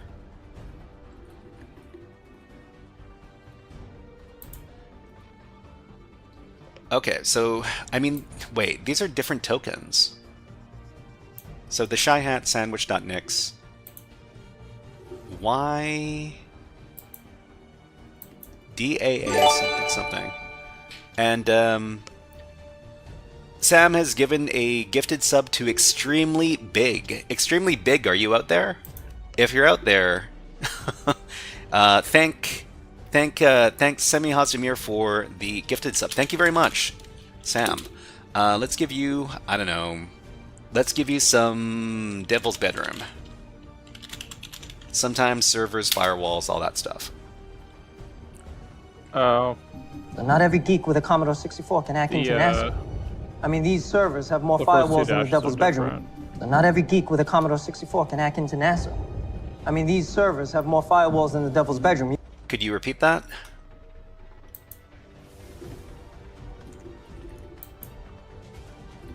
The first 2 dashes for my account. The first 2 dashes. Yeah, I noticed that. Yeah. So if you send multiple tokens, they're going to become a little bit more different. But the last 3 parts are all the same as far as it looks like they're all the same. We just need to find some sort of pattern. And then we can reset the Heckshout says I'm thinking if there is no rate limit, we could send a bunch of reset emails to admin, then fuzz the first part with the password, and just hope that it works. We could send a bunch of reset emails to the administrator, then fuzz the first part with the password. Maybe.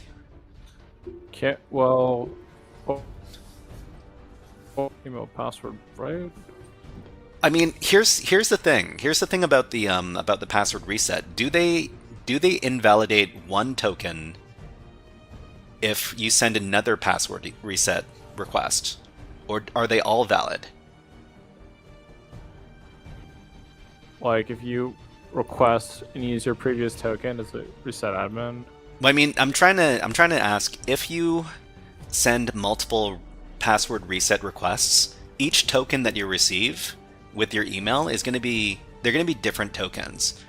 You think this is a massive dictionary of tokens? Well, does the system invalidate all the other tokens after you use one?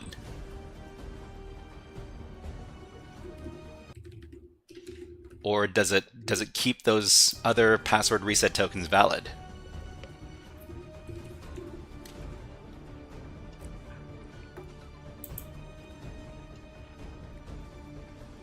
I can do an experiment. Just gonna. Okay, so where are we? So here. I can do forgot password a couple of times. So forgot password, reset, and then forgot password, reset. Prevent write access to the file. I don't know. Wait. I don't think that works. Forgot password. Reset. Okay. So we received. I've gotten like 3 different password reset requests. 4 of them now. 5 of them? I don't know. I'm gonna try the newest one to reset my password, and then I'll try the second newest one to see if it was invalidated or not. Okay, so let's see. Sam says, actually UUID is created with timestamps.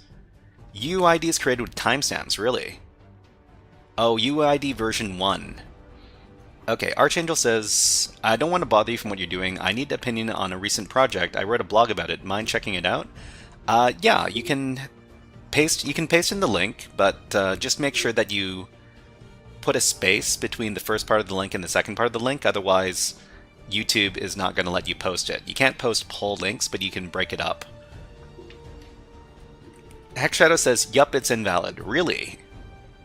Really? Let me just test it out for myself real quick.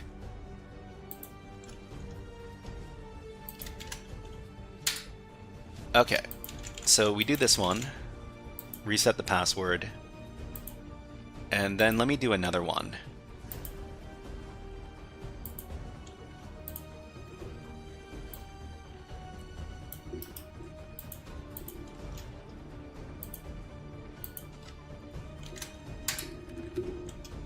No, it works.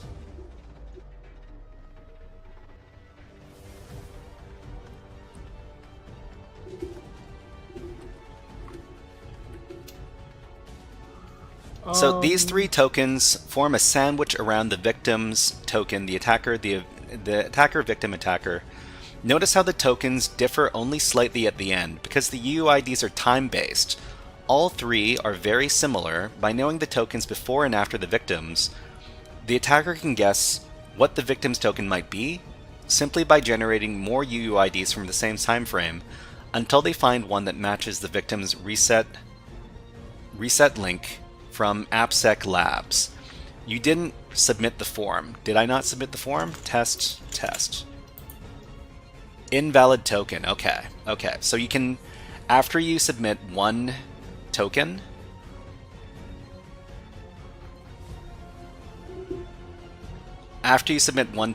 then the rest of your tokens are invalidated.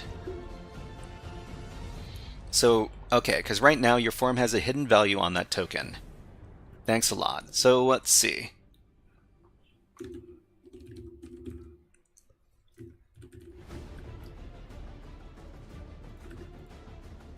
Okay, and alright, so what can we do? So all 3 are very similar. By knowing the tokens before and after the victims, the attacker can guess what the victim's token might be simply by generating more UUID tokens from the same time frame, until they find one that matches the victim's reset link. So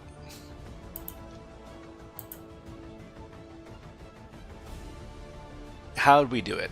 So over at Burp, we got password reset, we got we need to get the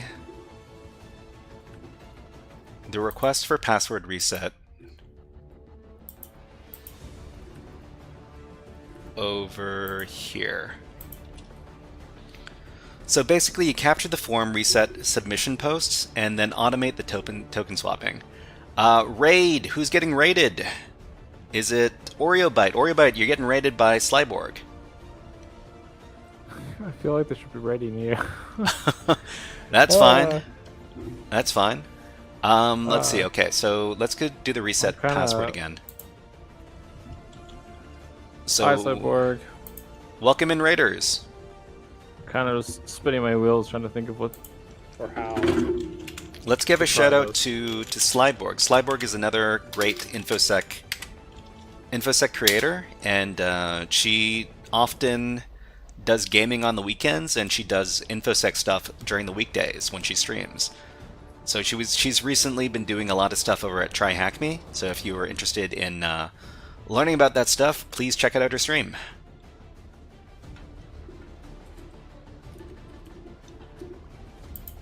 Okay, so password. Forgot password. Password reset link has been sent to your email. Okay, so we can just spam this, right? So post to index.php, email, and then reset action. So if you send the request fast enough, you get the same token. The same token? The same token. Oh, wait, hold on.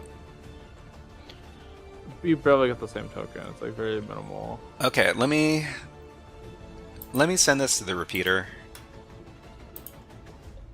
Okay, we'll send. It's all different. So this is gonna be a time sensitive attack. So we'll send a couple in very quick succession. There'll be one to our email address, and then one to the administrator, and then another one to our email address.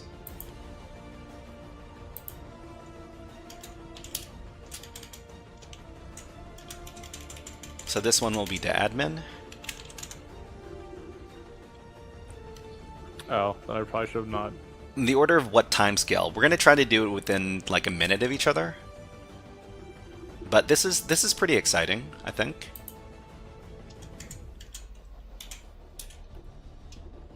We're doing some real HackerMan stuff. Okay, so reset action 1. Send. Send. Send. Okay. In Burp Suite. Milliseconds? I mean, I don't know. There must be a way to automate this stuff, right? Python. Python, yeah, we could do it in Python. If I can do it manually, of course, I'm going to be much happier because I don't have to, set that stuff up. Yay, coding! Yay! Yay, love it. Great. Great, great. Okay. Alright, so we can go over to our webmail.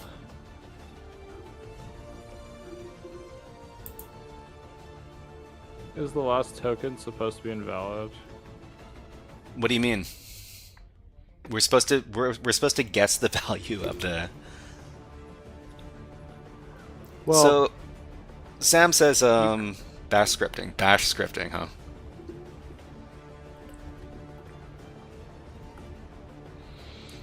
Okay, Sam says if UUIDs are created with timestamps, we can reset the password test email, the admin email, and then another test email. So admin's UUID token is between those two test emails. So yeah, so I did 2 for the same address, and they're only 4 seconds apart.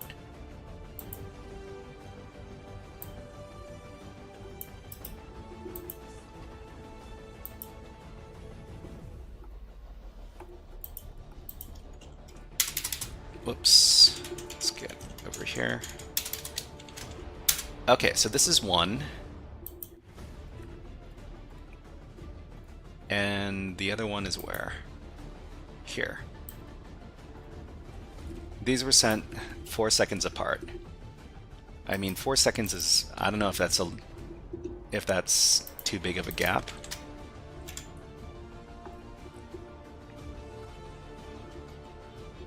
We just need to find a way to guess what the values could be. So if it's created by UUID, you can generate every UUID 100 nanoseconds apart, complete list of tokens between X and Y timestamps. Well, I mean, what command would, what bash command is being used to create these tokens? So it's UUID version 1 you're talking about? UUID version 1.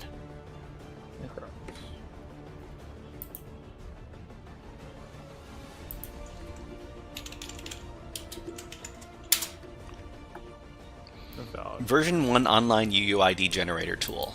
Okay?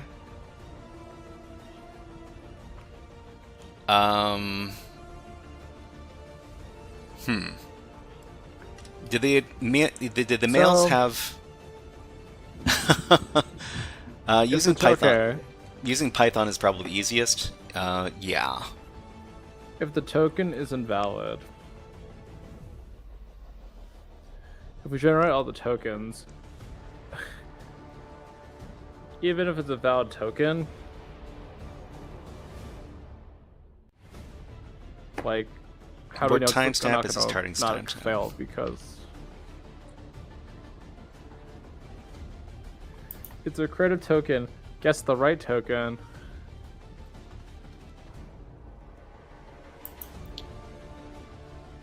Okay, so you're So this is a UUID version 1. Universally unique identifier that is generated using a timestamp and a MAC address of the computer on which it was generated. So Tashin, you need to do hack the planet, not hack the world. It's planet, not world, but it's you basically have it right. Okay, so let's try asking the AI for some help here. Okay, we want to create UUID values for testing. Want to use Python to create the UUID values. Write a concise script that does that.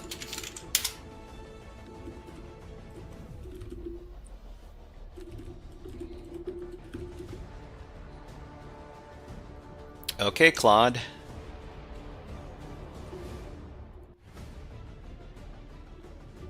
Oh, okay. We want to use UUID 1, which is time-based. Okay. Use UUID version 1, time-based. I'll just...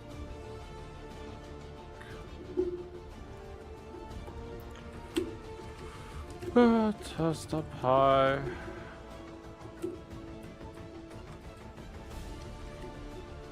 Okay, so, I mean, we can just take a look at this and copy it.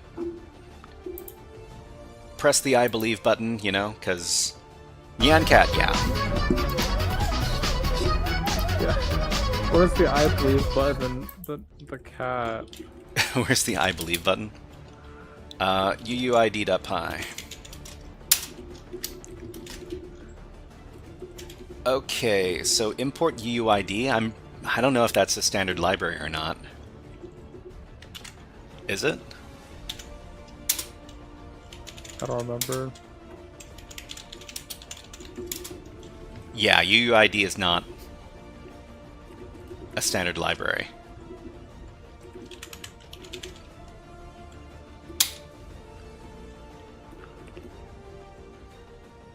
Oh, you know what? Okay, the problem is that I've named my script UUID. I need to name it something else.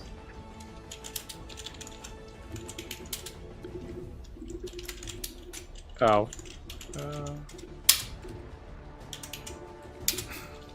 There we go. Okay. Okay, it is a standard. It is a standard library. Will you work now? Cool, cool, cool. Return outside. And now we have Xmetrics redeemed. Hi, I'm new. Hi, Xmetrics. You're not new, but thank you very much for redeeming that. Okay, so if we just run... Thanks, Vim, for not indenting everything and Good job.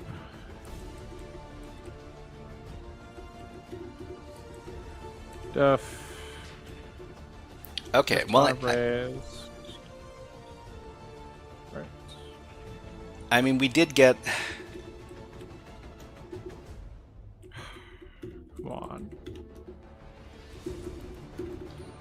Uh-oh. Okay, so the question here, we've got the these time-based UUIDs. Let me just copy one and I'll compare it to the stuff we already have.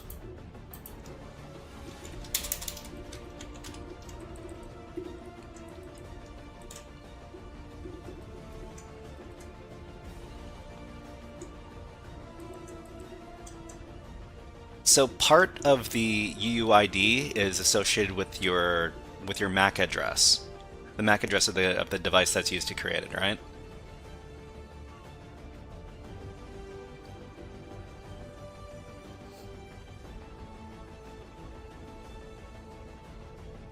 So same time. That is the wrong origin.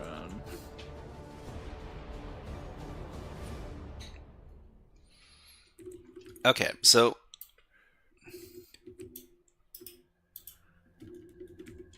let's just ask for a big cheat. Maybe the interface and MAC address, yeah. So if we could create 3 emails and admin's mail as the middle, we can assume admin token, right? Maybe. Okay, so if we assume that there are UUID values between these 2 UUIDs, how could we guess the value of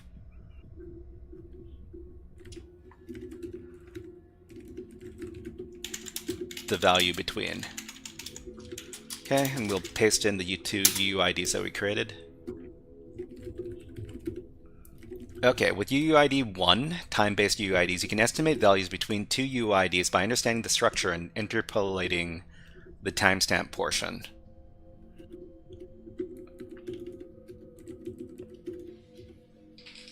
Oh, Python is being dumb and done.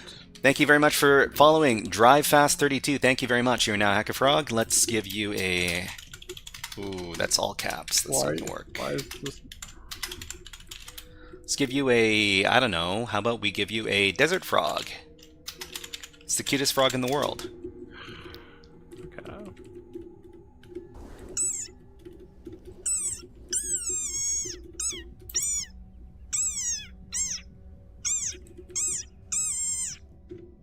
Okay, so looking at your UIDs, notice that they share the same version. Version 1. So this means version 1 here, okay? The same clock sequence, the same node ID, only the timestamp portion differs. So interpolation strategy, extract timestamps from both UUIDs, calculate intermediate timestamps between them, reconstruct UUIDs with intermediate timestamps, keep the same clock sequence and node ID. The timestamp represents 100 nanosecond intervals since October 15th, 1582. What? This technique works because UUID 1s are predictable and time-based.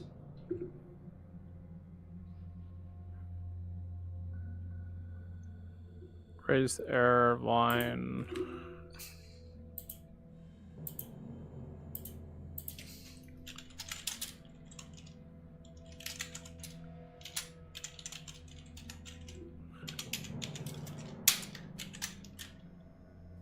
Generate error, so there's error. Value error. Generate between all. Okay, so interpolated UIDs between them. Well, we've got a bunch of... I got some values on my side. Xmetric says, fun fact, that was the date the Catholic Church adopted the Gregorian calendar. So that's the very first timestamp in modern Gregorian calendar time. That's funny. Epoch 1. Epoch 0, rather. Okay. Alright, alright. So we could try sending these 5 interpolated UUIDs between them. We've got 5 of them over here.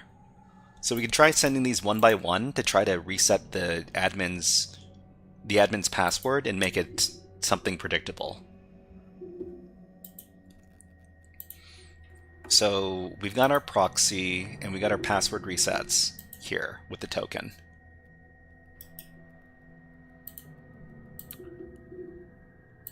We can try these one by one.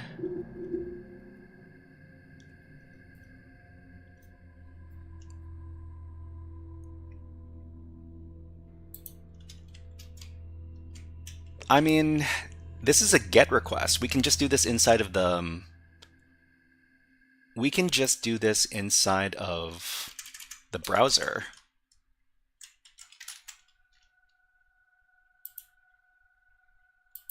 Where is it? We need to craft the post request. Oh, the post request. Well, I mean, I don't think...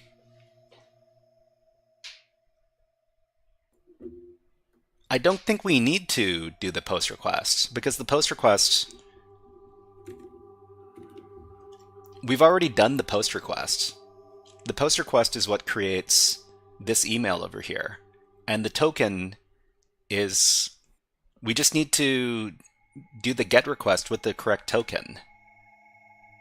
And we should be able to reset the password. Sam says, I figured out the solution. So...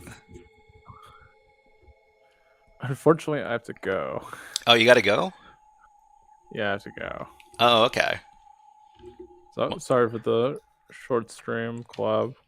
No worries, no worries. I was expecting to just jump in on Friday. Or whenever. Well, I mean, today's Friday. Is today Friday? Yep. Oh, my days messed up. Okay, so if we just... Oh, it's Friday. Thought today was Thursday. Why did I think today was Thursday? Wait, hold on. So it's password reset, right? That's the name of the endpoint? Password reset.php. If it's a valid token, it doesn't render the form. I mean, no, I sent it to the wrong endpoint. This should be go to password reset password.php.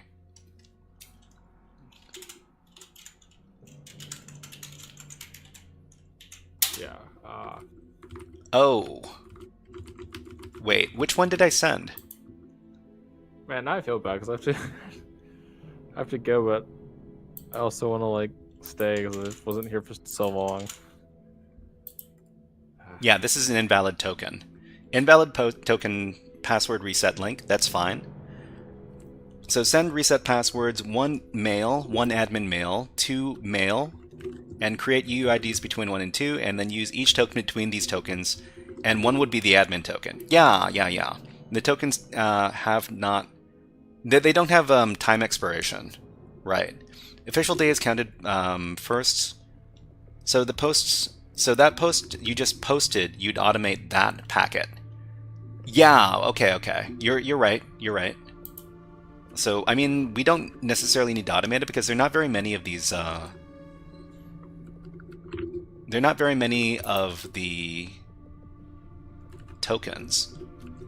Reset password here. Token here and confirm... Yeah, this is the token right here. Just need to send this to the repeater. And then we need to just swap out the tokens. Yeah, manual should be fine.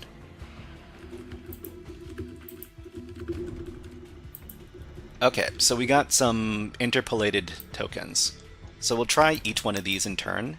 If none of these work, then the Python script we created isn't the Python script that we had the AI fix up for us didn't work. But what else is new? I'll try one more thing, and then I guess I have to go. Okay, send this one.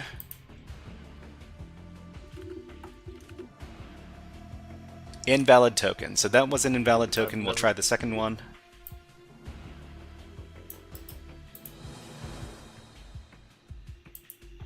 Oh, is this gonna break my computer? But we didn't send the reset password for the admin. No, I did. I did send the reset password for the admin. I did that earlier.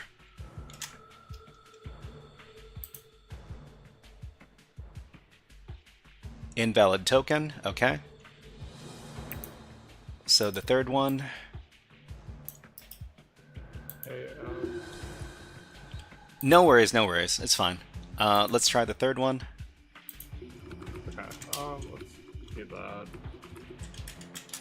And then.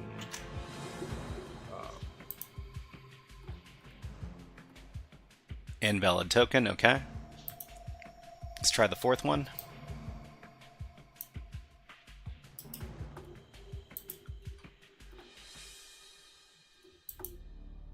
Wait, no. Here. Then we do.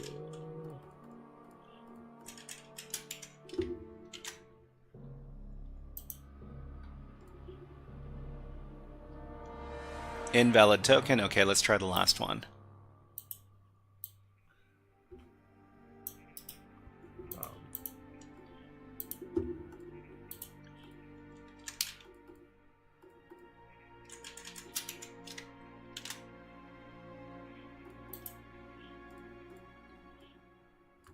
Invalid token, okay. Okay, so we need to find a way to we need to find a way to automate this. I'm pretty sure there's a way to automate it inside of Burp Suite. I mean, are you gonna fuzz it Burp Suite?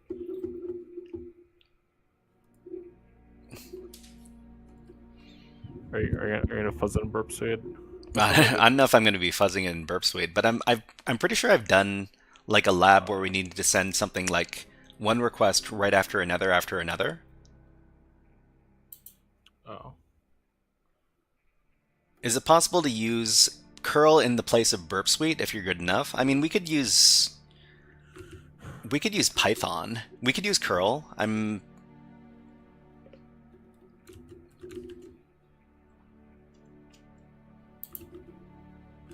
Okay, so let's see, Burp Suite, timing attack. So Burp Suite, timing attack, and I don't know, repeater.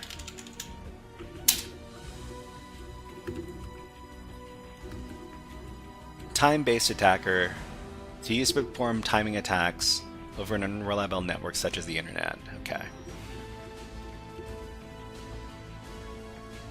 When we tried doing it manually. Listen to the whispers, web timing attacks that actually work. Okay. We could do this in... That made a lot more numbers than I was expecting. Okay, so in this case, I should set the password for admins and then fuzz.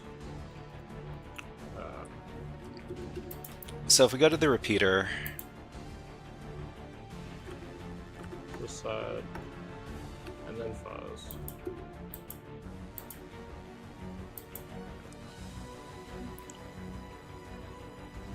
so we got our post request to reset the password. We got 3 of these, 1 for admin, 2 for the Shy Hat.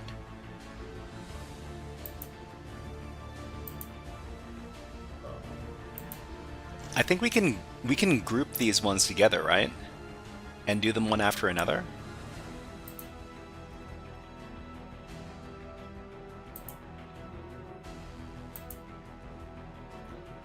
Alright, this is...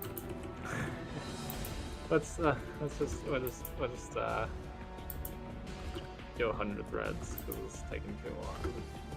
Okay, so post reset action. Reset action. Let's get rid of the rest of these.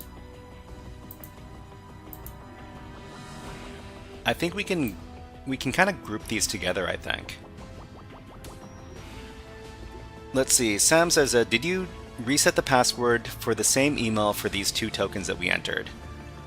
So it was the same. It's the same email. Is it supposed to be different emails? I guess we could also do it for different emails. Yeah. So the first one would be the Shy Hat, the second one would be for admin, and the third one we could do for HackerFrogs. What it sounds, and then fuzz for it, because then it'll be created.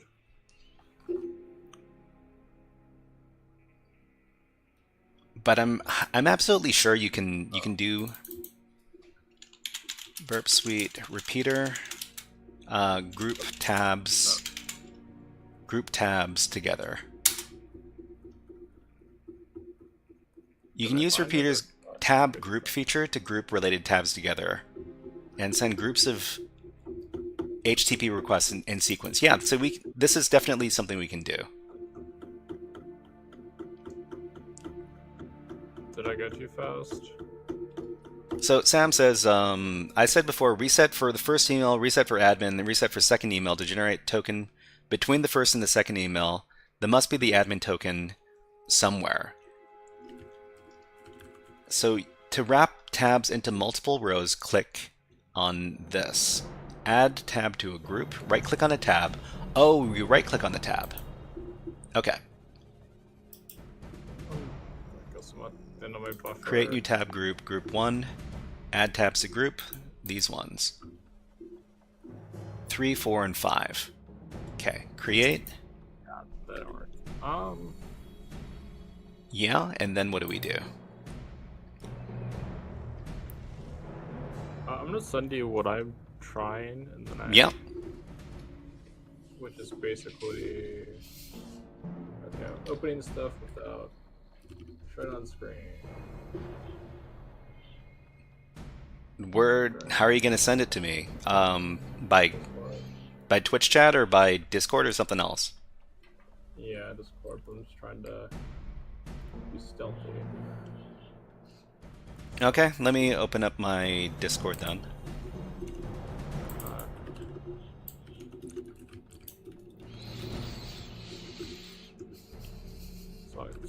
Slug clip. Sorry, I couldn't. Yeah, no worries, no worries. If you gotta go, you gotta go. Okay, so how do we send these all at once?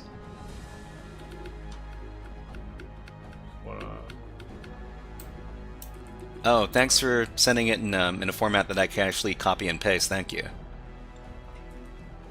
Yeah, so it just generates a bunch of them, but it like goes really fast. You can use Repeater's tab group feature to group related tabs together and send groups of HTTP requests in sequence. But it's originally from here. Oh, sandwich attacks. There's an article you're looking at. That's great. Yeah, I'll share the link with the chat.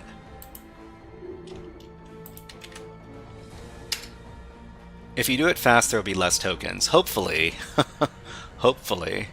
Okay, so let's try this out in Burp Suite. So send current tab, send group in sequence, single connections, send group in sequence, separate connections. I don't know if there's a big difference between these. Oh, I think you pick Lux, click for the follow, and... Oh, Edwin, thank you very much. Thank you very much for the congratulations. Yeah, I've got 4,000 subscribers on YouTube now. Thank you. Thank you to everybody who subscribed on YouTube. Thank you, everybody. Okay, let's send the groups in a sequence in a single connection. Okay. So send it. Okay, so we sent it. So we should receive some new emails now. Alright, unfortunately I gotta go. It's right into the hat. This time around. Instead of Shy Hat ready me at the end. That's it's all good. It's all good by me. Okay, so this is So the Shy Hat one should have came first. And this is the token here. Oreobyte is raiding with a party of 15. Welcome in, raiders. My name's the Shy Hat, and you were just watching Oreobyte collaborate with me, so you should probably know what's going on. Thank you. Thank you very much, everybody. Okay, let's div a Hack the Planet. Hopefully I'm not working on this. Hack the planet! Hopefully this doesn't take us another like 5 hours to do. And but anyways, let's plug in to the Python script here. So the Python script is UUIDs. So UUID number 1, we'll paste it in, and then we'll get UUID number 2. Okay, so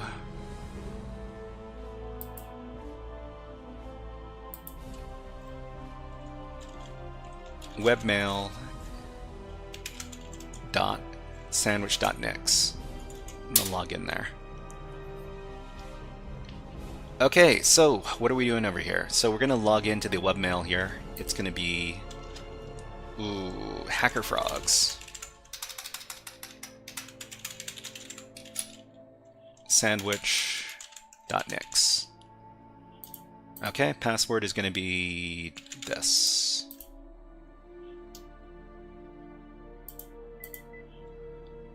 Okay, let's start that thing again. Okay. So we have no messages in the mailbox. That's weird. We should have messages in the mailbox. Cuz we sent those requests.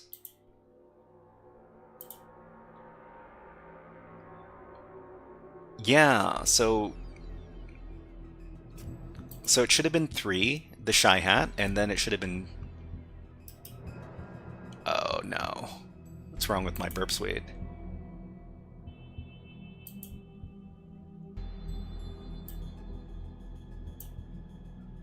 So it should have been 3, the Shy Hat, and then 4, admin, and then 5, HackerFrogs. Did I log in with the wrong account?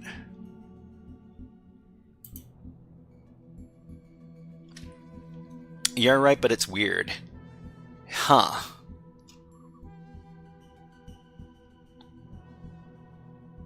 Okay, let me try that again. So we'll try using separate connections instead of the single connection. So send group in sequence separate connections. Okay, let's try sending that.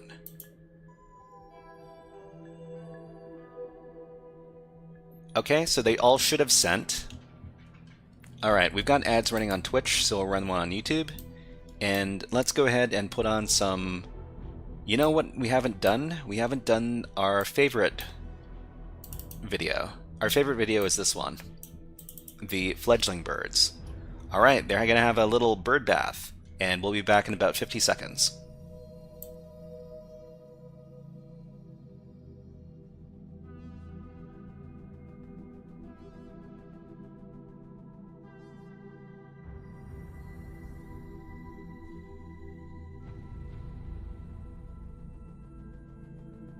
What are you? I'm system root.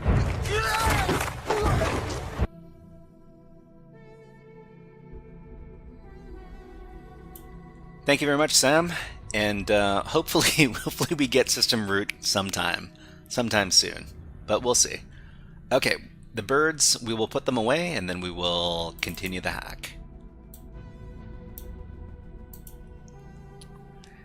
So cool. Blue jays? These are Stellar's jays. Stellar's jays are a different type. They're a different type of jay, but they're related to blue jays. Yeah. So we should have got a new one from the Shy Hat. Okay, this is the new one. So we'll copy this to here. And then we'll get the one for the HackerFrogs.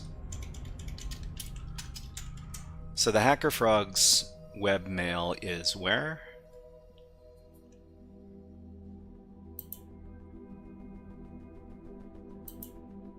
Huh, why does it say that There's no messages in my inbox.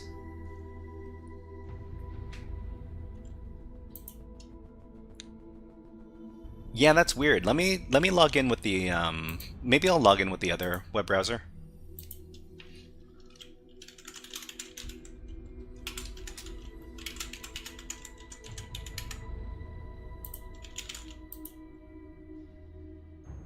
Yeah, there's no messages.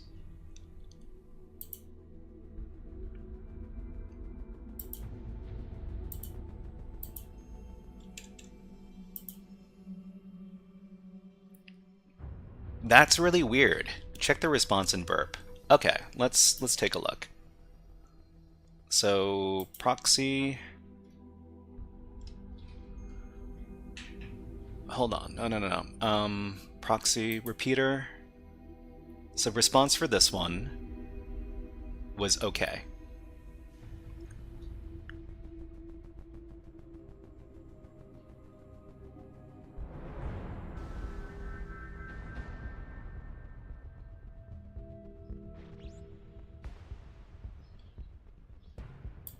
So 3.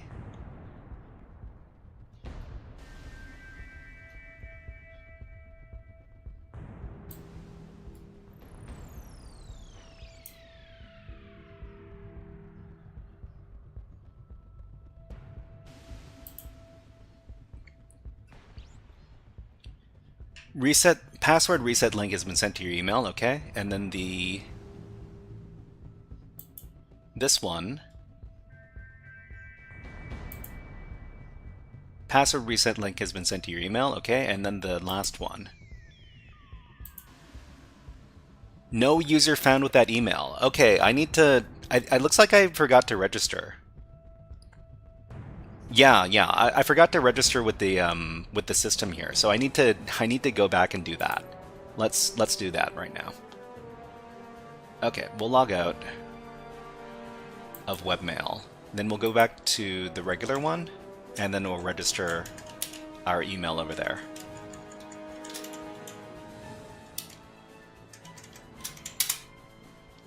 Okay, so register.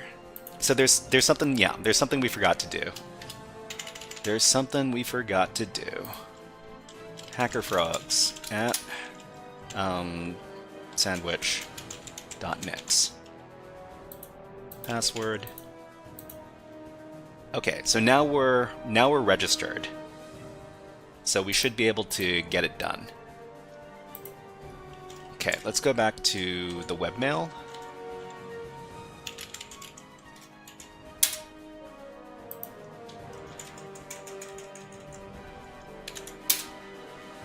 Okay, and then log in as HackerFrogs. Sandwich.nix. Test. Log in. Okay, so we got this inbox ready. We got this inbox. Well, we need to log out and log in as the Shy Hat.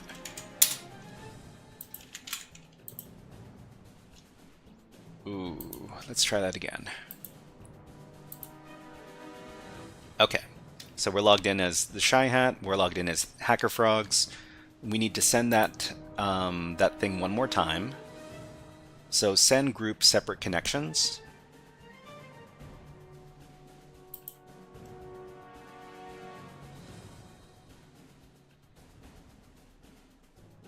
Okay, password link has been sent to your email.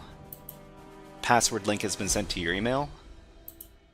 Password link has been sent to your email. So, okay, we should be able to get the correct tokens now. So, here, this token, then put in the token,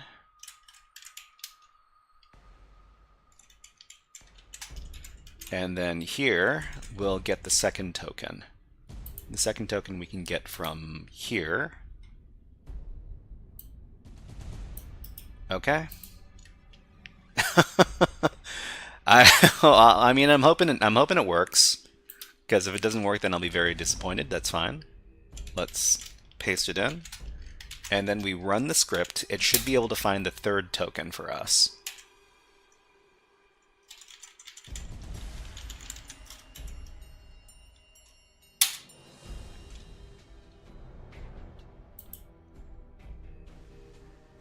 Okay, so we've got some interpolated UUIDs. Difference is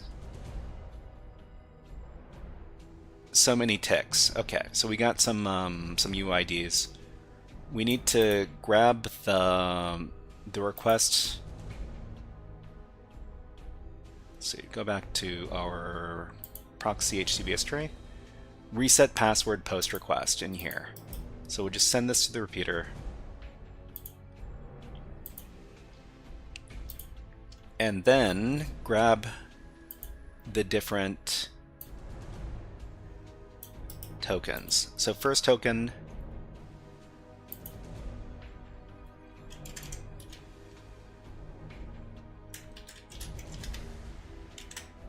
okay, and then we will send it. Invalid token. So this is invalid token. Let's do the second one.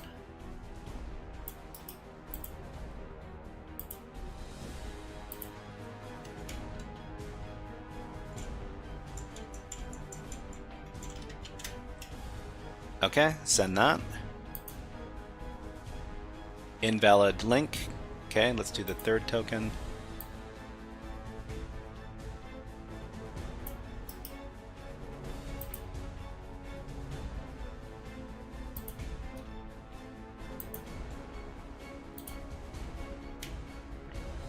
Mohammed, hello, nice to see you here. What is up? Invalid token, okay. So there's only a couple more tokens to try. If this doesn't work, I need to find another script that that can create the token values.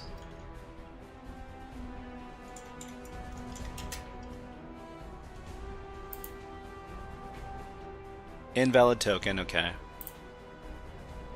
Last one.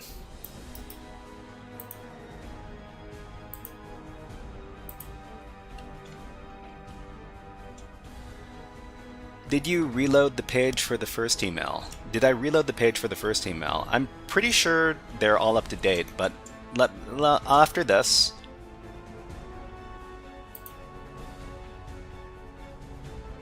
invalid, okay. So let me check. So this one is 3354. This is still 3354. And this is 3356.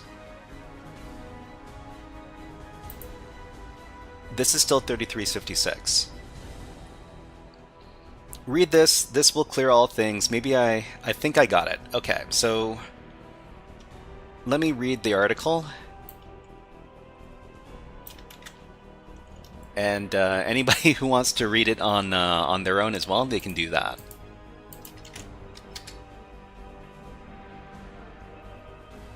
Okay, so let's take a look at what's going on here. The post request is not guaranteed to work. Is it not?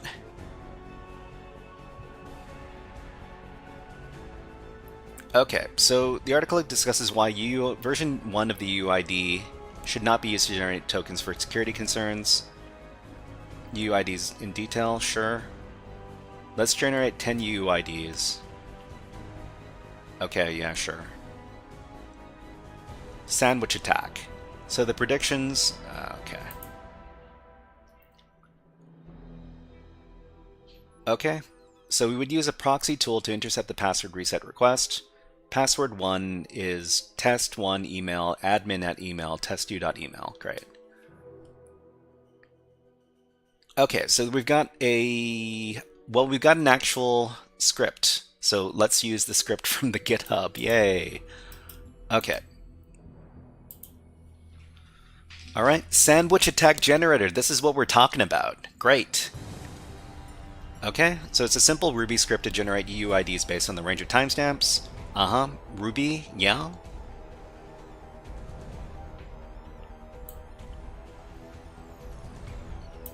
What is this? Run from the terminal with 2 mandatory parameters and 3 optional parameters. Parameters, UID1 for the first UID, the second UID, and... Okay, so... Where's the actual script? The actual script is here. Okay, let's copy the script, and let's go back to our terminal. So nano sandwich.rb.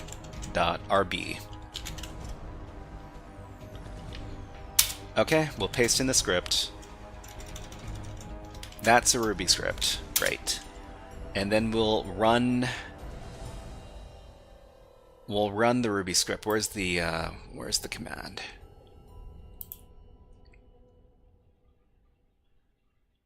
Okay, let's copy that.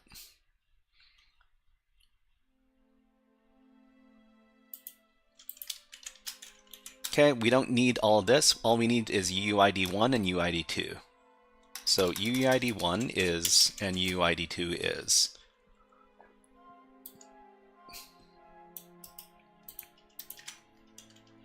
Okay, first UUID, second UUID.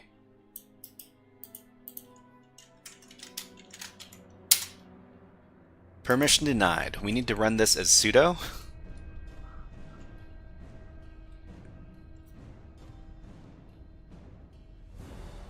Do we need to make the script executable? Hold on.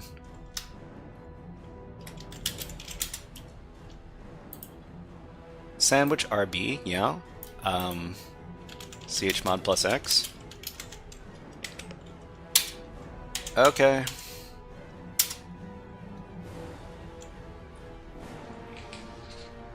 Show me the UUIDs. Show me the UUIDs.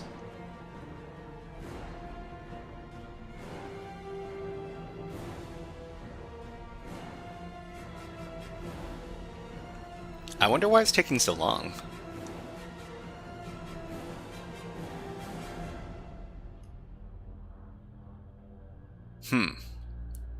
Okay, let's go back and take a look at. So contributions and questions. I mean, I don't see.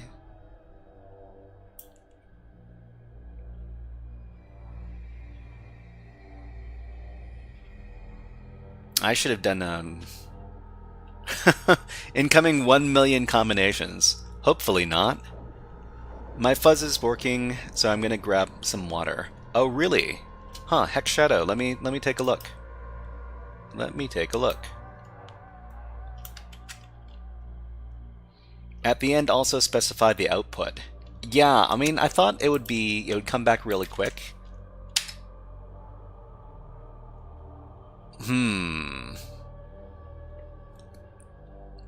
Mine was between 300 and 8K.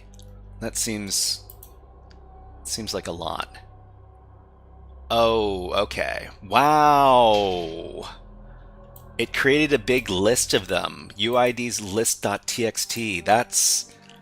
That's absurd.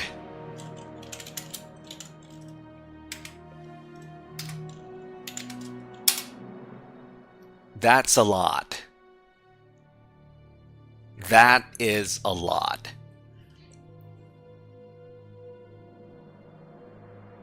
Yeah, okay, anyways. How do we... I had no idea. I thought I was being really clever. I thought I was being really clever. At the end, specify output file. Yeah, I mean, it created one automatically, so that's fine. 1 million combos. How many are in this thing? So if we word count this, that's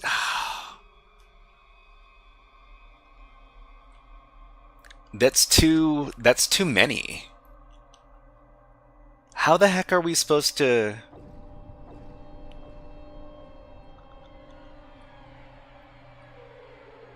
To be honest, I was thinking of Intruder and just changing a few lines to make a list, but this works. I mean, I don't think this is feasible.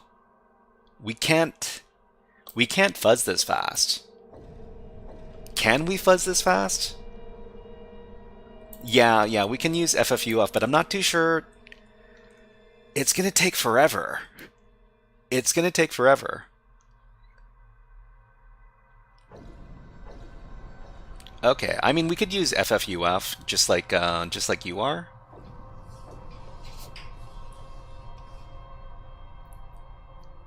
Repeater, maybe we can send it again with other options. I mean, I thought it was being clever, but apparently. Okay, so we're sending a post request. Post.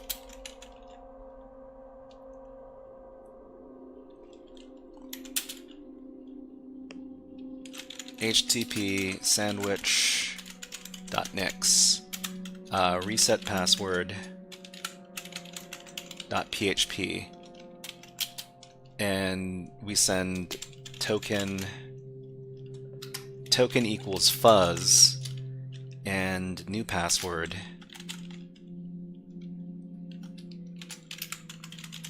equals test and confirm password equals test. And we send it UIDs list.txt. This is going to take forever.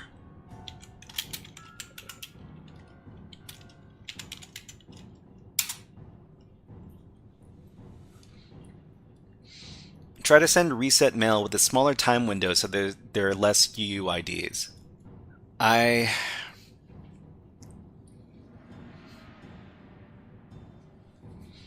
Try to send the reset email with a smaller time window. Can we set it up so that there's a smaller time window inside of burp?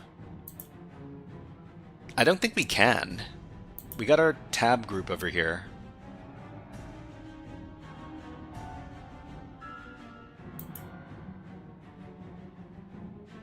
Where is it? In the repeater?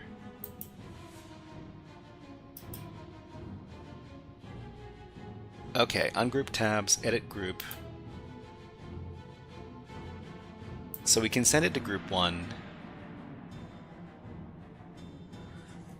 I used curl and it happened to be too fast. What are the other options? I mean, I don't know.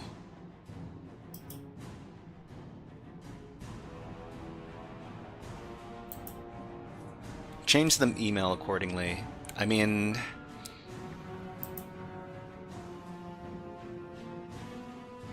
oh, it died. Wait. I mean, it died.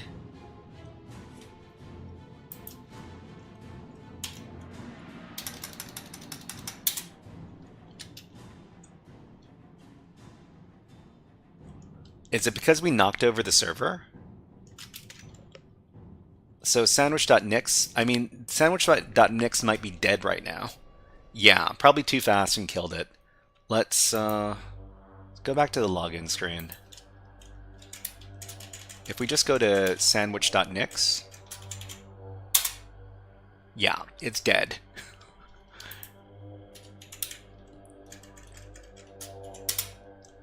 Oh no, it's not dead. It's not dead. So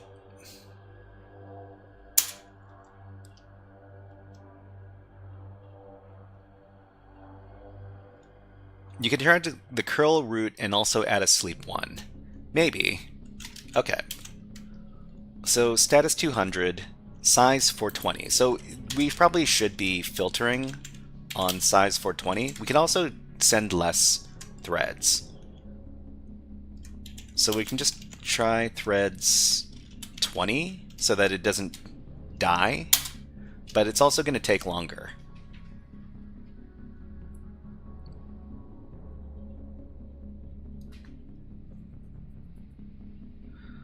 The one-liner might be faster. So the one-liner, we're talking about Hex Shadows. Hex Shadows one-liner here. So post, curl post, email, yeah, sure. Oh, you're talking about the number of. So HeckShadow, let me know. HeckShadow, let me know what. Oh, it looks like it died. It dies. Nope, it doesn't die. But we received some errors.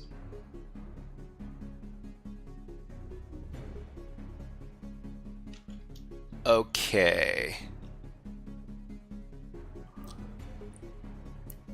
So HeckShadow, let me know how many what was it?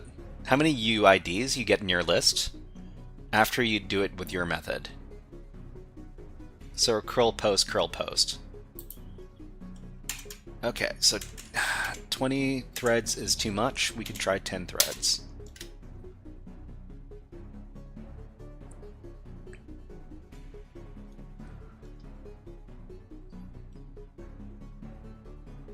Okay, HeckShadow says 308K, exactly 30,081, 300,000. No, 300,000.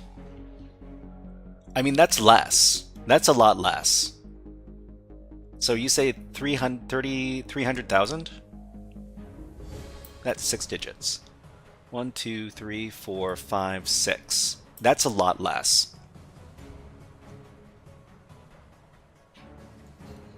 That's a lot less.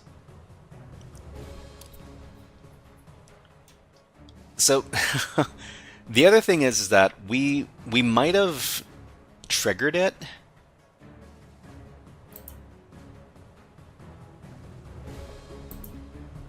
We might have triggered it and we just didn't receive any response.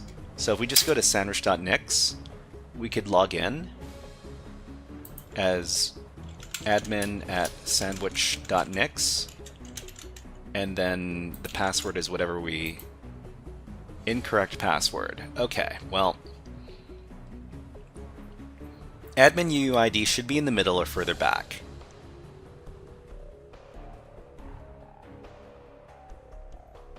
Should be in the middle or further back, yeah. Okay, I think we'll come back to this.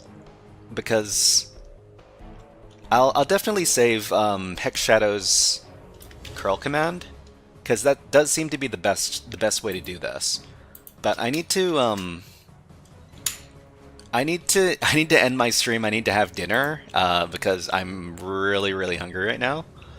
But before we go, let's find some cool people to raid. But I definitely do want to finish this. I do want to finish this box because we've invested so much time into this already. Okay, info, sex streams. Let's see if there are any cool people streaming right now. But thank you very much, Sam. Sam, I really appreciate you walking us through the sandwich attack. Because it's a really cool attack. Let's raid into... I'm the only person online right now, okay.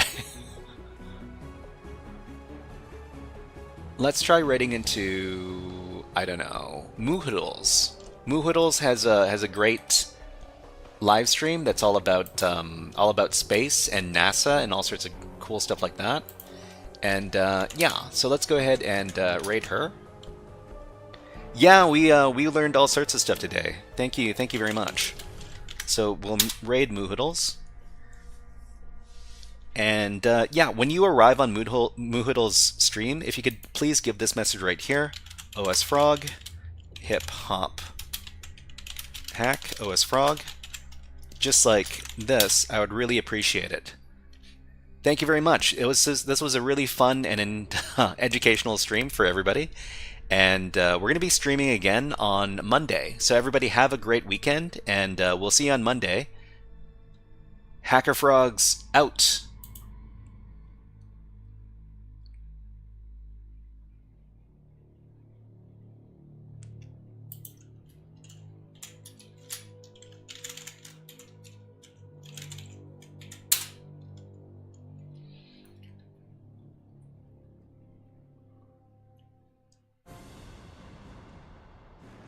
Okay, so everybody on YouTube, we're going to end right now. 5, 4, 3,